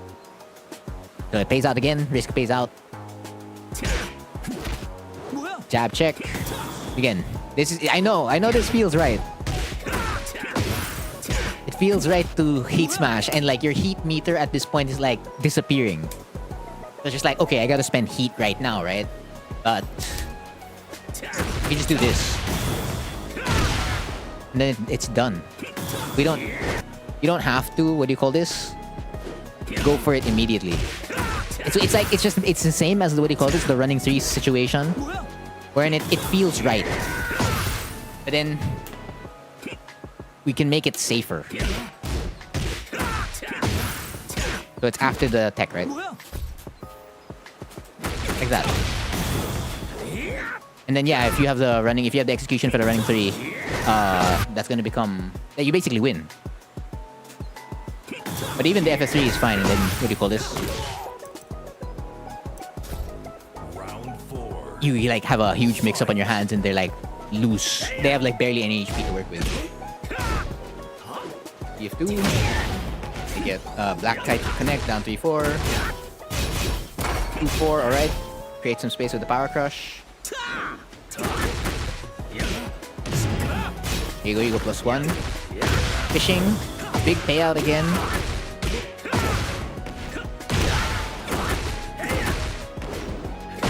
Forward 3. Running 3. Yeah, again, that's not something I could never. That is 100% a you decision. It worked. It worked. Final round.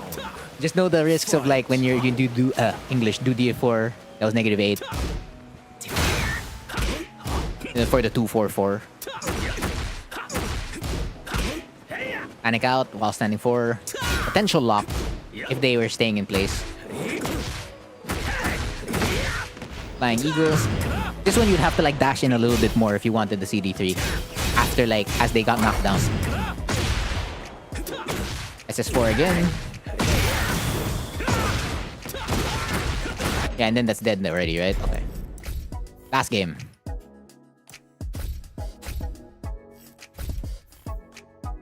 Get ready for the next battle. Stretch. Stretch. Been sitting for a while. Round Alright, so I one. let it. Let's see. There are certain adjustments I am expecting. Damn, okay, we really go for it. Huh? That's a third orbital as you're getting pressured. Third. Heat burst. Up 3. Okay, that whiffs. SS4 again. Damn, that was an RFF DF4. Because they had no... Well, there was room to step towards the other side, but it's not a bad go for... Like, what do you call this? Go for RFF DF4. You sometimes go into autopilot. Round two. Gotta be aware of when you autopilot.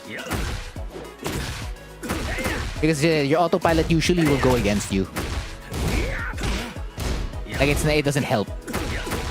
But it's preventing you from, like, making, what do you call this? Better decisions. I mean, for as long as you're aware that you autopilot, then that's fine. It's just like you have to catch yourself autopiloting. And then, like, they can take control of, like, the controls. Like, no, you give me the wheel. I'm spinning the wheel now, not you. Oh, that was a counter hit again. Jab. Okay, fine. A lot of forward twos here. AFSR, DF13. What was that? Oh wait, I know that tech that Signia just did. I know that tech. He did a lot of SS4s. The SS4s are placed well, so it's not bad. Fight. Ooh, that's a launcher, by the way. You could have continued the combo there. RFF DF3, backlash. Cancel, nice. Running 3. Into heat smash. That's dead. Alright. Final round. Final round. Fight. Ooh, with punish. Forward 2. Late on the punish. So you make them pay for it. Ooh, okay. Error. Fancy. Nice. Okay, error on the combo again. Good cancel. That's a good cancel. So you win this way, right? Yeah, that's dead. Okay. Round 1. 3 start. Fight. So +1. B. Okay. It looks like the way you do gather information is through big risks or like payouts. You do want to like get out immediately or get a payout immediately, so just know when your payouts work and when they don't. Most especially when you've done them a good amount of times. So this is like the 3rd orbital already, and the 2 orbitals you did before in the first game and the second game did not work.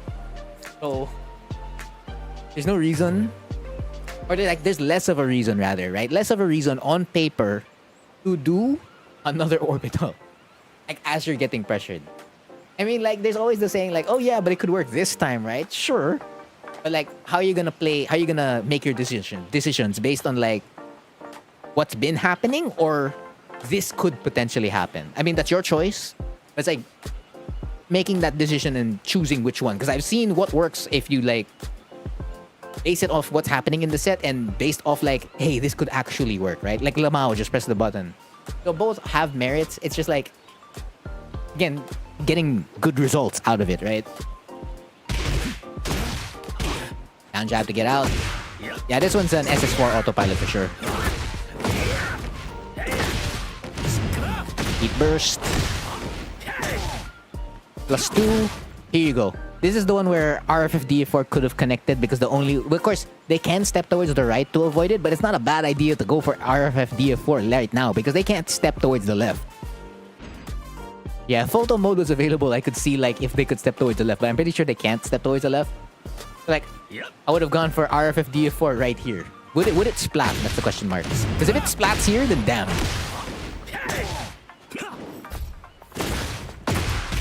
No, it splats.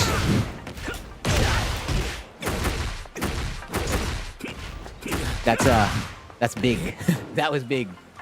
So yeah, RFF DF4. Like going for layer 1s at times, or like the first mix-ups that you can do, or first options that you can do on certain mix-ups is not bad to like do. Because at least they give you a good base to work with. Of course, like going for down 3-4 as well. So again, it's just like the order of the information and then how you're adjusting, like use it. So 1, 2, 4, 3. You trade, backdashing right now. This one, I guess you were trying to see if something was gonna come out, and nothing did. Also, you're at the corner. So like after, what do you call this? 1, 2, 4, 3. Right here. You're at the corner. Start going left. Get out of the wall. You know why? Because as you keep backdashing here, the wall, the corner is right here. Like there are 2 walls. You'll be in danger if you just keep backdashing. So like reposition yourself so that you're safe. And then it looks very different already at that point. So like let's say the opposing corner makes the same decision. So they're +5 in open space, whatever. It's not +5 at the wall. That's a big difference. Or a whiff punish, right? If we were just focusing on repositioning.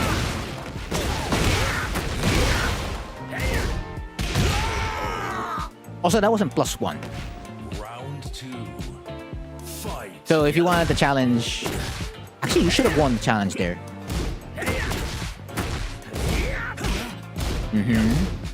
Cancel, down 3-4. You go -1. Get the counter hit on the SS4.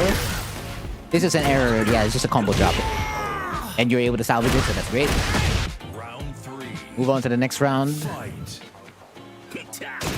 +4, SS4. Yeah, I guess that's an autopilot SS4 now. Another autopilot SS4. Down back 4. Again, this is a counter hit into RFS F4. But of course, I get it if you don't want to be in RFS F4 situation because it's kind of an ass situation. I guess it makes sense to go safe with RFS 4-3, but at +10, I don't think they're avoiding much. Okay, so I need to basically take control here. So there's that. And then voila. That's like the main mid I would go for. So like if you get the counter hit on that, why not? I'm pretty sure Flying Eagle, RFS Flying Eagle would work as well because they're both 16 frames. Like you don't have to worry about them stepping. If you don't want to do like RFS F4 as your follow-up for like guaranteed damage and then go to the RFS F4 mix-up. You just want to use the frames. Then yeah, you can lock them with a mid. No reason to like go for... Or there's less reason to like go super safe, right? But you get the trade, so that's fine. Running 3 connects. Jab challenge on F2. They go for down back 3. GFSR. You're on hit, that's fine. They do the tech, the secret text that we will not be sharing because we don't want it to get nerfed. We don't want that to get nerfed. We don't want it to get removed either. But how useful is the tech? It's decent. I wouldn't say it's like super useful. And it's also a little bit tough to get also. So this is a combo. Like that. So if you cancel into LFF to get back 3, that connects. I think if you also do down back 4. Yeah, if you do down back 4. I guess there's nothing you can follow up with though. Oh yeah, you get RFS 4. So like, you can salvage like that. But mainly cancel into left foot forward and then back 3. Because apparently right plasma blade doesn't work. Can you do down 3-4? Oh, you can do down 3-4. But you can't get a... Yeah, that's all you get. Which is okay. Oh no, wait a minute. It looks like you can get more. Oh, Lamau. Okay, so you can just do RFF down 3-4, Flying Eagle, and then back 3. So that extra damage you could have gotten. +1. I like that, that's good. +6. Feet smash, yeah, and then this is dead. And then last round. Final round. Fight. Again. That's a whiff punish. Back 3. Forward 2, +9. We go for the mix. They don't punish it properly. Yeah, it's probably an error. It's supposed to be flashing trident. Good low parry. Of course, that's supposed to be probably another LFS of forward 3+4. Good cancel. Because the only way you get punished here is if Hwoarang does Peacekeeper. Or dash back 3. But they go straight for a back 3. So you whiff punish them for it. Good job. And then it's dead. So yeah, if you have any further questions about this set freebie, just let me know. But yeah, that's all the cheese I have for this set. Or these 3 games. Even dropping that combo. And just making sure your inputs are clean. That's all. Alright, who's next? Ano. Finally on the 4th set. Finally. And I'm looking for Shaheen, right? I'm looking for a Shaheen. So this is Lily, Lee King, Leroy. There we go. This guy. Yeah, you're... Oh, no. After Fanorama is Good Chief, and then you. And then Honey. So, 2 more sets before you. Only the last 2? No, I'll review the whole set. That way I have like a really, really good idea of like how this goes.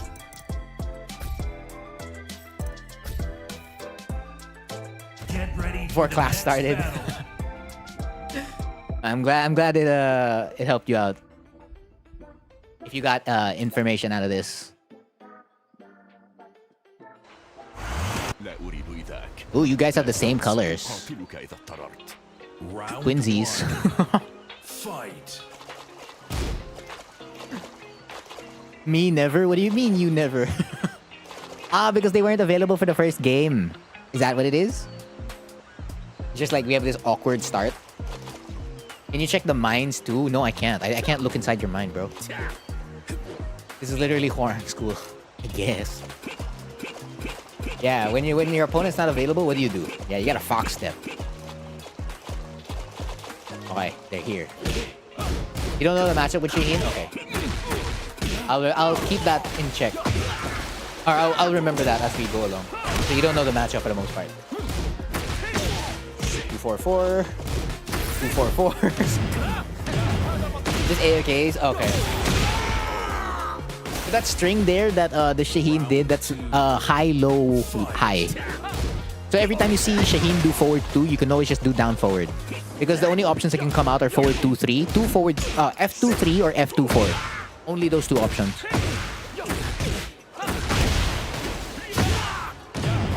Deep burst. Okay, they get this line. For 1. 1-2. Nice. That's how you use your plus frames. Hold back. We duck. That's okay. Okay. Alright. Round 3. Fight. Nice. I'm not worried about those.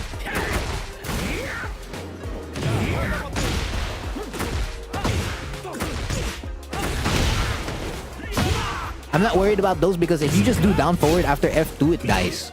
So who cares?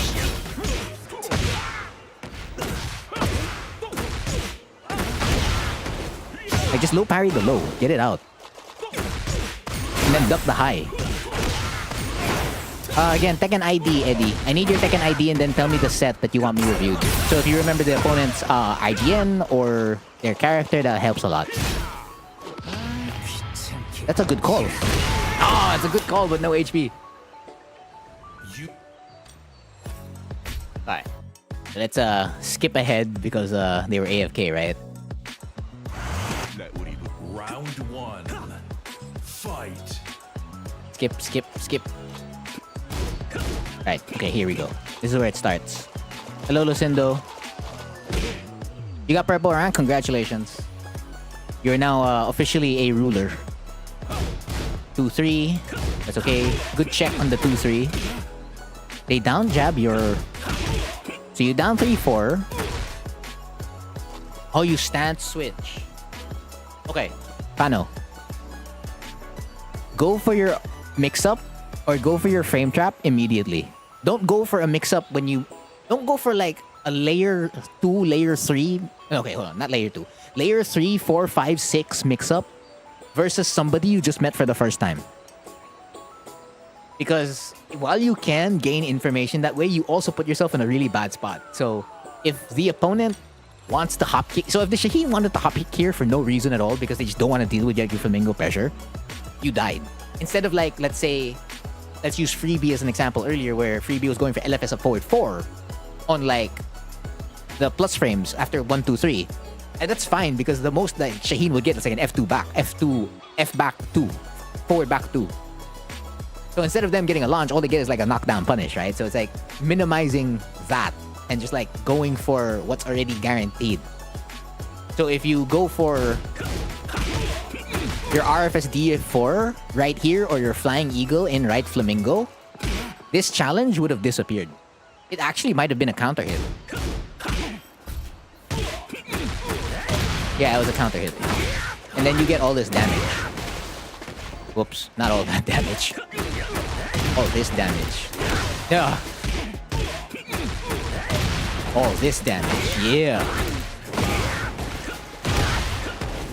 Yeah, something like that. Like, go for your option immediately on hit. Like, you get the 1, 2, you go for it, you committed to down 3, 4, and then commit again to a right Flamingo option.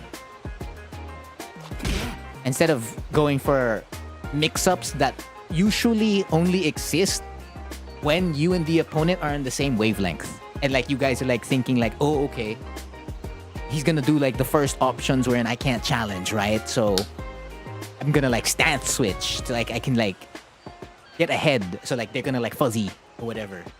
Like, let's not worry about that. Let's worry about actually using the frames first. They get the slide. They get F4. That's a back 4, guaranteed. Yeah. So here for F2, again, there's only 2 options that can come out for Shaheen if he does F2. That's gonna be F2, 3.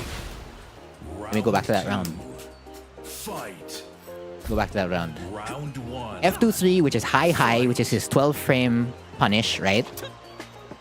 And then the other one that he can do is exactly what he did here, which is F2, 4.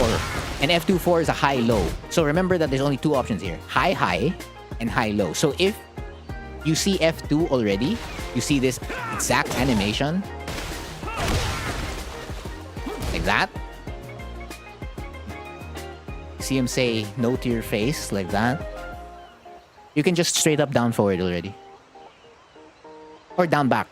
Take your pick. Or even down jab. Oh, well, down jab's a little bit more risky because they can just do F2 into down forward DF, right? And they'll low parry your down jab. But yeah, this is just like add-on matchup knowledge. Use frames, not mental frames, exactly. I sometimes like to do that early in the rounds without checking the opponent's reaction on down 3, 4. Yeah, so now we're gonna go for doing it less. Like, do it in like game 2. Like, after the first game, sure, why not? Check it on game 2 or even game 3, but not in game 1. Or I guess you can do it in game 1. Again, it depends on how you want to gather your information. But generally, at these ranks or skill levels, just go for the frames immediately. Because that's like the deciding factor on what will give you a win or a loss. And then, of course, it ends on a high. So if you get hit by the low, of course, yes, Shaheen can go for sneak options after he hits like the second hit of F2, 4, which is the low. So you can't necessarily just like down back for like to avoid the last hit, the string of the string. So we have to like beat it as soon as he throws out F2. Or recognize when F2 is being thrown out. And of course, just like holding down, down back is fine. Or back or down back is fine. Like, for as long as you're not doing anything to like put yourself in a riskier spot, then it's okay. They do F2, 4, 4 again. You cancel your heat burst. Now, generally, if you're gonna heat burst, don't cancel it. Right? Like, don't cancel your heat burst. Just like go for it. Because at that close a distance, nobody's stepping. Round 2. Yeah, just go for your right flamingo options immediately. So DF3-4 again, it whiffs. Down 3-4, can't get that. This is what? 1-2, yeah. Ah, you tried to down jab, and then they trade with while standing too. Okay, that's fine.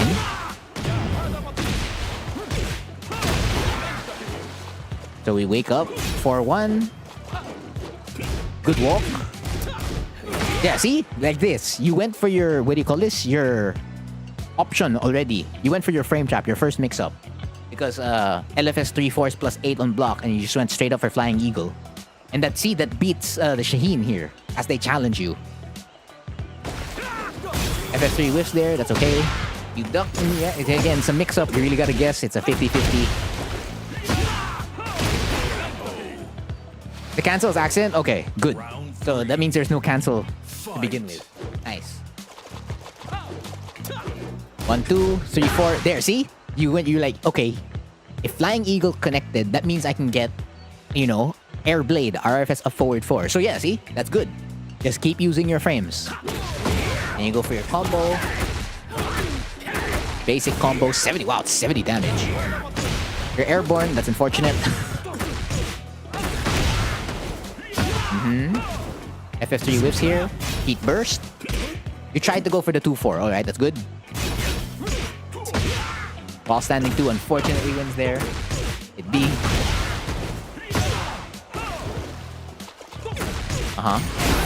They get the guard break. Good duck. There you go, nice. Now FF3 gets blocked this time. Okay, that's fair. Yeah, even I would have backed off there. Like after FF3 unblocked because... And no, I guess we could win with DF3 +4. Oh no, we might not win yeah, because if they rage art, DFT +4, since it doesn't stop, you just keep throwing out kicks. It probably would kill you instead of DF1 wherein you're safer. Yeah, so I would have backed off also. This is a fair decision. So now you're in no man's land. And they get the running 2. And then this is the correct decision. But you didn't have enough HP. So if you had like maybe 5 HP more, you would have armored through the low kick and then they would have died. Oh! Go back. Did not mean to cancel. I have to put it in. But yeah, that's basically all the notes for game 1. Now we're gonna go to game 2. Shaheen, there you go. This is the one where, okay, so they 0-3 you, you 0-3 them. Nice. That's how you repay them back after the first set.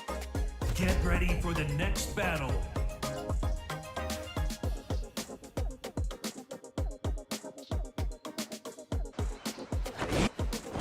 When he down jabs my flamingo, I know what I gotta do. I couldn't keep my momentum, but going after... Oh, it's like, okay, let me reword that. That's if you want them watched, Lucindo. Also, it's a matter if I can fit it in time. So, we'll put it on hold for now, Lucindo. Because I'm not sure if I'll make it in time. Because I still have 3 more sets to review. And it took 2 hours and 40 minutes to review 3 sets. And I have like 4 more sets, including this one.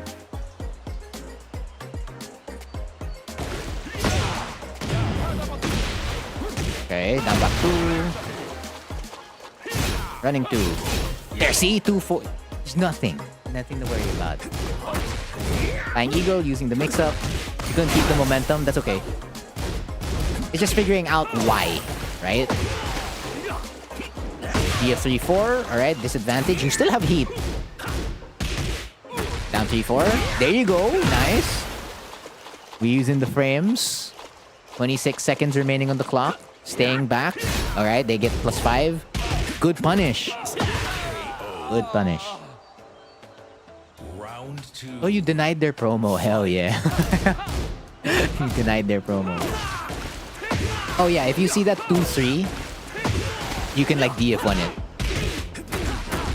Like for the most part, there's not much they can do on block. Stand switch, alright. We're hitting them with the smix. Hit them with it. More mix-ups. 71, 75, 84. Good stuff. Unfortunately, heat smashes cannot lose to power crushes yet, so once they can, that's a good decision. Nice. Round 3. Fight. Jab. Okay, that's good. Very consistent with it. Now we're hitting them with the mix. There we go.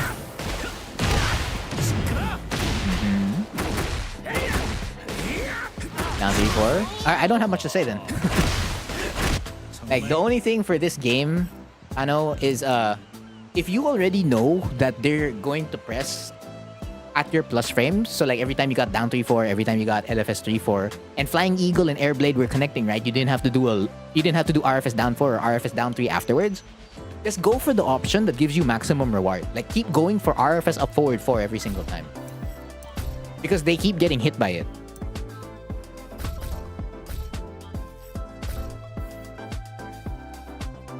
Yeah, it's like the only comment I have for the second game. Like, if you know, like, they'll get hit by it, just go for the one that always gives you maximum reward. Round 1. Okay. You said you lost your momentum. The question is how? So we get the combo. Down 3-4. Ah, okay. So it's just a question. Ah, alright. I see it. No, it's not about this. Well, yeah, I guess you can categorize them as mistakes. Yeah, that's fair. But I saw the 2 down jabs there. The first one was because you stance switched. The other one was because you didn't do DF3. Hello, Purple Dragonfly. Hello. Welcome to Cheese Takeover. I still need a better thumbnail. Like, I can make a better thumbnail for Cheese Takeover, right? I'll think about it. But if you have any ideas of how it could look like, drop them in chat. Yeah, okay, because if down jabs are the ones that are killing you, all you have to do is just use options that beat down jabs for the most part. See, this is where that was a case of like this one. This one. This is a case where stance switching killed you. So you're already plus 14 on hit, right? You stance switch, that allows you to, what do you call this? Sidestep. That allows your opponent to sidestep left. Your opponent's name was Spider. Okay, I got it. This is one of it where it puts you in a bad spot instead of like just using your frames, because that's an option they shouldn't have gotten to begin with.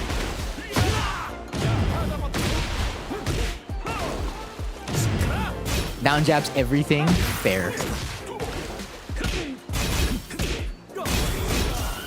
Yeah, you need to basically you just have to do, what do you call this? So if you're entering left flamingo, that's DF3, LFS up forward 4, LFS up forward 3-4. You have to implement low crushing options or power crushes. If they start doing that. Or you enter right flamingo and do Flying Eagle.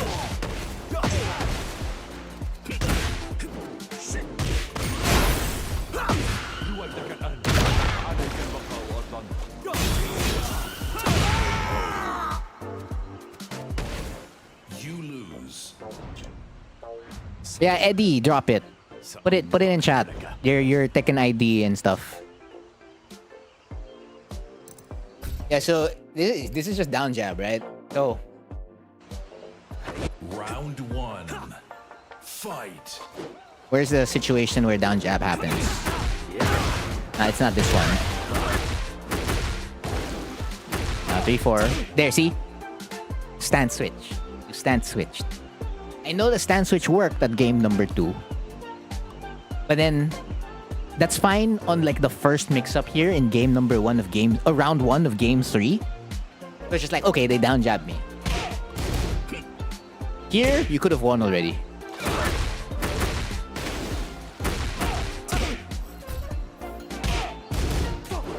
Like so. Or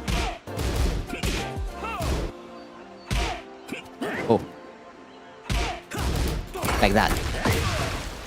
Or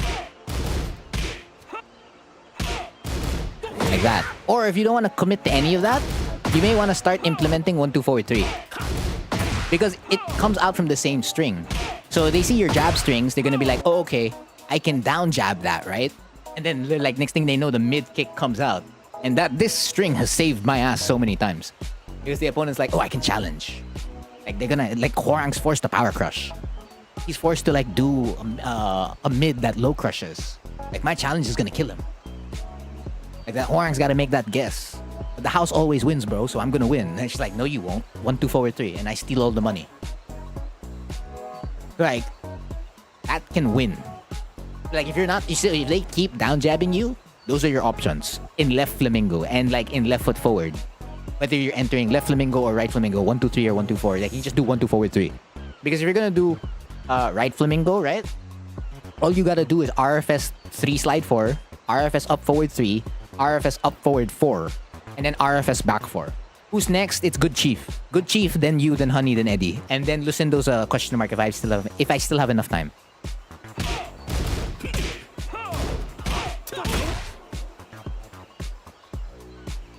Like here for this one, on the jab, you're +8. So it makes sense to go for down 3-4 because it comes out at 17 frames. You minus that by 8, you have a good amount of advantage.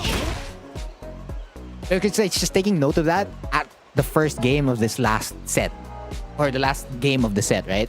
Because in round 2, that's when you can make a lot of adjustments. Like, oh, okay, they're gonna down jab me a lot. But like after a jab, you could like go for like your mid options. Like DF2 would be a really solid option after a jab on hit. Because they can't do anything to beat it. Even the power crush here, like DF1 would be solid. Round 2. Oh no, wait a minute, you're only +2. Yeah, DF3-4. So down 3-4. There, see? You go for it, that's great. Do I have a weekly schedule posted somewhere? No. I basically will I will put up the waiting rooms for all the streams maybe after this weekend. Because I'll be off Monday. You won't see me Monday. Like usually the schedule's like Tuesday to Saturday. Usually. Alright, I have the Tekken ID. Eddie. Yeah, so just give me the set for the most part. Like which character, if you remember it. Oh no, you should remember it. Backlash. F2-3, good punish. This one is like, this is on block, right? Yeah. So this is where a 1, 2 forward 3 could work.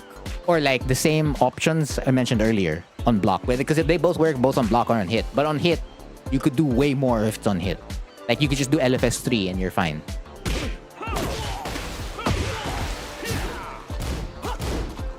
Again, that's a punish. There, see, here you go. This is another one. Mentioned this earlier, right?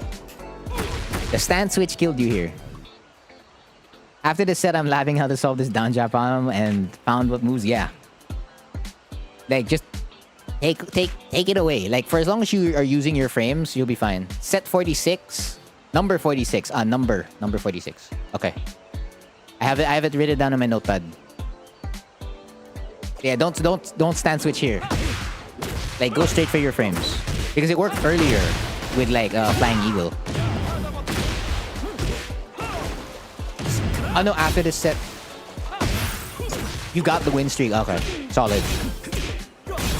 Yeah, same 1, 2, 3. The while standing one that could turn into like a DF1 afterwards, because the while standing one connected, you're +8. So it's just basically, so it's a classic, what do you call this? Opponent does X. What's your answer for? Oh no, you do X, your opponent does Y. What's your answer with Z? So it's just it's problem solving for the most part.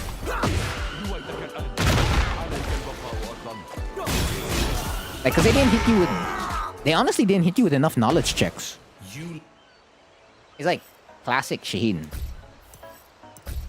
So like, for as long as you just solved, for as long as like you're able to counter the down jab and use your frames more often rather than going for mental mix-ups or mental frames, then yeah. You'll beat more players that way.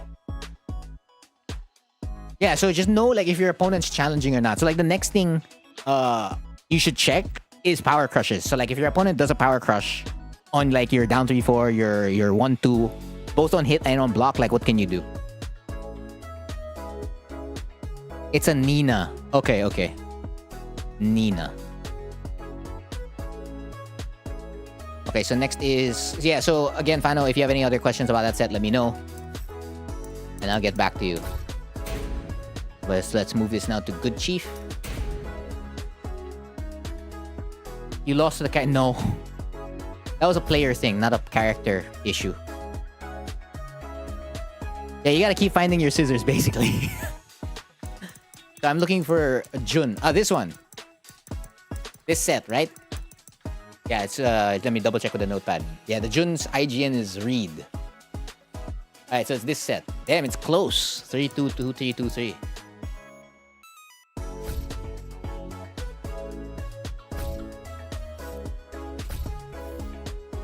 Actually, yeah, you must just keep finding your scissors. Push his glasses up. That's what you gotta do.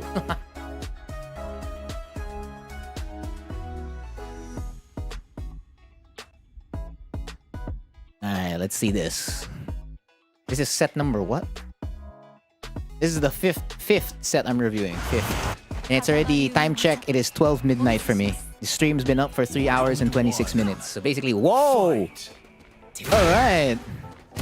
You got the... What's this? The beach outfit. Hell yeah.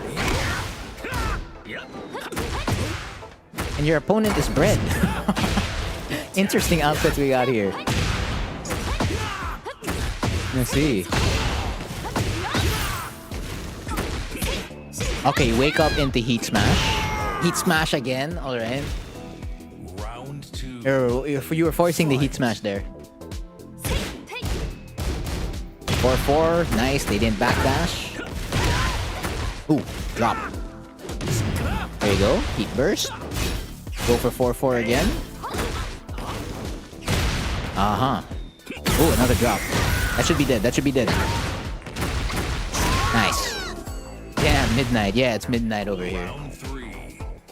Fight. Down 4-4. Alright, they went for their hop kick. Yeah, they spent tornado already. He burst. Oh, unfortunately, that does not connect.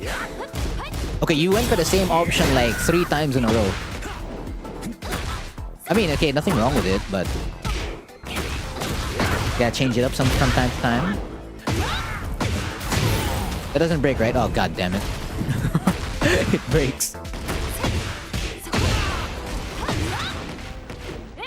You're fine? You have something? You have something? Yeah? This is yours, this is yours, this is yours. Recharge. Good conversion. I feel like that should be dead. It's not? Goddamn. Be careful. Alright, solid choice. Round 4. Fight. -3-4, -14. Okay, no big punish. Oh, okay, back 3. That's a 50-50. You really gotta guess there. If you don't duck the high on the spin on Jun's F3-2, you're gonna have to guess. Okay. Smash, alright.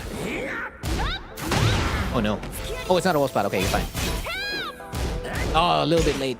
It was the right decision. Ooh! Get the +1! And that's okay. You were expecting the follow-up, right? That's not a bad decision. That's not a bad decision. Final round. You're already anticipating the follow-up. It's good, it's good. No punish on the -14.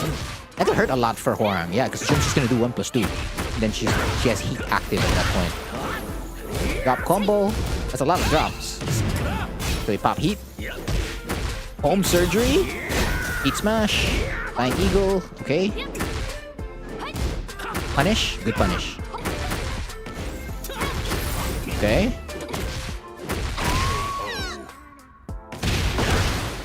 Alright, that was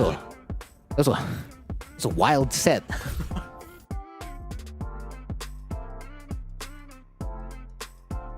Okay. Round 1. So, a couple of things. Fight.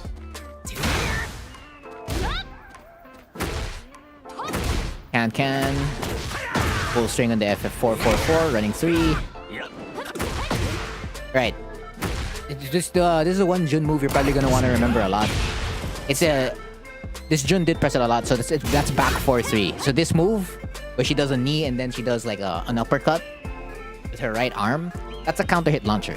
And it can be like delayed by a lot. So as you can see here, it counter hit launches you. And if you block it, it's like -12 to -13. For the most part, your punish is always 4-3. So if you see the knee of Jun, just hold back. Like, it's the best defensive decision you could make. On paper, of course. Like, you can just hold back. Because if you don't want to get counter hit launched at all. And there's nothing they can do anyway besides just delaying it. So they do back 4, you're fine. Like, you eventually punish them for it if, like, they just keep doing back 4, back 4, back 4, right? And then, like, they're trying to, like, really fish for it. Then, like, you could just, like, down jab, back 1, power crush to, like, beat them. But if they do the string immediately, then you're probably gonna lose. Yeah, just watch out for that. Like, that's one Jun thing to keep track of.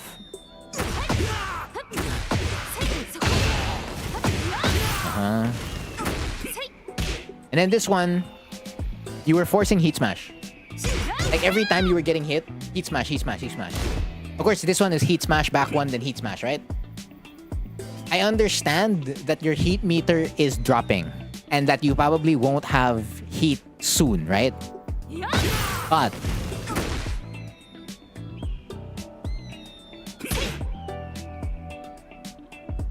you could still survive for the most part.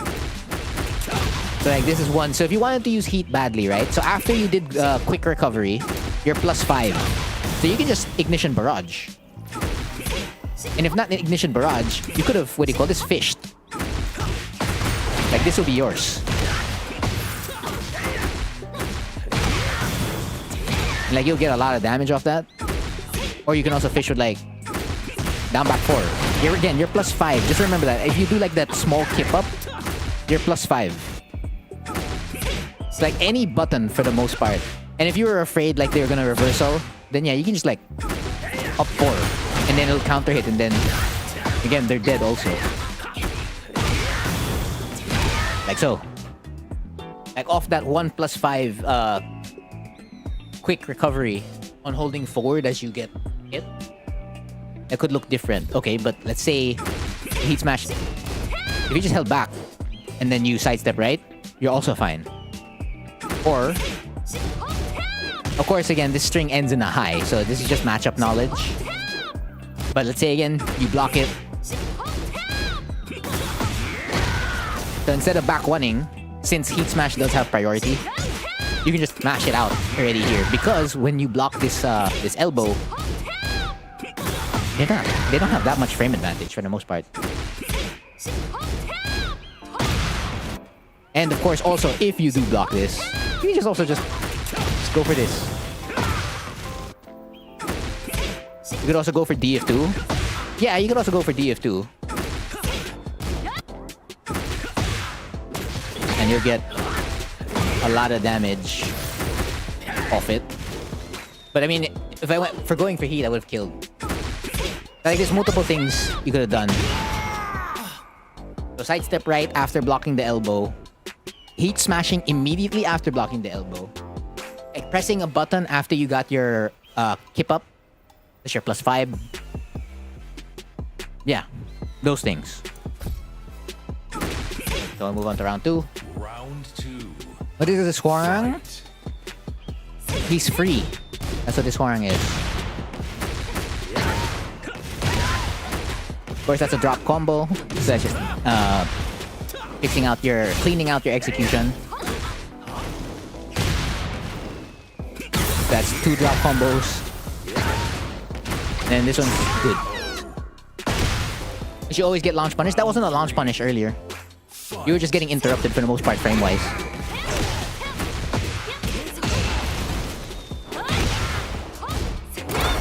You armor through this. Alright. So, if you see this move, this is jab reactable. So if you see Jun do that, you can just jab. If you like, you can just power crush as well. So if you see it, power crush.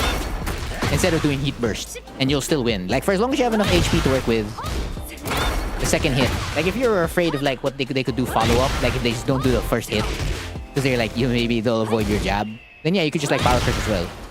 Or you could down jab, like, take your pick. Even, like, I believe you can, like, back 1. Yeah, you can back 1 as well. It also looks like you can forward too. Like that. And that's a full punish. Eh.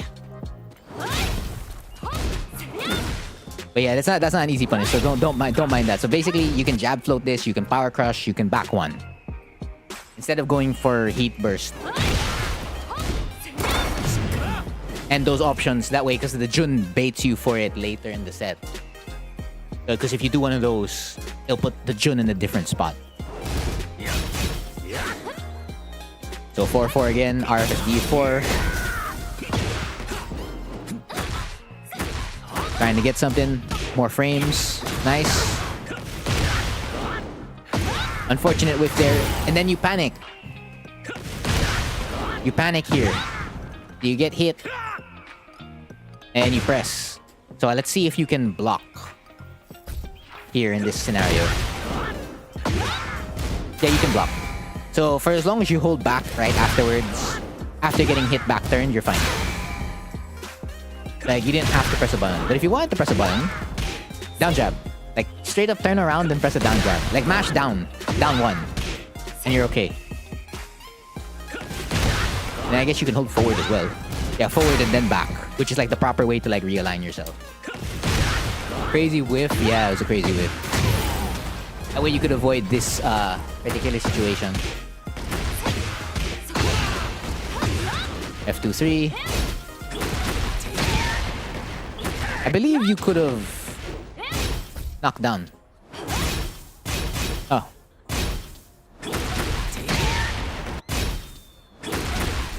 Ah, okay, you can't. Never mind. I thought. Oh no, you can. Just 4-4-3. Yeah, and then you would have went downstairs.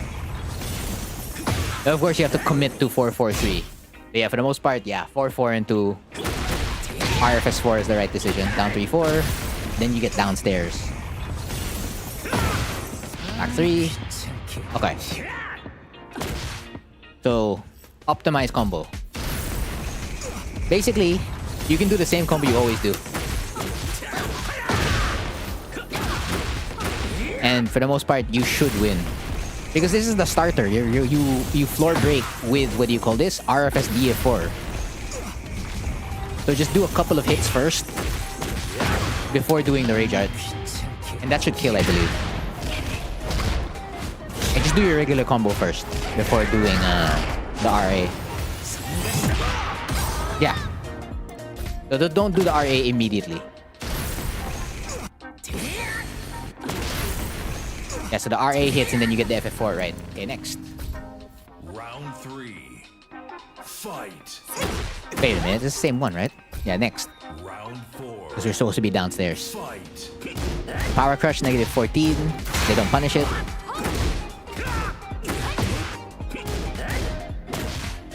I get the back 4 here, right? Because you're plus, maybe they're gonna press a button. This one, no. Don't just throw it out. I get the whole random back 3 stuff, but within these ranks, you want to like reduce this as much as possible. Don't throw it out just like just because, you know? Because you already threw out 3 moves just because. And there was no whiff here. There was nothing to catch. This is just like, oh yeah, if they press a button, I win immediately, right? Because they're negative 6. But it's also a negative 6 you can use in different ways. So let's go here.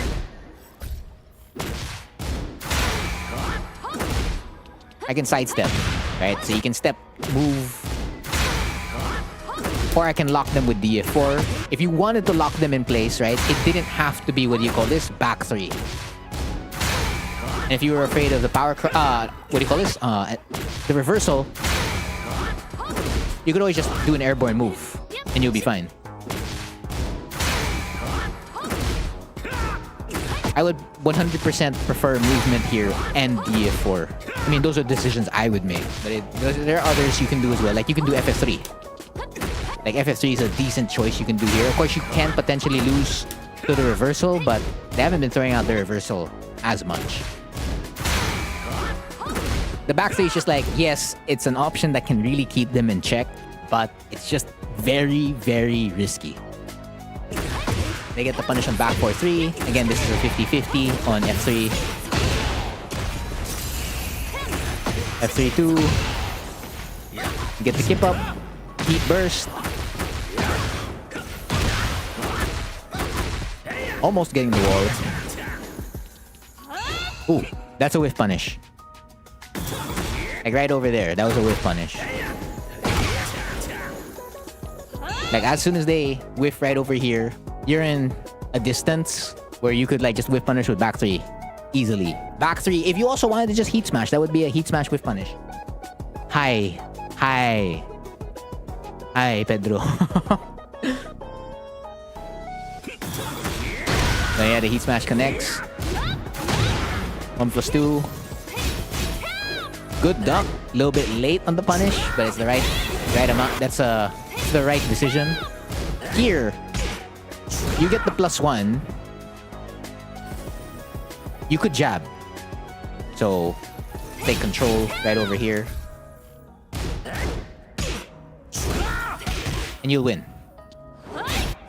Like if you wanted to like use your frames immediately, you can. But of course it is very risky. Like you have barely any HP to work with, right?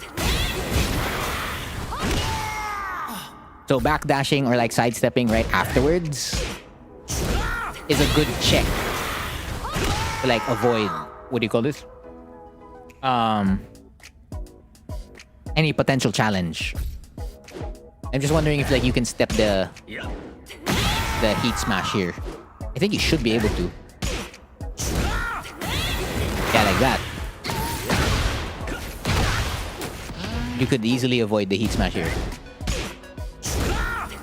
Ah, the only right sidestep, right? Ah, flying eagle.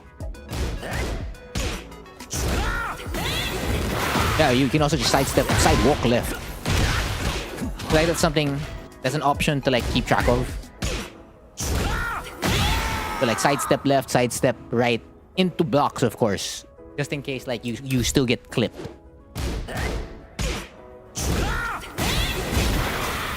You think they were in RFF? Where? In which situation?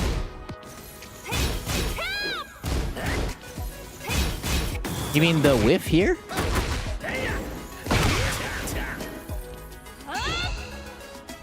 Then...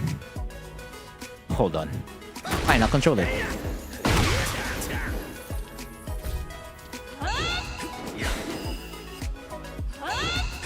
Then that's still an FF4.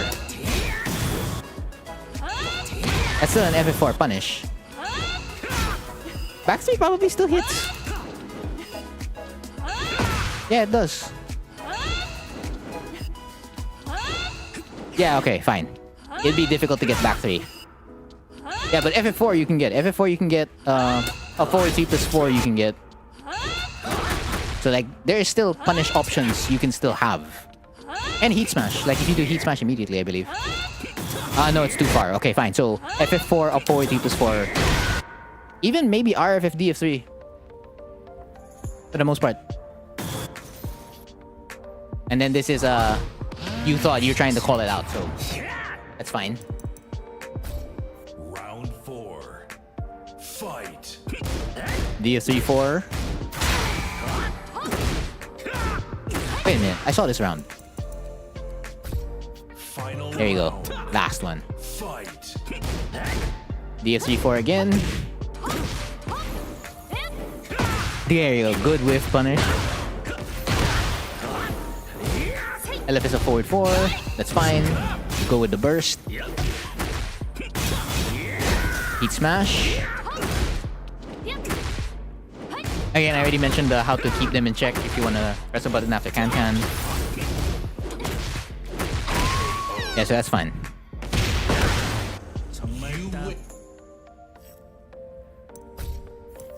A man's dropping combos. I mean, yeah, there's that too.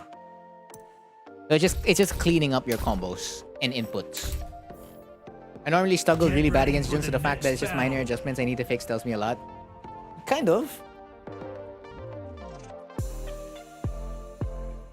Before I hop onto yours... What? Yeah, because you're next after this. Round 1. Fight. Wait, so this is also final round, so which means they prevented their demotion. The score was 3-2. Down 3-3-4. Airborne. We gamble hard with Airblade. Again, that's a... You're already at the wall. Take your Tornado. So that's a combo adjustment. FF3, alright. Round 2. Fight. We backdashing. Okay. Spring kick. Yeah. That's something I'm gonna focus on. Like, you keep going for the same option after 4-4. I mentioned this with Panorama earlier. When you do 4-4... Was it Panorama or is it another player? Basically, first, once you do 4-4, Flying Eagle or RFS down 3. So RFS 3 slide 4 or RFS down 3 only. Because those are like the safest options on paper. But of course, this Jun hasn't been stepping, so RFS D4 is very viable. But they've been blocking it like 6 to 7 times already. So you might as well go for RFS down 4. Like, go for your 50-50. DF2. Yeah, you also need to stop dropping combos. Consistent damage is very, very key. 4-4-4. Back 3. That was airborne. Ooh. Ooh, back 3. Back 4. Oh no, the cans. That might be it. Air, Rage Art, right? Does it kill? Oh, it doesn't. So they heat burst. 4-4-4. They're negative, that's okay. Ooh! Okay, good punish. Okay, so what happens in the next round? That's very key. Okay, we gotta stop gambling. I know you're not getting punished for it, but we can do a lot more at round start. Like, you already have that information on hand that they're not gonna press a button round start, so you could swap that to like down 3-4. Instead of like spamming DF3-4 over and over. 50-50. Yeah. The RFS DF4 went against you. It whiffed because they held back. DF3-4. 4-4. Alright. Nice. Up back 3. Up back 3. Instead of the standing 4. That way you keep them at the wall. Back 3. Heat burst.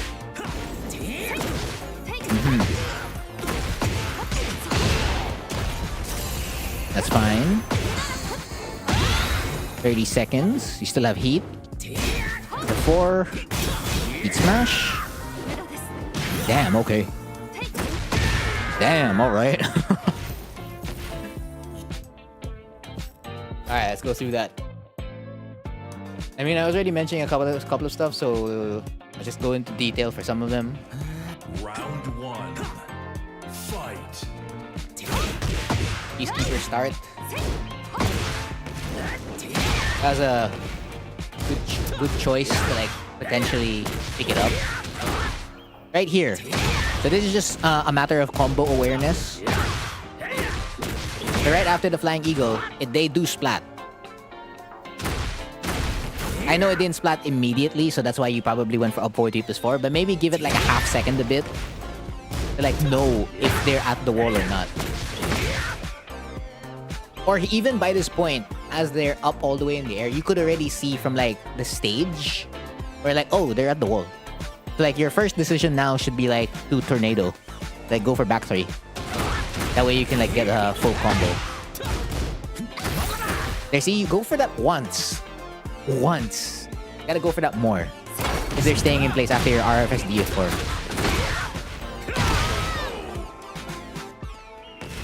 Round 2. Like we're doing too many, what do you call this? It's like 80% RFS DF4 and then only 20% RFS down 4. When they've been blocking, what do you call this? RFS DF4 pretty much every single time. Heat burst, down 4-4.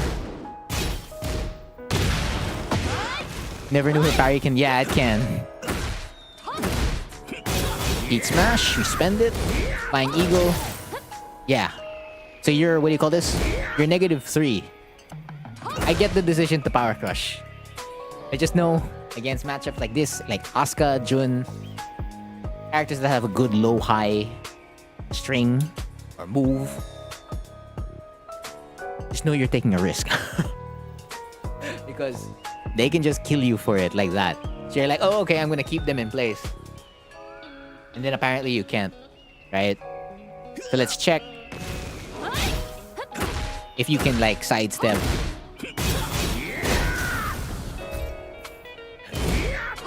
Yeah, you can. Like after your flying eagle, you could have chose to sidestep left. Or even sidestep right. Like you wouldn't even like get clipped by the second hit. And that would be considered a punish for both. So that's a good way to like avoid can in that scenario.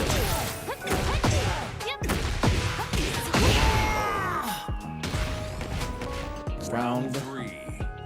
Fight. There you go, RFS 4 using the plus frames. This one again. The back 3, the run up back 3. I respect the confidence. But we're putting ourselves in huge risk by doing this.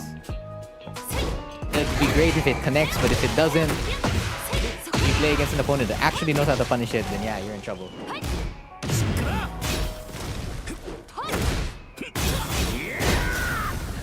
Beat smash again. That was a generic throw. Of course, I already went through like how many ways to deal with it, so I'm not gonna repeat that. That's a combo.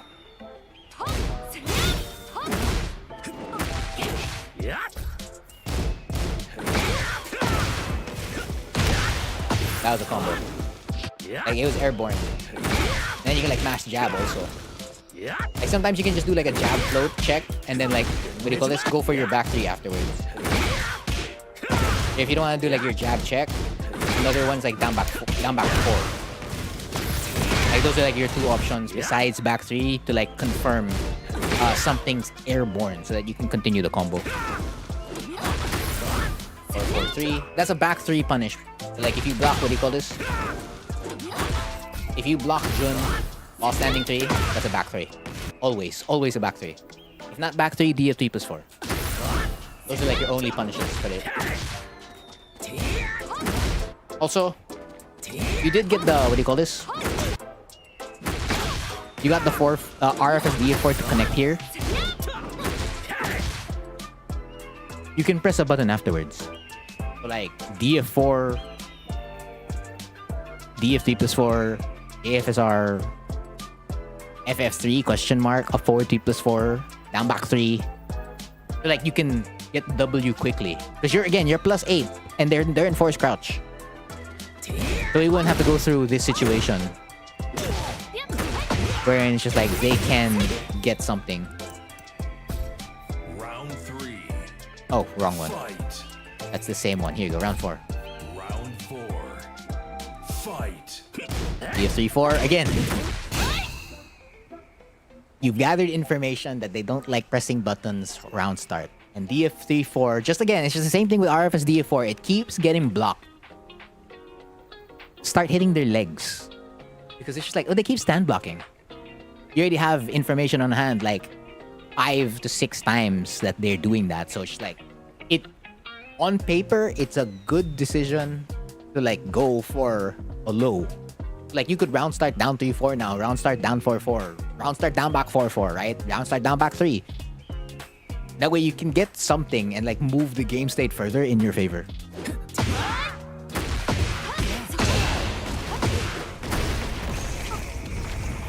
Downstairs. Unfortunate. That's all I can say. Unfortunate. I thought like the quick recovery would like hit there. This one's just mix up, right? Mix up city. Yeah, FF3 could win in that situation because you're a plus 8. It all depends on like what button they press, but for as long as you're fast with FF3, there's a chance like you could win. DF3. There you go. Combo. And then here you want to up back 4. Up back 4 to up back 3. Because you spent your tornado already. So it doesn't make sense right over here to continue the combo. So you up back 3. And then you can get like your, what do you call this? Back 3. Supposedly you should be getting your back 3. So you backdash a little bit. And then you can get your back 3. And then the situation looks like this now. Like that. And, well, they're dead. Just like that. That player is now lower rank. That player is a high rank. They're like 2 ranks higher than you.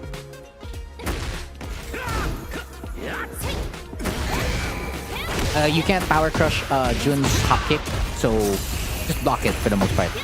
Like when she does her up forwards 4-3, don't power crush in between. Again, that's another airborne combo right over here. You get the burst, right? You jab, that's a back 3 right over here. Or a down back 4, take your pick.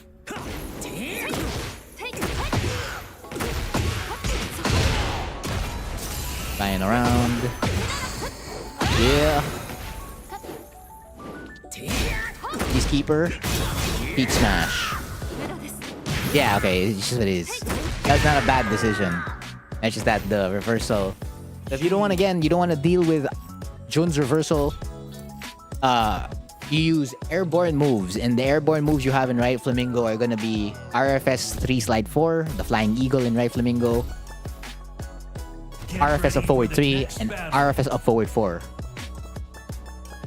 No, I haven't gotten GOD. I've ended on Tekken God Supreme. You'll see the GOD streams when they come out. Round 1. Fight. I mean, you could also check the VODs if it's there, but it's not there, so no GOD grind yet. Flying Eagle, alright. Power Crush. Was there something you can get there? Yeah, you probably could have done something there.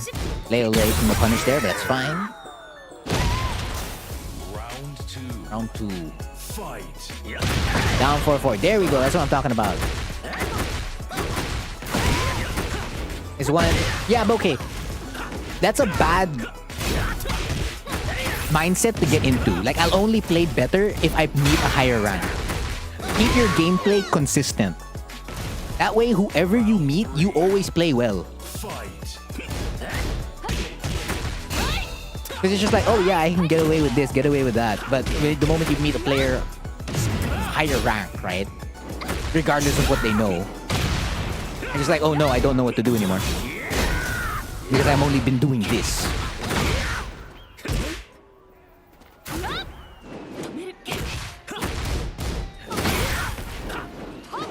It's like just trying to keep a well-rounded game. That way your decision making is solid throughout. And it's not inconsistent regardless of who you're playing. Wow, okay, that beat 1-2 forward 3. Goddamn. Did not expect that. Back 3. That's an airborne combo. Oh, that should have been just a forward 3+4. No forward 2. Okay. They're gonna break it, right? Wow, oh, combo video. Strings! Strings! Getting hit them, eh. Getting hit by them strings. Down 4-4. Fair. Because, like, they haven't been pressing as much, so... It's just that now they would call it this back 3. 2-3. Can't connects. Okay. Oh no. Get up. Hit B. They... Oh man, that's a gentleman sweep.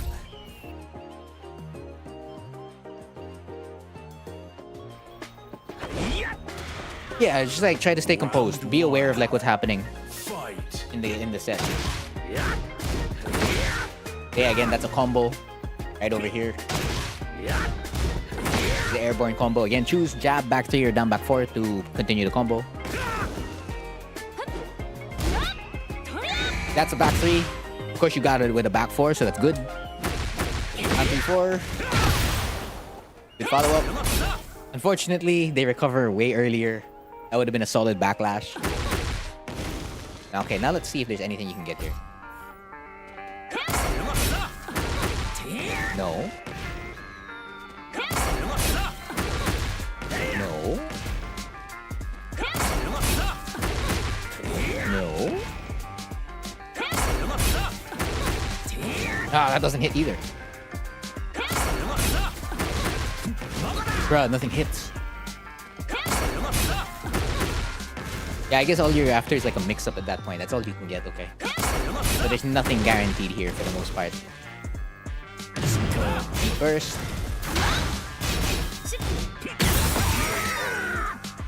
No, it's really just about how you gather the information. There's nothing wrong with pushing your offense. So like, if you keep going for like, let's use this example right now, 4-4 into RFS DF4, that's fine. It's just like being aware of like how to adjust. So you can continue pushing the offense from 4-4, but it's just like, make sure you use the option that's gonna beat them next. So if like they've been stand blocking a lot, that's when you do RFS down 4, or like stand switch into down 3-4.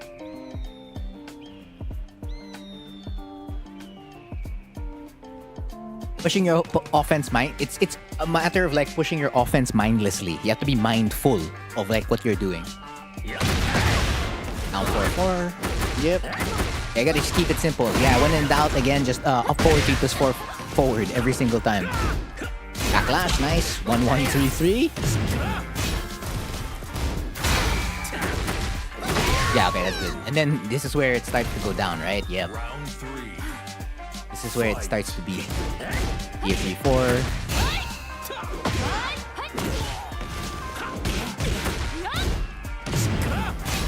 You're gonna go for 20 seconds. Oh, you're not next anyway. You're after another player. So it's like one more review before you. So yeah, it'll take a while before it's you. You're holding back here. Nice. This is... No, okay, you're still alive. Okay, this is a panic. That's fine.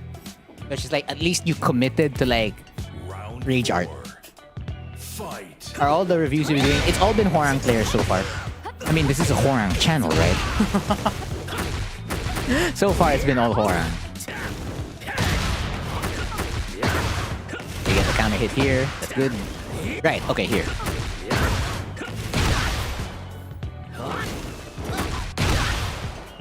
Ah. A forward T+4. Like, don't go for the forward 2 here anymore. It's like up forward T+4.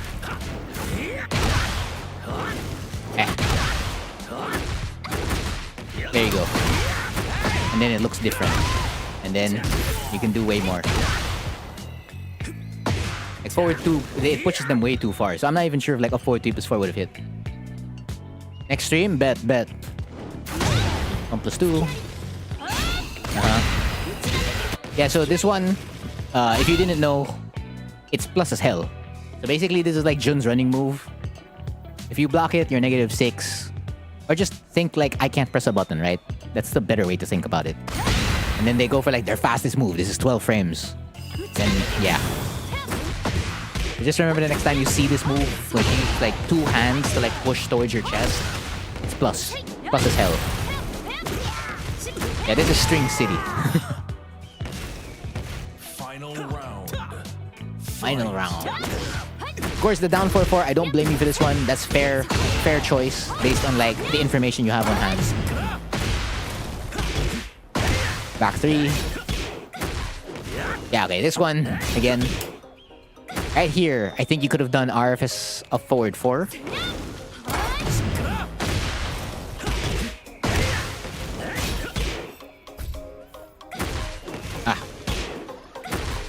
Yeah, you could.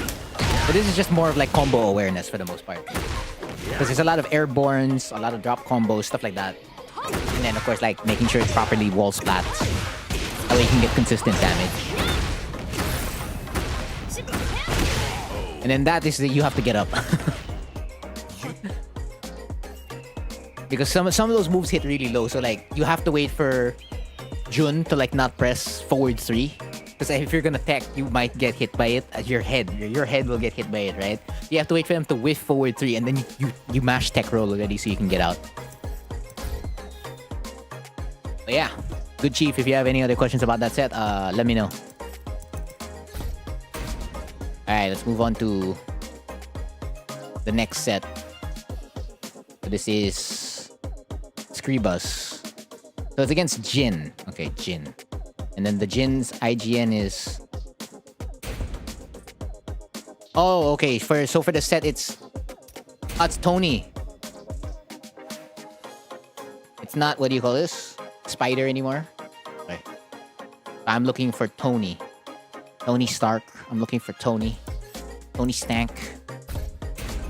That's who I'm looking for. Jin. Leo. There's a lot of Leo. This one. Right, this guy. Colosseum.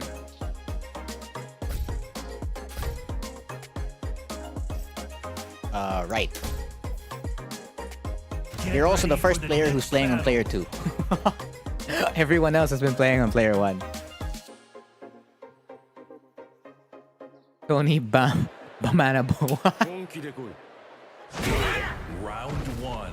No problem, good chief. 4-3, alright. Ooh, with punish. Alright, we go +5. They don't punish it, alright. Ooh, good with punish. Ooh, no frame skyrocket. Non-lethal skyrocket. Okay, 4. You play both because of 2Ds? Yeah. 2D fighters, it doesn't really matter which side you have. For the most part. +3. Good break. Oh, you should be fine. You win. Oh, you cancelled it. If you let it rip, you would have won. No, you died, I think. Yep. They're late. It'd be. I would have mashed back one already.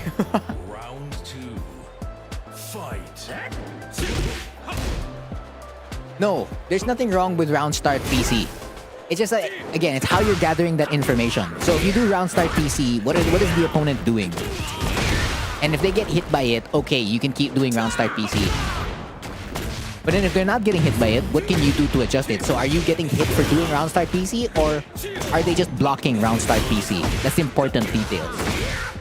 That's why when you did down 4-4 in the last game, that was good. Just unfortunate that they decided to do round start back 3. Or June back 3. The combos, that's just, yeah, a matter of like practicing it. Oh, you challenged the +3. Okay. Counter hit. Round 3. Fight. Yeah, that's risky. I don't like challenging Jin a lot anymore. Because this guy got what he... Why did he get Devil Jin's up 4, man? Why? And then it's in his stance as well. Like, he can just do Crouching Demon stance, back +4, and then do Zen up 1. It's so annoying. The character did not need another defensive option. Oh, he missed punish. There, see? Again. I hate it. I hate it. I hate it with a passion. Good luck. Yep. Oh, you could have gotten your frames already. Okay. Now let's go through this one by one.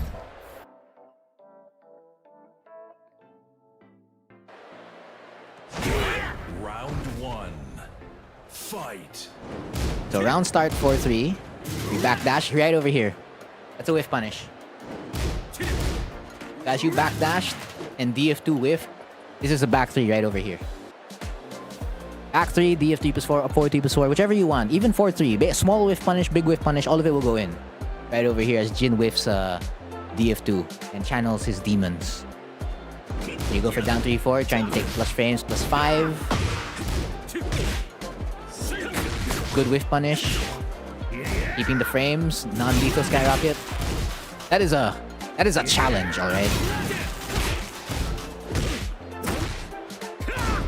DF3 cancel and down back 4 would be better? Not necessarily. If you're talking about round start, yeah, I guess it could work. But again, it's all about how your opponent's defending it. So, let's say, again, right, you do round start DF3. And let's say they do a low at round start. Does DF3 forward do anything? No, it's not gonna work because you're doing a power crush, and power crush uses to grab and lows. Now, of course, yeah, if you still want to do round start DF3 and they're blocking, right? Then yeah, you can like cancel it so that you can do down back 4. So instead of like them blocking DF3 4, they're gonna get hit by down back 4, right? So yeah, that works. But then if they're pressing a button immediately and you lose from DF3, then you're gonna have to do something else, either hold back, round start back 1, I don't know. Like options. Options. I think of some options. So +1, SS +5, alright. We go big, alright. This is game 1. I will let it go. Punch parry? Wait a minute. Jin does what? He does 1, 2, 3. So you're 0 on block. And we punch parry. So that means you were looking for DF1 and a jab. Okay, fair choice. That is a check Jin can do in this situation. But they opt for the grab. Down 3-4, RFS up forward 4 like it's Tekken 7 down 3-4. Yeah! But one's -13 and one's, what do you call this? -10. So here, if you didn't cancel it, that could have been yours. Like, because if you didn't cancel it, oops.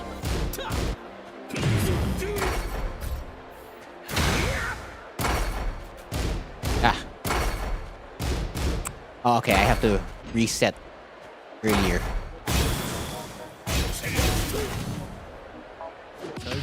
Oh, it's not backwards.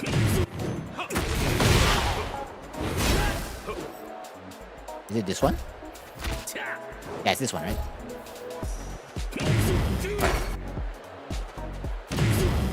Like, if you didn't cancel it, that's yours. That's all. That is all. But cancel, +5, good jab check, mid check into DF1. They get the 1-2. Sidestep right, okay, into a block. They go for the heat burst, heat smash that keeps you in place. This is a fair challenge. That is a fair challenge. I'm not gonna act like the average Tekken player isn't gonna punish everything with it. I guess. Now they tried to punish it correctly. It didn't go in. So you jab check. You were gonna down back 4. They jab check again. 1, 2, 3. Okay, let's go here. You can't sidestep right that. Oh, you should be able to, right? Bruh. What if I back 1? Lamau. So you can back 1. SSR block is not a bad choice. Well, SSL works cleanly. And that would have killed them. Actually, you could power crush, right? It registers a counter hit. Yeah, the only thing you'd lose to is a grab here, in which that's what they did earlier. So that's like a huge gamble on your part. You could also channel your inner Steve Fox. That's not a bad idea. Can you SSR the axe kick? Yeah, you can. Like that is if you're awake. But of course, like if there's 1, 2, 4, then yeah, you're gonna have to, what do you call this? SSR duck. And then it's gonna be a slightly tougher, what do you call this? Punish. But at that point, then it's just gonna be, what do you call this? Ball standing 2, 3.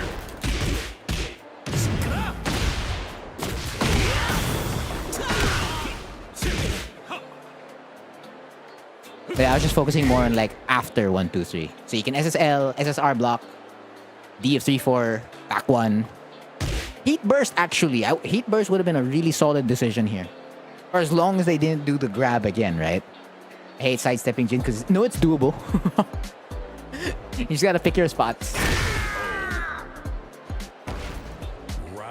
I mean, it's because he got DF2, right? DF2 is a hella good move. Okay, they go +2, good sidestep, right? That's still a punish? Okay. They have all the time in the world there, huh? Good. CD3, that's a big whiff on the CD3. So it's just out of range. And then you press LFS1, okay.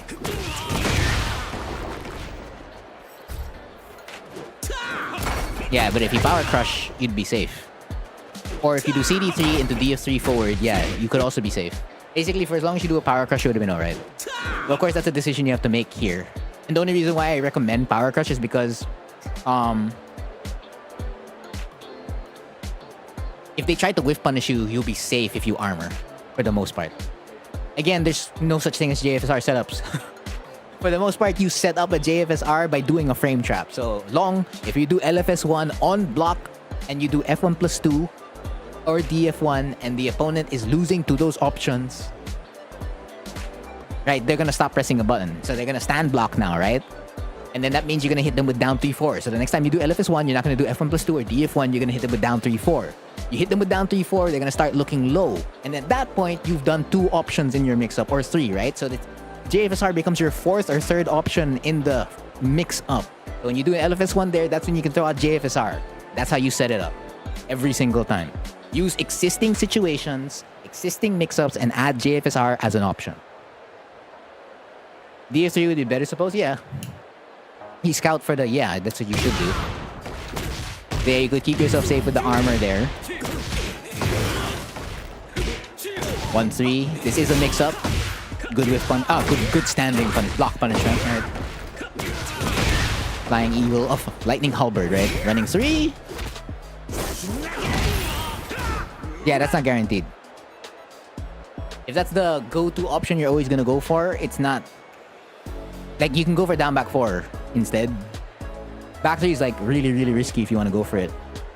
It's the same thing like if you do it off 2+4. Like, it's good Oki. Like, you can gamble on the back 3. But just know that it's not guaranteed. It's not like a side throw or back turn throw wherein the back 3 follow-up is legit. So the wall's right over there. You challenge. They don't press a button. -13. And then, yeah, it's just throw breaks, right? Round 3.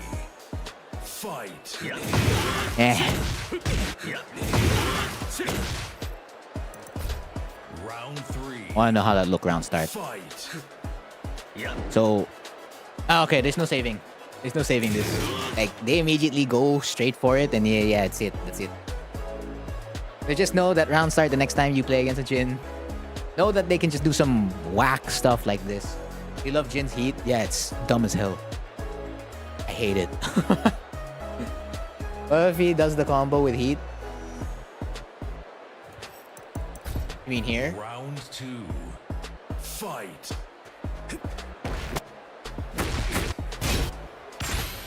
Ah, you mean when they get the launch? Like this one.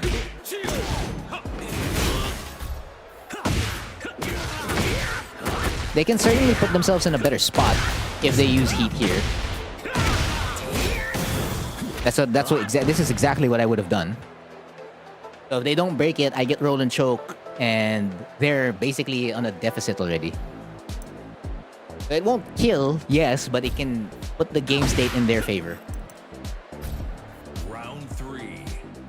Fight. You also use back, then reduce your usage on back 3 and down 4-4. Is this a back 3 with punish? Yeah, that is a back 3 with punish as you wake up. That is a back 3 with punish. R50 is 3. Take up the grab. Good punish. +4. Keeping safe right here. Alright, we still have some heat. -16. That is all. -16. Yeah, remember, when it comes from Zen, it's like launch punishable. If it comes off 1-2-1, like if he does it off his jab string, I think it's like -14 or something like that. Like, it's not as launch punishable. That's what I remember. Yeah, ending it on FF3, backlash, running 3. Like, basically better Oki. And then, yeah. This is just like being more compact so that you don't get hit by, what do you call this? Zen up 1. Right here. You backed off. Do not back off. Because right here, you have, what do you call this? You have frames to work with. They're -8. So like you can immediately go for a grab. You can DF1 check. You can go straight up for down 3-4. Stuff like that. Like, this is your moment to like have something. Because they can't power crush at -8. Well, they can, but like the amount of options they can beat is far less compared to when it's like +5. And then yeah, this is just a throw breaks. Just being able to see the arm if it's a 1, 2, or 1+2. Alright, game number 2. There were adjustments. Oh, never mind. Fine, whatever. Get ready for the next battle. There were adjustments. We went down to the final round.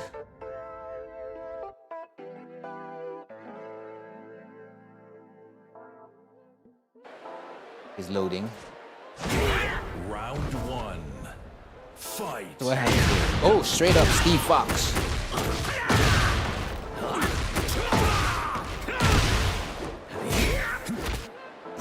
I don't know. I know players older who can like whip punish and react.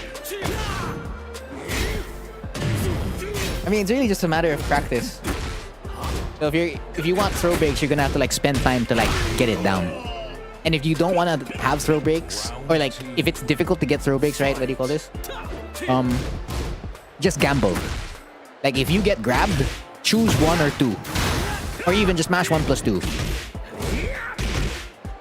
and then like try to react with just ducking at that point. If it's too difficult to get. Am I picking random? No. Players are giving me their what do you call this? Replays. Right now, I can't accept any other replays right now. I'll see if I have time. But I can only... like, the number of replays are set already. Like, there's only 2 more players after Scriba. I'm not lying. Yeah, just gamble. 100%. Like, if you don't have a throw break, legitimately gamble on a 1-2, 1+2, or, like, duck. Yeah, it's 1 a.m. for people in G with in the time zone of +8, +7. +8, +7, or +6. For UTC or GMT.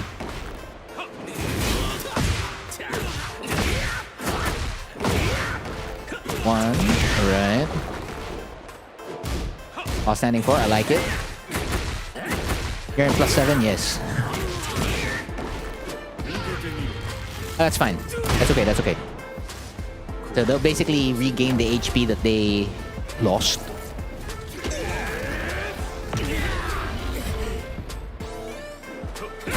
While standing 4-4.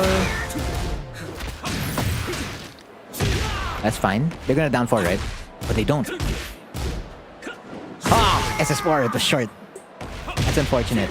That was not a bad decision, it was just short. Fight. Punch parry again. Yeah, there you go. You grab me, I grab you. Again, back 3. I mean, now you know, like, it's not legitimately guaranteed. But, like, since it is a good Oki option, like, since they've blocked it twice, go for your lows already. Or grabs. After, what do you call this? Oh, well, not grabs. Because they're waking up, right? Yeah, so you just lows. Okay. You're fine, right? You blocked that, right? Right? Nice. Okay, so how did it end? How did this story end? Fight. Ouch, okay. FF2.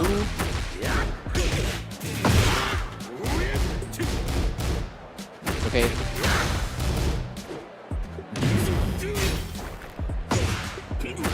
Down 3-4. We keep going for that, huh? Oh, the back 3 with punish.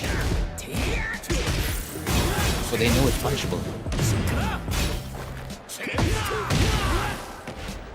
You have heat, is it? Okay. Damn, they hit you with a taunt too? God damn. They hit with the taunt. Bruh.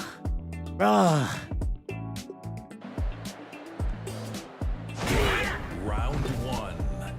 Fight. Okay. Yeah, but love, sir. I mean, punch parry is not a bad option against Jin. Because a lot of Jin's good moves are, again, well, punches, right? Like, he's karate. He does punches and kicks, right? You're a Leroy, man. Yes. It makes sense. I must use parry. Hunting Hawk. Right, so we go. Yeah, don't back off here, right? This is like one of the best Oki, one of the throws that they haven't nerfed from Horang. Like, that would be an okay option to do. Another okay option to do would be like FS3. Or if you're like, you can just sidestep right, SSR, or forward 3 and then LFS down 4. Like, the Oki we get off this is hella good. So like, even if they've been blocking back 3, there's still like a multitude of options that an opponent would like still lose to. Yeah, he doesn't like the duck. Has difficulty breaking throws. I'm mashing. Fair.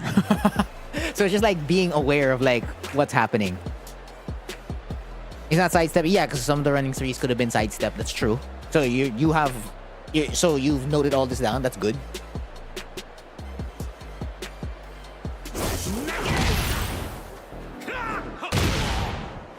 FF3. It's counter hit here. Running 3. Okay, so we take the +7 into a mid check. Nice. I like that sequence. That was hella good. Round 2. Fight. DF2.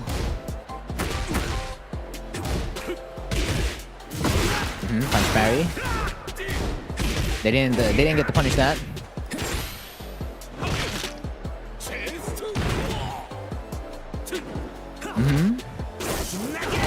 Yeah, so you opt for the... There we go, see? FF3. Nice.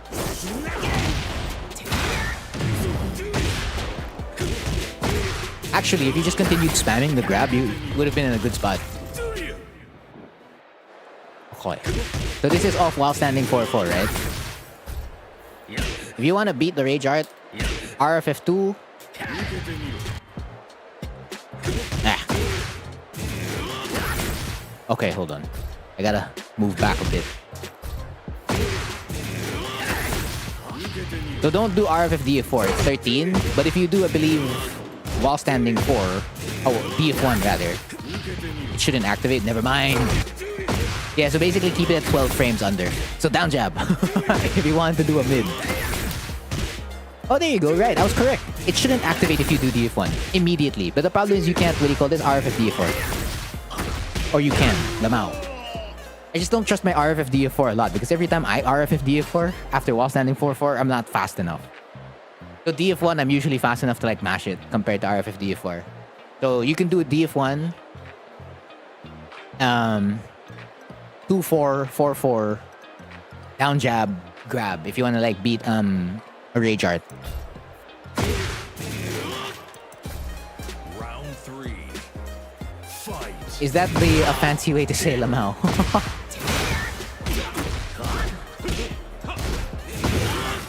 This is DF1. If you want to beat Zen up 1, do DF1. For the most part. Okay, let me try to hold this back. So, right over here. Do F4. Come on, F4, F4. Thank you. Alright, so I should move it a little bit. There you go. Move it a little bit.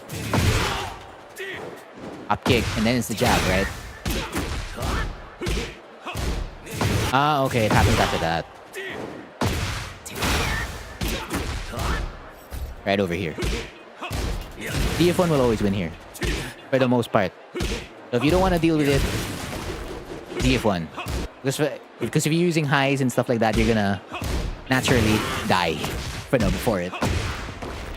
And DF1 will also take care of Zen 2. So like you'll still be safe against Zen 2.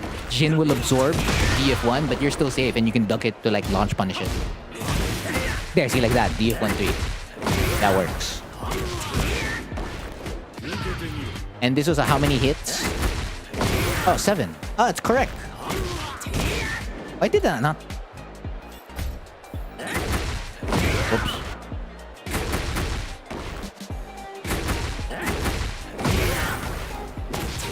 Okay, it's distance. You're not close enough.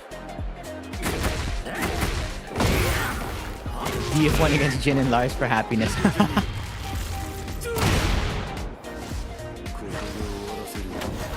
Too big a dash? Yeah.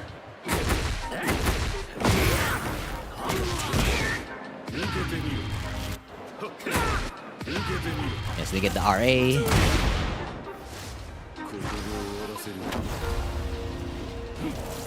Yo.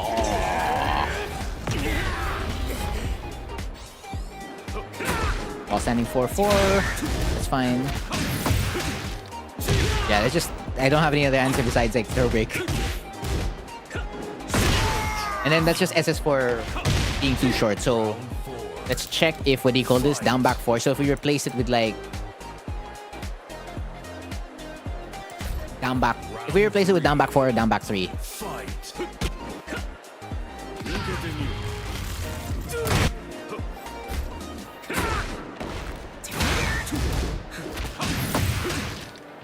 Oh, okay. I chose to... Okay, I should... What do you call this? Take control after the grab.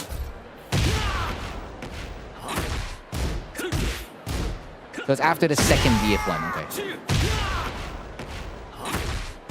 DF1, DF1. Yeah, down back forward hit. And then I need to check if it like you do it with the side. Because you did SS, right? So let's add an SS. DF1, DF1, DF1. Wow, it's short. Okay, so if we SS, we lose. So that means you down back 3? DF1, DF1.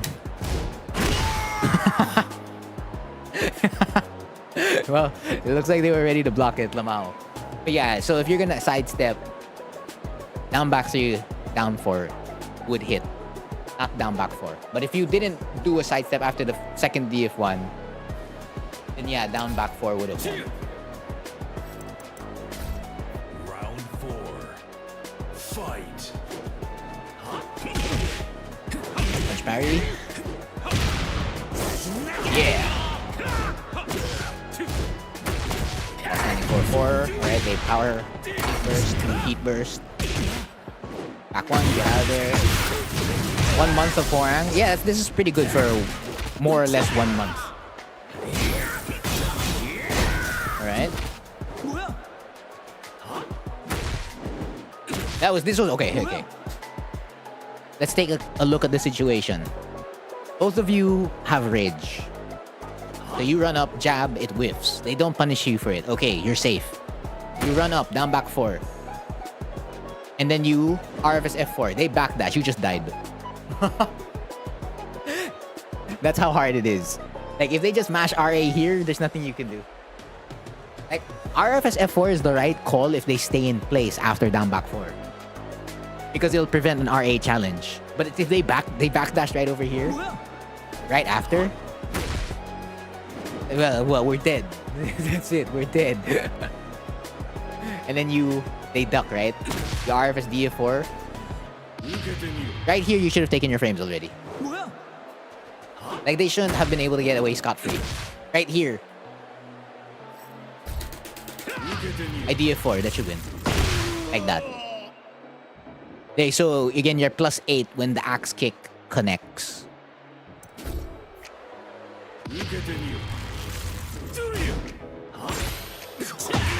So we didn't have to like wait for them to like throw out RA. Because for the most part, they cannot throw out RA. The years of lay pays out. Yes, it does. I mean, yeah, you already know it, so I don't have to tell you.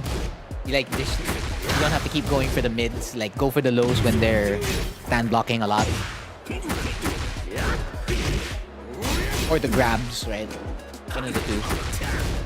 Because there's a lot of down 3-4s you got here. So there's a lot of situations where it could have turned more into like your favor.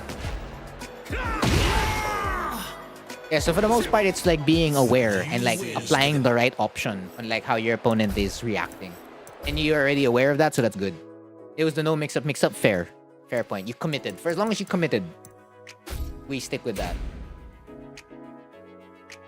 Okay. Next. It is, it's Honey here. It is your time to shine. So the character I'm looking for is... I'm looking for a Lars. So the Lars is IG and is Ayub. So Zafina, Azucena, Yoshimitsu, Lily. This one. Huh? They didn't continue the set, bro. They didn't continue the set. 2-3, 3-2, and then I'm like, where's the third game? Where's the third game?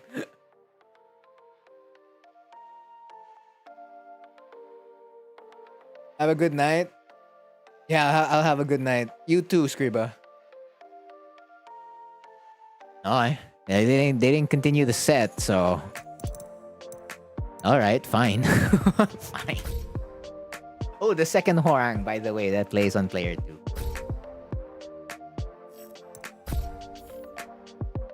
Get ready for the next battle. Las.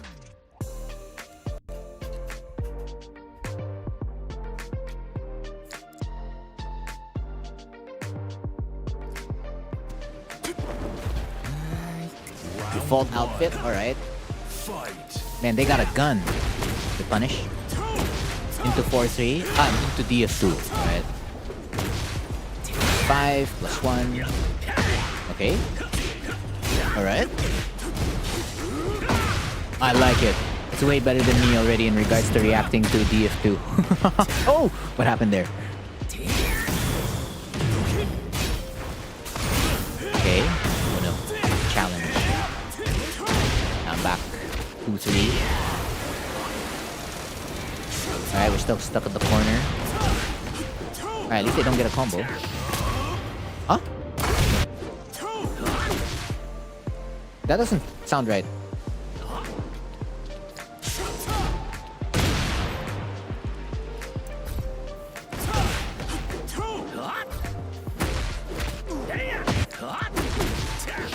Really? It's legit. Okay. Goddamn. So you're really forced to go for a jab there. And not the grab.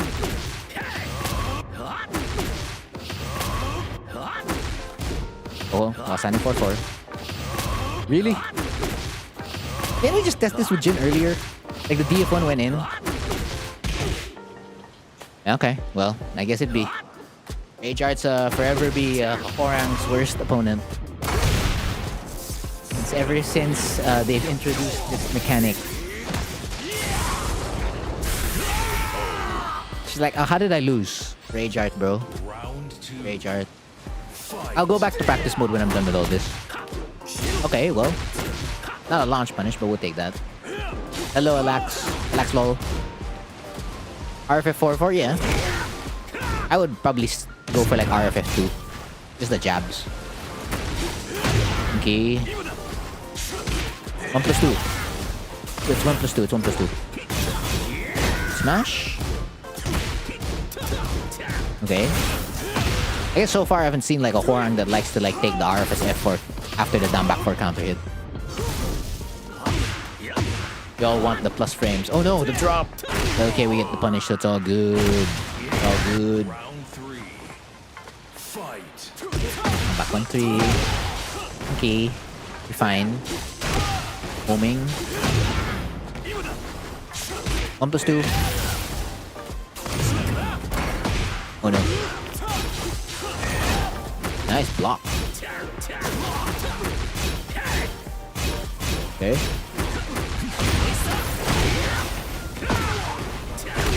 Nice. Round 4. Fight. R3. Nice. Ooh. Drop. It's okay, we salvaged it. That's a step. Easy. Wait a minute, what final round?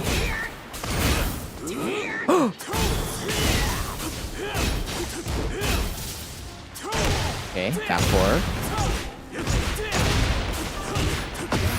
You're fine, you're fine. Oh, while standing 4-4. Damn, okay, that's two. That's 2 situations where it could have been a nice round.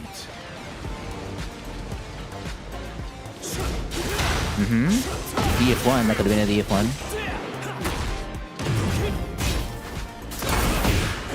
It's fine. While standing 4-4. Good punish. We're using the frames now. Oh, little bit late there. That's flat, back 3. This should be dead. Mission Barrage. Or FF3, yep. I really wanted to ask you to take a little map. No, it's fine.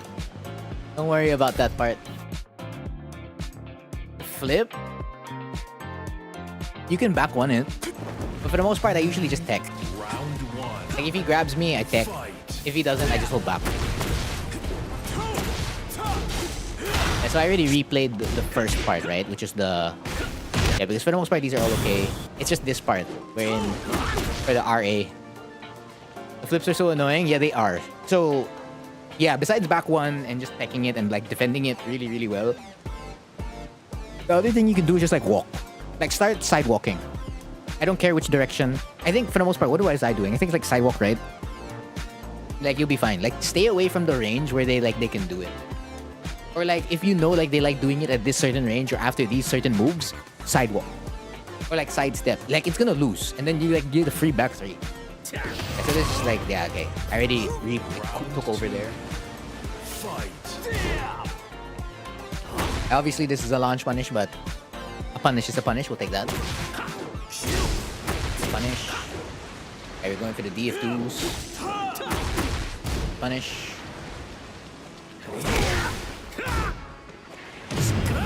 Although the problem is you can't like stay away from Lars too much or else he gets like freely do his stuff. So you still have to be within a certain range where you can still be in neutral with him.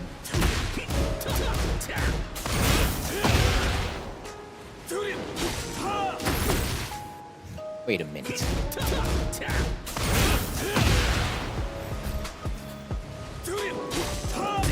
Yeah. And also, if it's like just the back three.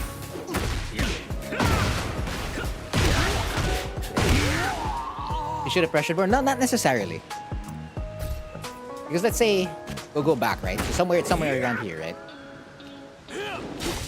So you successfully punish Lars. And like, okay. So the running three, this is airborne. So I get why, what do you call this?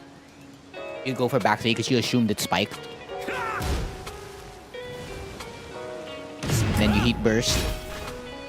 Basically, generally, you want to be somewhere around here. Like, places where they can still do their stuff, like back 3, DF2 while standing 2, and DF1. That you generally want to be there. That way they can't just like dynamic forward 3 you, they can't just like silent enter you. Like you don't get them free reign to like just cancel and do stuff, right? You want to be at a range where like they have to like kind of think about it because you can also just like implement your counter quickly. Or like you can like move around their stuff. But you don't want to be too far. Like if you're too far, it puts you in a worse spot. Most especially if you become late at your punishment. Like if they do back 3 and then you're late and then they do like let's say the power crush, right? They do silent entry 4, like you're in trouble. Like Horang's gonna have more trouble than Lars, let's put it that way. Nice back 3 combo, bro. I know it's beautiful, right?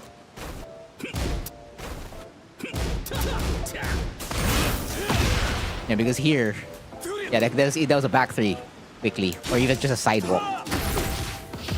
And then this was a good hold. I like that. Good punish. Round 3. Fight. I'm back on 3.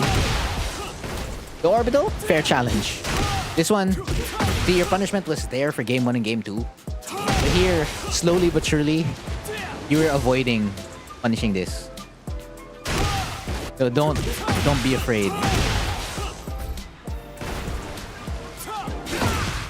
Wait, what were the actions you were taking? Yeah, like that. Yeah, see, that's what I mean. So like if you're too far, you see what it means? So like, because they have space to do this, it gets harder to punish it. So then you're gonna be forced to like react like this. That's why you don't want to be at those ranges. You want to be at closer ranges so that it's easier for you to react. It's like changing the area of or the distance that you combat Lars. Because the close, just be in the middle. Just be at range 1, 1.5. For the most part. The farther away you just make it harder for yourself. 1+2. Again, the tech is 1+2. Also, you reacted to it really well at the start. This is while standing 2 and 2. Silent entry. This is a DF1. DF1 or a sidewalk, right? Take your pick. But of course, great block there, right? RFF back 2. Oh yeah, this is your round, right? Yeah, it is. Oh my goodness. Is that the one and only? The Yoshimitsu I keep meeting in rank. Hello. I like your outfit. It's very shiny. Is mash them out? Not necessarily. Yeah, okay. Let's see if you can punish that. Okay, it's not a punish. But what do you call this? It is a counter. So like if you straight up, what do you call this? Mash your right plasma blade, you would have been fine.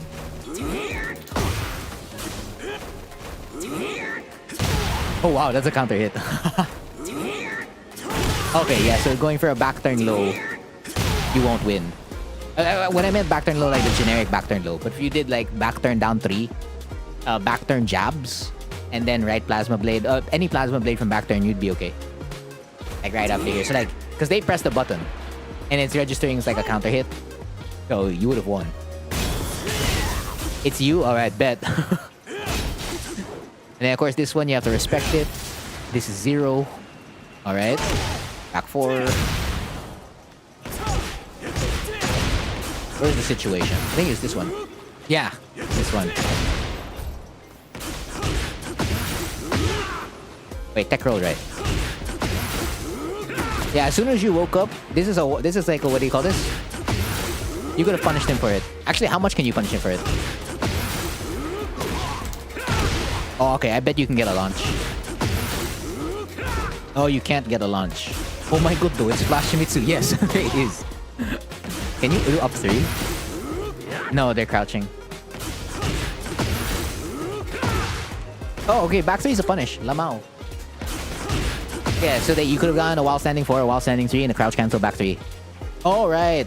Right. That's easier. Why didn't I pick the easier option?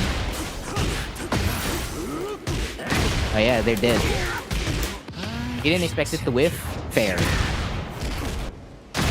But like the more you're able to react in those situations, the better. Because that's really what separates, what do you call this, players at a higher level. They're able to like, okay, I feel like, you know, they're gonna get their Oki, but, the word is but, every single time. They fail, that's not my problem. And then yeah. So that's 2 situations where it could have been yours. Backdash, backdash. There, again, this one also. This is a DF1. Right over there. F2-1. Basically anything that puts Lars in silent entry on block, besides what do you call this? Is dynamic entry 3. You can just DF1 or sidewalk. Left, right? I guess you can do right as well. Sure.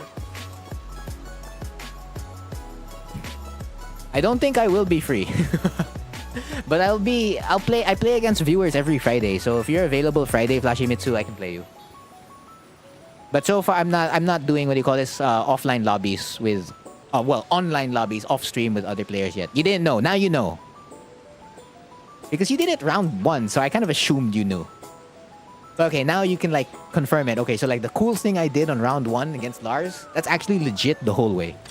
It separates the men from the boys, kind of.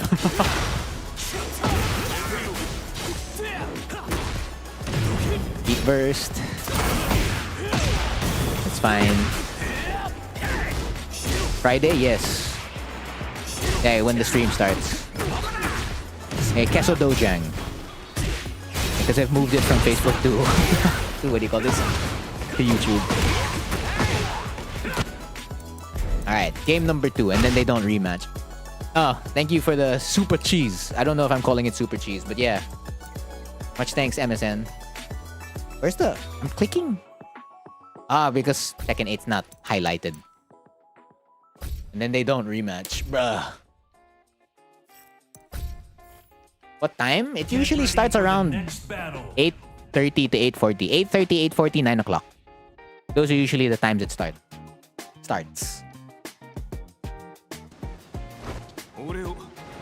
Round 1. Ah, okay. They save their shiny PNG and then they move. Like, I don't want it to move, bro. Oh, and it's dual purpose. They prevent you from promoting also. God damn. Pam. Alright. Okay, that's fine. There are like 3 opportunities to DF1 there. Of course, it's harder if they do it from dynamic entry. Very difficult. But if it's straight up from any button, then yeah, it's easier. But if it's straight up from dynamic by itself, like forward 3, Lars forward 3, it's harder. Harder to react. Alright. 3-2. Down back 4. Nice. Nice. Okay. Nice. I like that. Yeah, and then slam dunk. No jumping in the air. Stay on the floor. Wait, that lost? Crazy. Good wave punish. Up 3 combo routes. Up 3 enjoyer. Heat burst. Nice. FF3. Okay. Oh no. They heal. 1+2. Okay. Yeah, the while standing too. Then you could have taken that. Oh really? Oh, I see. Okay. Robbery. Robbery at its finest. That was a back 3 with punish. DF3-4. Hit them with the mix. +1. That's okay. 1+2. What's the plan? Ah, good hold. Okay, so how did it end? Oh, launch! But punish is a punish. 4-2. Okay. Ooh, okay. Spike with bloody guillotine. Spending the heat smash. Ooh, if you sidewalked a little bit more, that would have whiffed straight up and you would have gotten a back 3. Oh, they did the OS against RFS down 3. 24 seconds. Okay, that hit. Ah, robbery. Hate it. Hate it. They just straight up jump. I also found out yesterday that Raven's Heat Smash beats Rage Arts at first. I thought it was a bug. Hellfire. Hellfire. Okay. So 1 by 1. Alright, Plasma. Plap. I know there are a couple of things here. -9. Yeah, that's fine. Yeah, so Lars is how much again? Frames. Tell me. -13. But yeah, as soon as you block this was a DF1-3. He stand switches, that's another DF1-3. And then here he does while standing too, that's another DF1-3. So that's 2 to 3 moments where you could have interrupted Lars. Rage drives, rage smash driving, okay.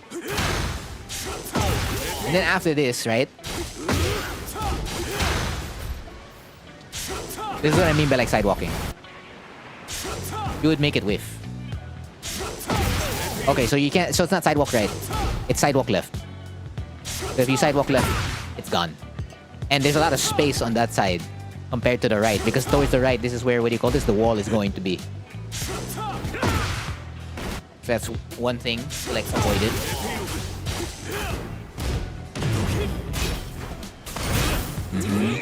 Again, mash.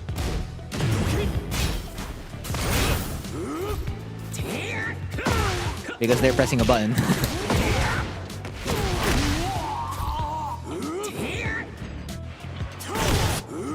The grab's not homing. It's not homing. Yeah, no.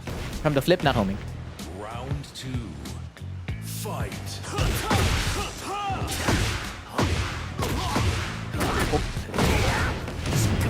Burst. Nice.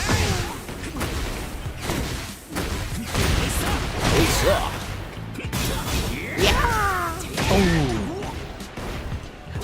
And then slam dunk to it. Put him back on the floor. Round 3. Fight. 3-4. That's good.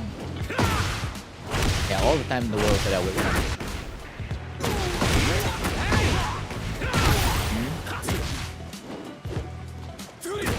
Yeah, okay, here. This is a small detail, right? you lose this round? Yeah, you did. So you disengaged. Right over here. So because this whiffed, and then this whiffed, and then they backdash, you're like, oh, okay, I could have gotten punished twice, right? So it's just like, I'm gonna stay safe. And they backdash again. So it's just like we return back to neutral. And then they straight up back 3. And then everything else changes because you get hit. So let's change this.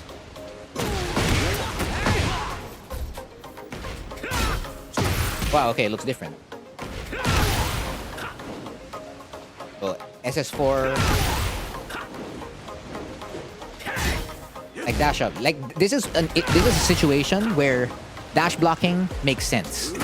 Like dash block here. Don't disengage. Like go towards your opponent because they're gonna think differently. Because by giving them space here, by backdashing, they're like, oh, okay, I can freely do something. But if you dash up in front of their face, remains in that spot, like you're shrinking the amount of space they have to like remain safe. And at the same time, you'll be able to like interrupt the back 3. And you know, the wall is just, it's closer to them already. Plus also, by the way, you have heat active. Like RFF D3, you have the space, like you can straight up do it. So it's just like, oh. Like as they're backdashing, they can't even avoid it. Like if I just press it right after RFS2, they're not avoiding that. The situation looks very different already at that point. But don't disengage. In that situation, don't disengage. And then the robbery at its finest.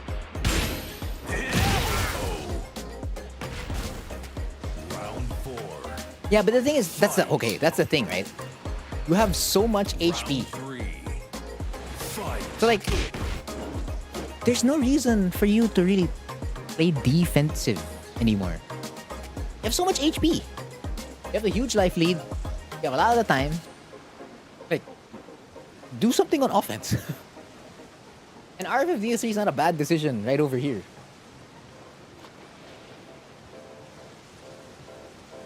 Like, you can still play, like, neutral defensive. Like, you don't have to go super offense, sure, but, like, somewhere in neutral. Yeah, but let him get Rage Art here. Like, if you lose to RA right over here, after RFS2, and you, like, press RFF DF3, it's, like, fine.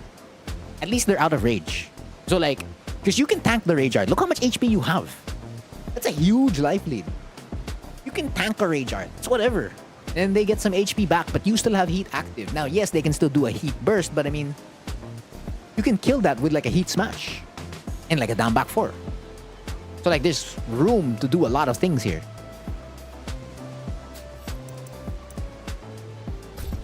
Round 4. Fight. And then here what happened? DF3. Our crush. Hey. +1. Okay, this is just a me decision, right? This is just a frontier decision. Because I know I would win. I always 100% do that. Like 60 to 70% of the time, I'm gonna backlash right over there. So that's just a me decision, right? You don't have to follow that. But that's what I would have done. Because the decision you did, RFF03, is not a bad decision. At +1. 1 + 2.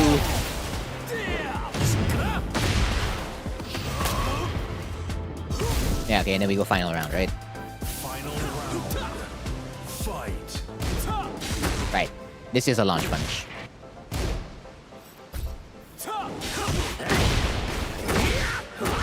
How much of a launch punish? Oh, I guess that's a counter. Oh no, it's a hot. Yeah, I was right. It is a hella launch punish.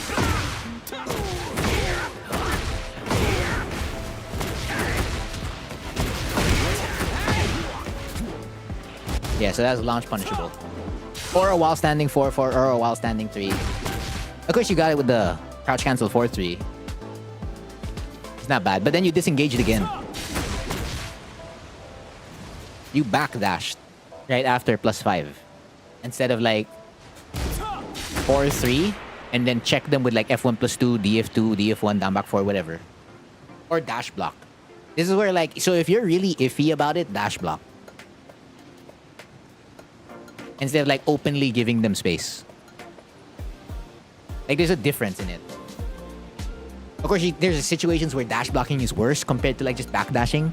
But so this is just one of those situations where like dash blocking would be better.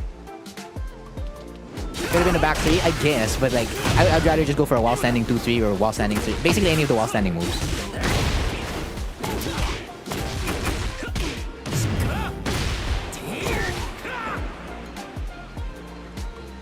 Okay. So we spike with orbital. Now, the opponent, there's nothing guaranteed here on a spike on orbital. So basically it's the same thing with like FF3. So if you're going to do that, you might as well have went for FF3. Because it's going to do the same thing. Like orbital and FF3, it's the same situation. It's just that you get more access to more stuff if you were in RFF. Because if you do FF3 here,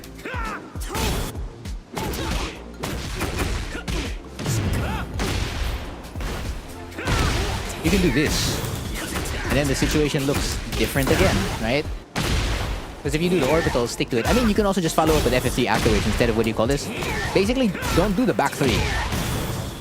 Like right after. Like after spiking them, FF3 is one of your best options. Easily. And if you already did FF3, RFF DF3 now becomes your go-to Oki option. But playing way too defensive, yeah, that's fair. But now you have the knowledge. Sort of. Some of it. DF3. Because there are a lot of calls that you made that were good. It's just that you weren't sticking with it as much. Which is, that's more of a player thing than anything else. Because there are players who are able to play well regardless if like they know the matchup or not. Because they're like able to adjust quickly as they're playing. That's just that's a more, what do you call this, mental than anything else. Of course, it's hard to trust that information when you don't know, right? You're just like, I'm successfully doing this, but, right? It becomes a but thing. But I mean, now you know. So, playing against the Lars will be different.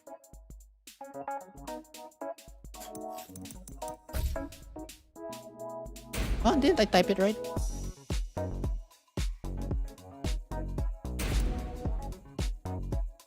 Huh? Isn't this the second ID? No, I'm gonna scroll up. Yeah, it is. This is the Tekken ID. I copy-pasted it. I have it. It's in my notepad. I removed the brackets because the brackets are not part of it. Eddie, are you sure this is your Tekken ID? Because Tekken says I'm not finding anything. It claims there's nothing. Must have wrote it wrong. Yeah, one of them's not capitalized or whatever. Let me check. Yeah, double check. Okay, as you double check, I'm gonna go to the CR. I need to do number 1. See you in a bit.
I'm back.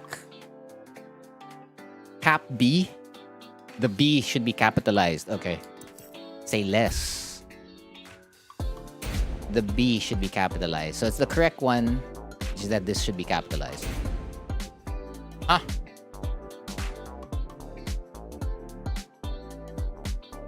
CR? Yeah, that's what the number 1 is. BNJ. Okay. So capital B, capital J. And I just copy paste this again. Hello, back. Yes, I am back. No problem, man. Don't worry about it. Captain. Whoa. Hold up there, Rikuyo. So it's number 4. Okay, right. Number 46. Number 46. Wait, there's a Nina here. Okay, but it's not number 46. Oh, this is number 46. But it's Nina, right? Nina's the one you want reviewed. So it's this one, the one up here. Number 32 and 33, not replay number 46.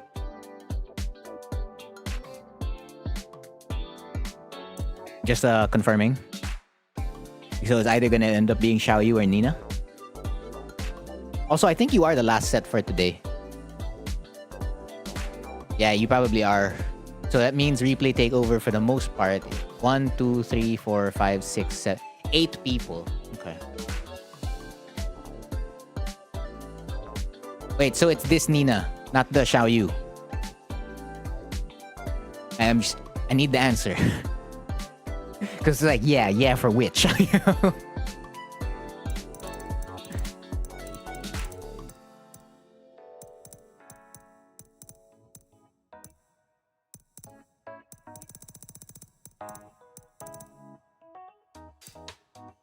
Yeah, that's good. Which one?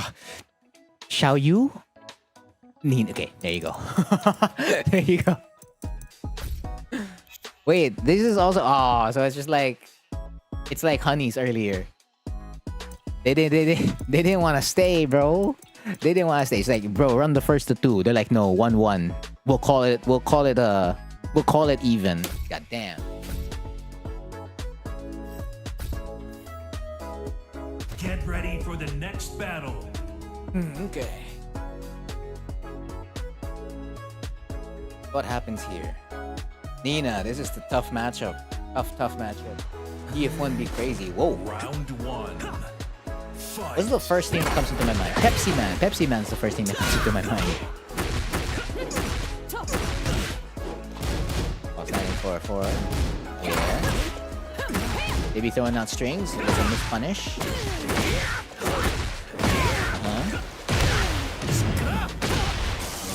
Oh, key charge setup. We got key charge setups. Round 2. Alright. Fight. I'm back 4-4. DF1. It is the life. To confirm. Ooh, that's supposed to be an FF3. FS3, alright. Yeah, I would advise against challenging against forward 3. Nina's forward 3. Yeah! DF1s. Alright, the wall standing 2 works out.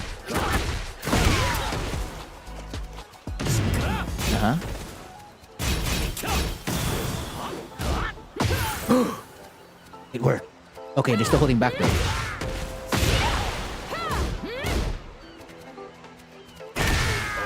Hippie. Round 3. Because I mean, you could challenge the running move, like on block, because you're +4. But the thing is, all the Nina's gonna do is power crush, which is such a hassle. Big burst, key charge. Oh! Whiff. The heat burst whiff. Tech. Oh, no tech. Again, you can tech that throw. It's kind of like giant swing. You can just mash 1, and then you'll tech it and you reduce the damage. Fight. Here 3-4. Oh, back 3 with punish. Back 3 with punish. Back 3 with punish. It's like 3 with punishes. Okay. The +9, you don't take it. Running up +2. Alright, armor. Oh, wow. Okay, that whiff. Okay, that's unfortunate. How did it whiff? Is it because of orbital? Which one? There were like a couple of other things. Okay, we'll get to it. Because then we're gonna go through the replay slowly, but surely. One by one. Round one. Fight. The first up. Yeah, because that's a good sequence. Did you cancel this? Power Crush, I'm looking. Oh no, you're pressing down 4. Okay, yeah, you did cancel it. For the most part, every time you get a freeze frame,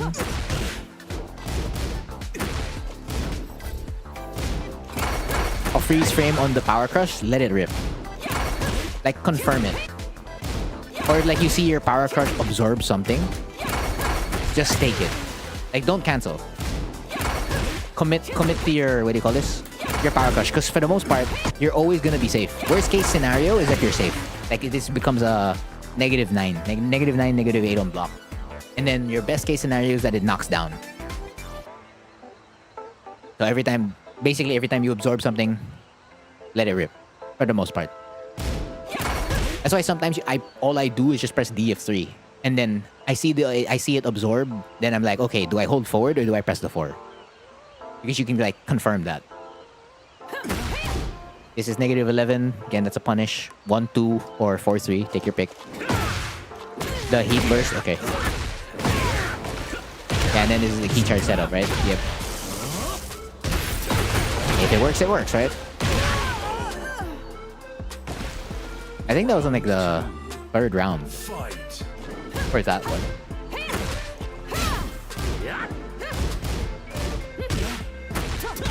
Down jab. Confirm. This one is... What were you trying to do here, Eddie? Is this supposed to be FF3? FF3 running 3? Which one? Because I can see the inputs. Forward, down, forward, forward. Is it supposed to be CD3? One of the 3. I feel like it's one of the 3.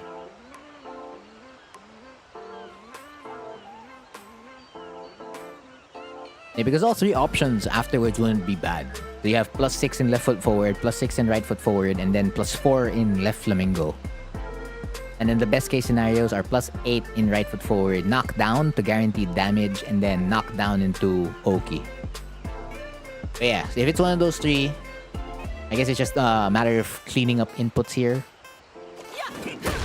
That's a good punish. That's hit confirmable. Of course, it's hard to do that, so for the most part, if you don't confirm it,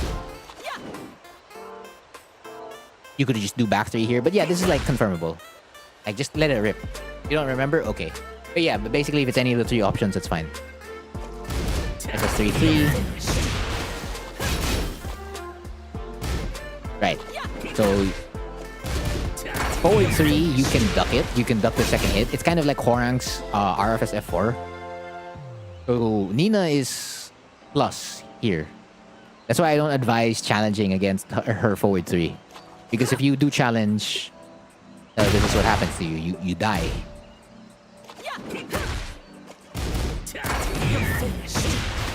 So, mainly, what you want to do, you just want to step.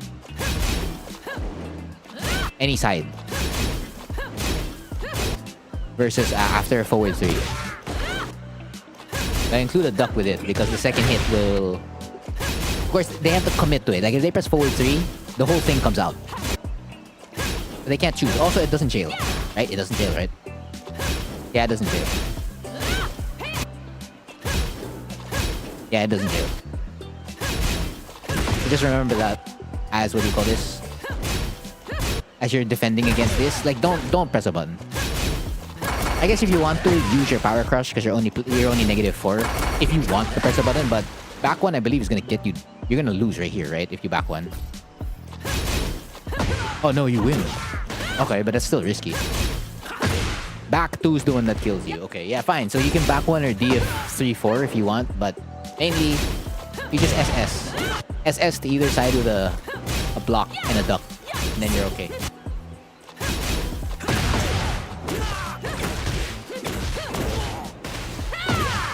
All right. Die.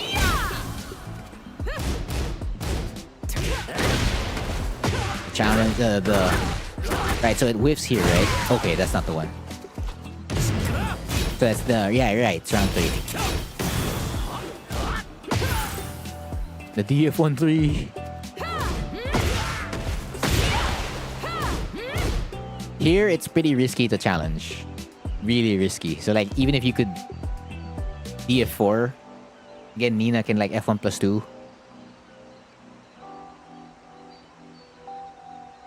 So I guess you can down back 4 if you want to press a button, but then you have to like contend with Rage Art. So like, even if you down back 4 and they RA, you're gonna lose here. So it's a tough spot to be in.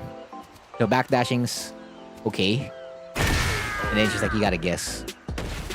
Or you could like help control this, what do you call it? Help English. You could like throw out DF1 in that scenario. Either way, you gotta make a decision, is what I'm saying.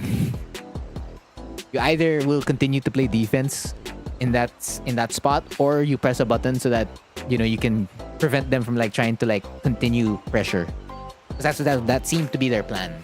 Of course, we're looking at hindsight right now, right? In an actual match, you'll have to make that decision and gamble, right, on what they want to do. But you can't just like keep holding back, is what I'm saying.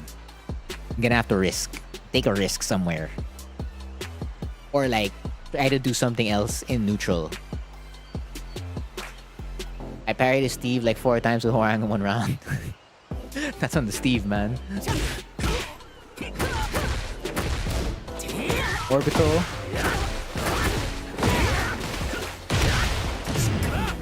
No, it's this round. Yeah, it's round 3. But why it whiffed? Maybe because it was slightly off axis? Or because the dash was late?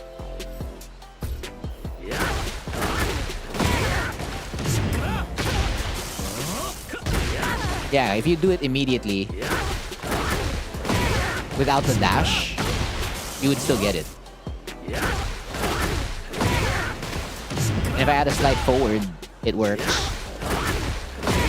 And if I do a full forward, I can't make it whiff, god. Yeah, it's the double dash. The double dash messed this up. There's too many dashes in this that messed it up. So if there wasn't an extra dash, Heat Burst would have connected. And then you would have gone the down back 4. So again. Oh wait, you did tech. You were mashing 1. The game didn't reduce the damage? Tekken. What a game, right? What a game.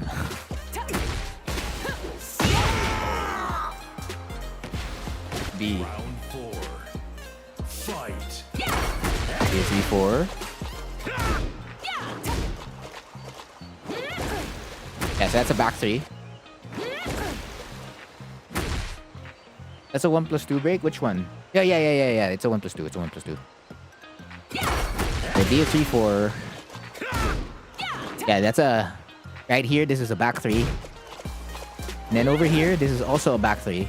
So I think if you do back 3 over here, it should still float. So that one's obviously a launch. Oh, you're an you're an RFF. That's why you didn't do it. Oh, okay. You can ride Plasma Blade. It won't launch though. Oh, down back 4 doesn't pick up either. Oh, back 3. Oh, okay. So it doesn't launch. Oh, I mean, for the most part, back 3 or right Plasma Blade, that would have been okay. Right here. You got forward 2 on hit. You have 9 frames of advantage. So don't disengage when forward 2 hits. Every time forward 2 hits, know that's like your time to like press buttons. Whether that be like an RFF back 2, a down 3-4, RFF DF4, stuff like that, or even a grab. Like disengaging here lets your opponent run free for no reason at all. It's the best launcher from... What do you mean best launcher? S launcher from right foot forward, right plasma blade. No, it's JFSR. Because you can do just frame skyrocket from right foot forward. If you're talking about like RFF exclusive, well, no. Just frame skyrocket can be done in left foot forward and right foot forward, so that's always going to be the best launcher for the most part. But yeah, right plasma blade is basically a safer version of what do you call this, back three. So it's very good. But yeah, don't disengage there after the forward two. This way, like, this situation does not happen to you. Because they'll be dealing with, like, your mix-ups at that point, right?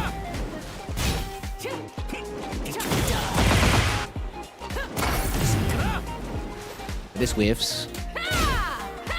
Oh. Oh, I clicked on the wrong one. I'm Nina.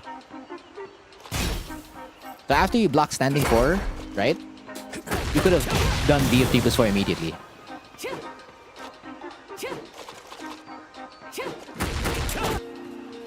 Oh. Let's move back a bit. So standing 4 block, go for it already. If not after standing 4, after the down jab. If you wanted to go for ignition barrage.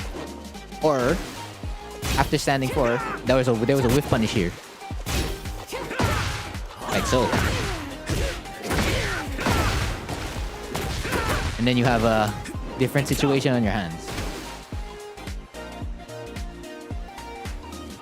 Yeah, just frame skyrocket. Well, technically you did it after the down jab, but it's like the down jab whiffed.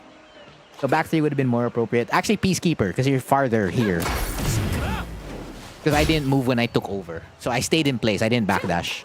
But right over here, Peacekeeper. Peacekeeper would have been a solid decision. Let's do that here. So I have to do it right after the down jab.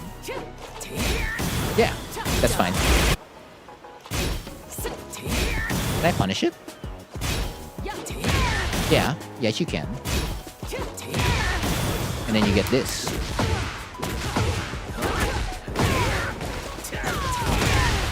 And then you get this. And then they have to deal with +6 on wake up.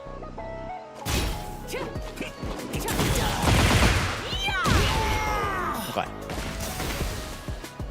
Then we go on to the finale, last game. The last game for Cheese Takeover. Then I'm done. Yeah, so I can't accept any more. But 8. 8 is the limit for now. Is Peacekeeper better than the Heat Smash? No. It depends. It's all independent. Round 1. It depends on the situation you're in.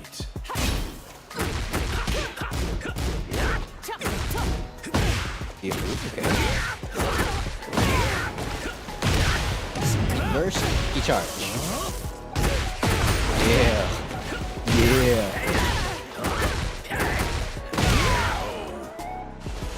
Just like that. Round 2. 3 damage. Fight. Hit you with the sweep. Down 3. Ooh. You love to see it. Random back 3. Key charge again. Yeah.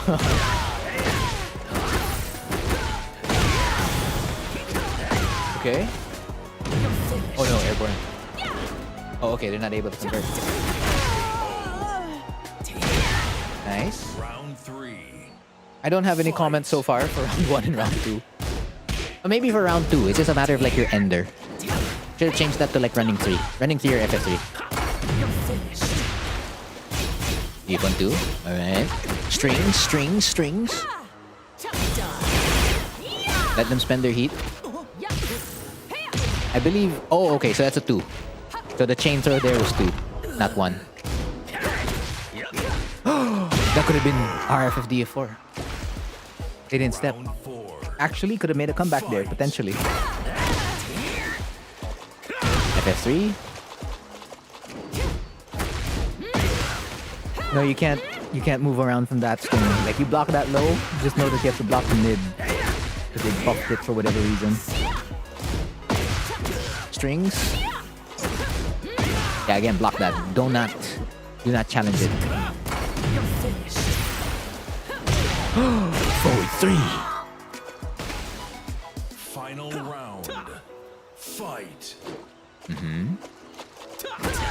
4. Swap sides. Oh, you missed the guaranteed FF3. FF3 back 3. Yeah, I guess that won't matter anymore, right? I'm back. Oh, the down jab meta. Okay, I don't have anything for round 1. Round 1 was alright. Round 2, it's the ender. I just want to see what like the ender would look like. Fight. Round 2. Fight. It's over here. So, Flying Eagle.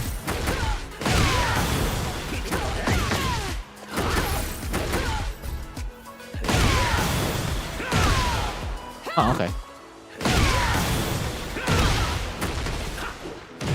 That would have been okay. The DF3-4 works. You can't do it. Oh. Can I do cheap shot? Oh, you can't. It's so low. Wow, okay, this is a weird spot. Ooh. Oh, that's not bad. Okay.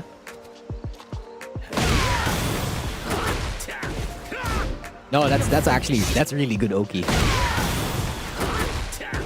They have to wake up to that. That's crazy.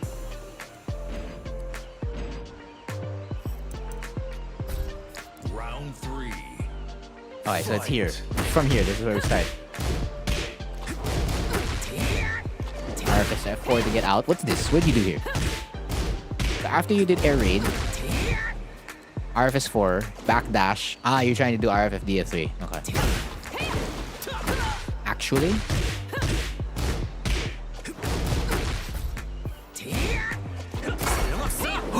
Okay, never mind. Forget my decision. I would have still died. Okay, now I win. But I guess the best thing to do here is more is like movement. Yeah, like that.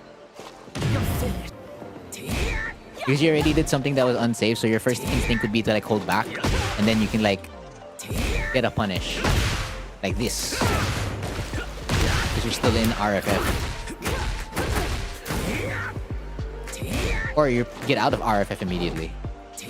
Down, back, and then back. Ah, okay, but then you won't be able to move away from it, so holding back would be the best one to like make it whiff. Which means... yeah, so instead of back 3, you can get off the right plasma blade. Or can you get down for 4? I mean, yeah, it's gonna counter hit. But yeah, you have to like make that decision immediately as, what do you call this? You block. As you, what do you call this, throw out your unsafe move. It's a little counterintuitive because the first thing that you have to do, like when you do something that's unsafe, is hold back. But, like if your opponent doesn't punish you and you're still safe, you have to like act as if the move was safe, and then like you can move again. Which is tough. It's tough to do. Very tough to do. Like holding back and then like sidestepping isn't the normal thing to do, I suppose.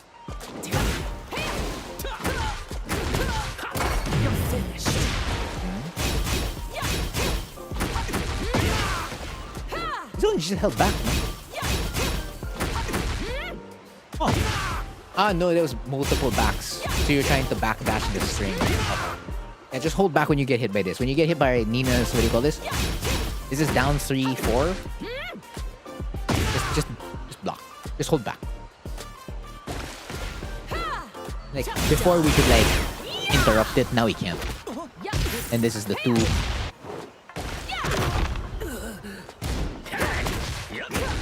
Right. Okay.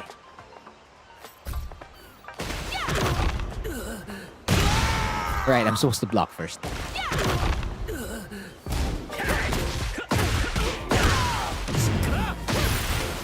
Oh, okay, that's a bad decision.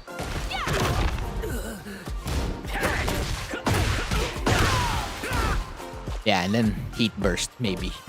Plus, yeah, +1, I think. 0 or +1?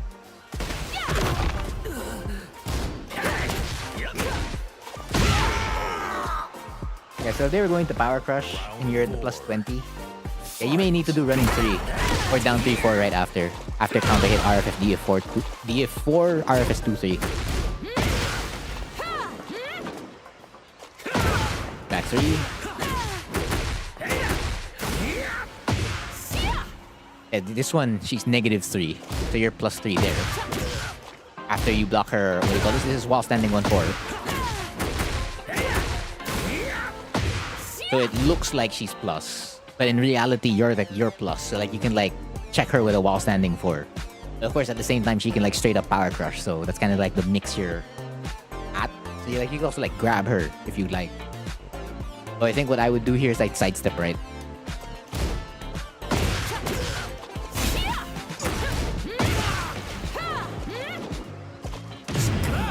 Power crush both ways. Yeah, and then forward 3. Second hit will track pretty well, so watch out for that.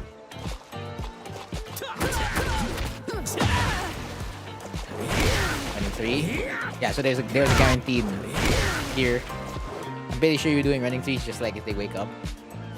But they can't wake up. Like, for as long as you hit the running 3.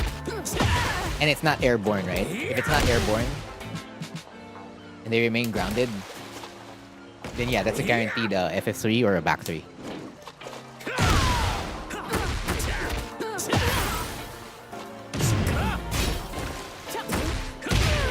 Yeah, so if you have any questions about that set, Eddie, just let me know.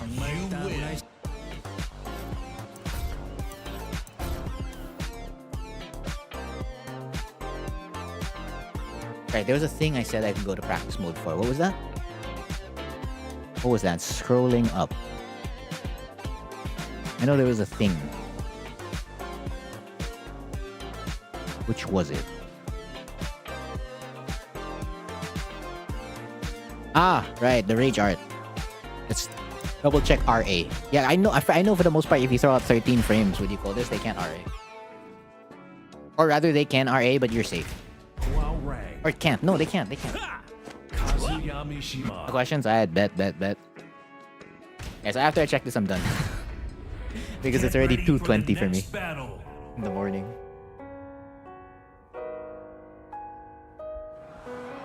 So set Kazuya to Rage Art.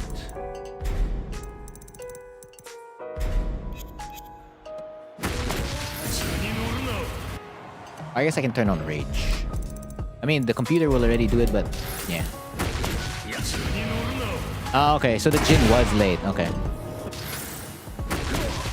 So no 13 frame. Even if I mash it. Yeah, so you're forced to... It's 12. Lamau, it's not even 12, bro. We're just dead. You have the RFF2. I was mashing 4. I die for it. 14 frames. 13 frames. Yeah, it's basically just 11 frames down. So RFF2 or a down jab are your only options. Besides movement. And then you block it and then you're fine.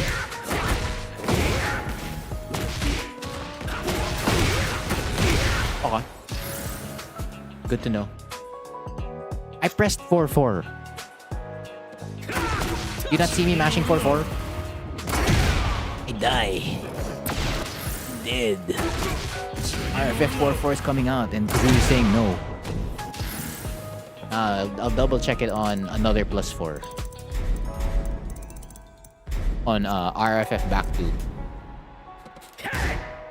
Yeah, no. Doesn't work. Your answer really has to be 11 frames. Yep. So at +4, 11 down. No 12. No 12.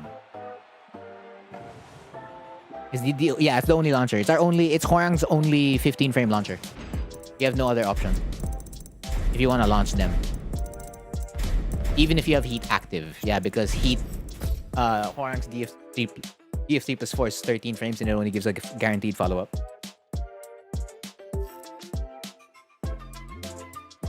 I mean, they didn't have to make Rage Arts -15, but they did, so... Is what it is.